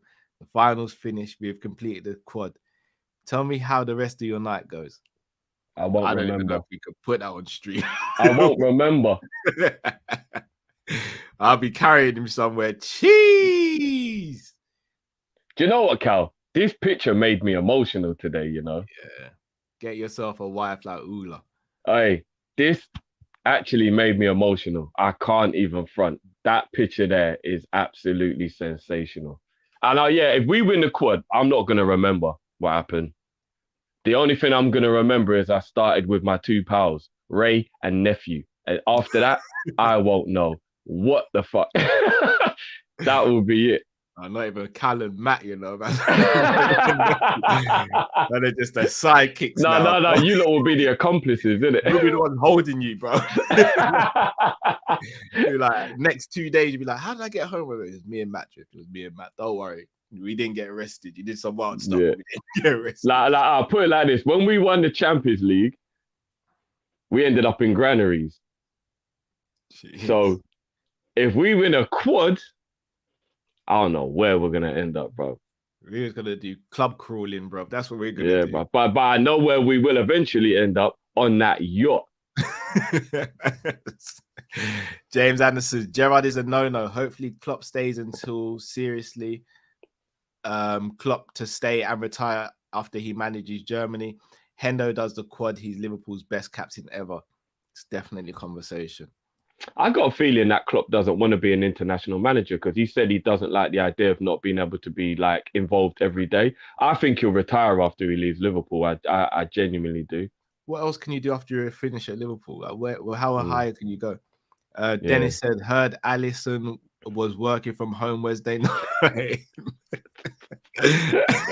Let's not get too cocky. We still got to get that job done. We will. We'll get that sorted. James Anderson says, most death fire, DMX energy levels, but Raheem, dopest ever. Raheem was a lyricist.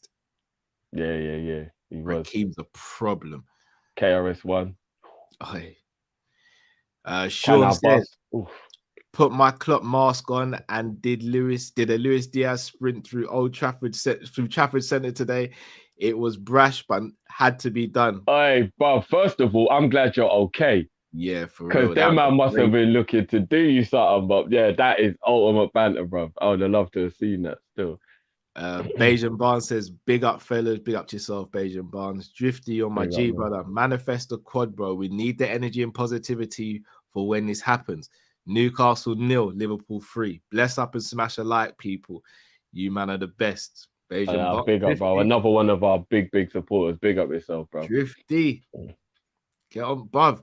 You don't want to be like other man who don't get on the boat until last minute, bruv. You want to get on the boat as early as possible. What are you saying? I want to see. I don't want to be the guy standing because I got there late, yeah? That's what I'm saying, bruv. You don't want to be here,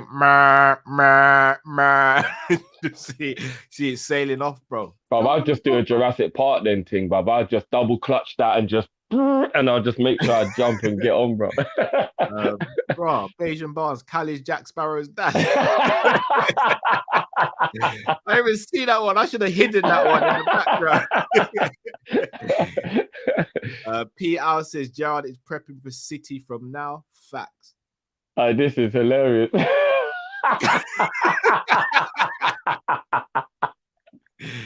Oh boy.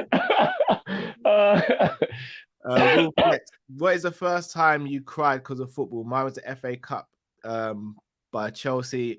And also, who's a player you have a soft spot even though thought wasn't good? First time I ever cried because of football. I did in primary school when we lost 4-2 to Chelsea in the FA Cup. It was came back. It's one of my earliest memories ever of life because I was so young. But It was the World Cup 90 when England lost to Germany in the penalty shootout. I just remember it's such a vague memory because I was so young, but yeah, I think that was. I probably cried more because I was a kid and that's what kids do. But yeah, World Cup 90, it's like a very vague memory. I don't think I've actually cried over Liverpool though. I've been pissed. Like, we know, Karius knows as well. But yeah, I've never shed a tear over Liverpool though. Yeah, no. A player that we've had a soft spot for, even though it wasn't good. Let me think. Oh, well, but the way you lot are saying, probably David Ngo. It seems like no one rated him, but I kind of like David Ngo. I'm trying to think who did I have a soft spot for? That wasn't great. Can't think off the top of my head actually. Oh, Jay Spearing. You said you liked Jay Spearing, didn't you? Yeah, I wouldn't say I had a soft spot for him though. I'd have to have a proper think about it. That's a good question. I'll have to have a proper think about that. Edward says you can't feel disappointed if we don't do the quad. Premier's not in our hands. Tell me now we only win Champions League or Premier League along with League Cup, and I'd grab it with both hands. I hear it, but I'm going to try and rob the other trophies while I'm taking those ones from you while you can see. I want them all. Samsonuske says, big up. Not sure if this has been covered, but Klopp is the one who initiated the contract. He reached out. Klopp is fully in love with Liverpool. It's in the blood now. We know. The Kaiser. We know. Bajan Barnes says, Drift, I've been a Liverpool fan for 40 years. I want to be on our own perch. Bun all the other teams past and now. Jurgen Quad. I hear that, bro. I hear that. I want it as well. But again, as I said to Neto, though, I do want us to not get to the point where it's almost like we're annoyed because we didn't do the quad if we get one of the other big ones. Do you know what I mean? Like we cannot win the Premier League or the Champions League and be annoyed. Like we can't. Can be annoyed in the moment. We can't. Can be annoyed in the moment, Drift. I think we can. I think we have a right to be. You're getting soft, man. You are getting soft. We're gonna have some real heart-to-hearts at the end of this season. This Drifty ain't coming back next season. That's all I'm telling you. I'm gonna have to say some harsh words of reality, but yeah, things are gonna be said. Eastwood says, dude, just tuned in and Zabiri trying to make this Kopish off the top. We take your shirts now. Zabiri came and said the most, man. Zabiri says, passport incoming still and will be in Singapore this summer. Wagwan, Paris or what? My Euro, I get discount for Eurostar. That's all I'm saying, Drift. I get discount, bro. Kadir says, Drifty, get on the boat or the yacht. Both. Get on both. I'll get on the yacht. Both. Cal, just quickly, did you have a soft spot for Balotelli? I don't think you want me to answer. No. It's best I don't answer. Nat Phillips must be the obvious one because some people don't rate him. I think he's a very good footballer, but Nat's the one. I had a soft spot with Lallana, but Lallana was sick. I don't think anyone could say Lallana wasn't good. But but it wasn't even a soft spot for Balotelli. I watched his not his life story, but I watched his football journey the other day. It was like a half an hour special, and I just bucked it by accident. Didn't even know it was on, and then I just started watching it. And I love that guy, man. I think he's very misunderstood, man. Eastwood says, Zabiri, I will be in Singapore as well. Let's make it a Kopish US version. Hey, if you lot link up, that'll be cold. We'll bring you in and we'll do like a whole like Singapore to London thing. That'll be cold. This is what I mean. Marquez still don't rate Nat, said Nat Phillips in a high line, long day. Leave my Nat alone, man. Well, all jokes aside, what I will say about Balotelli, he definitely had the odds stacked against him. He made it, but I don't think he made the most of it because of his attitude. And that's probably the most hurtful thing, that he shouldn't have made it, but he did. And then when he did make it, he didn't take advantage of it.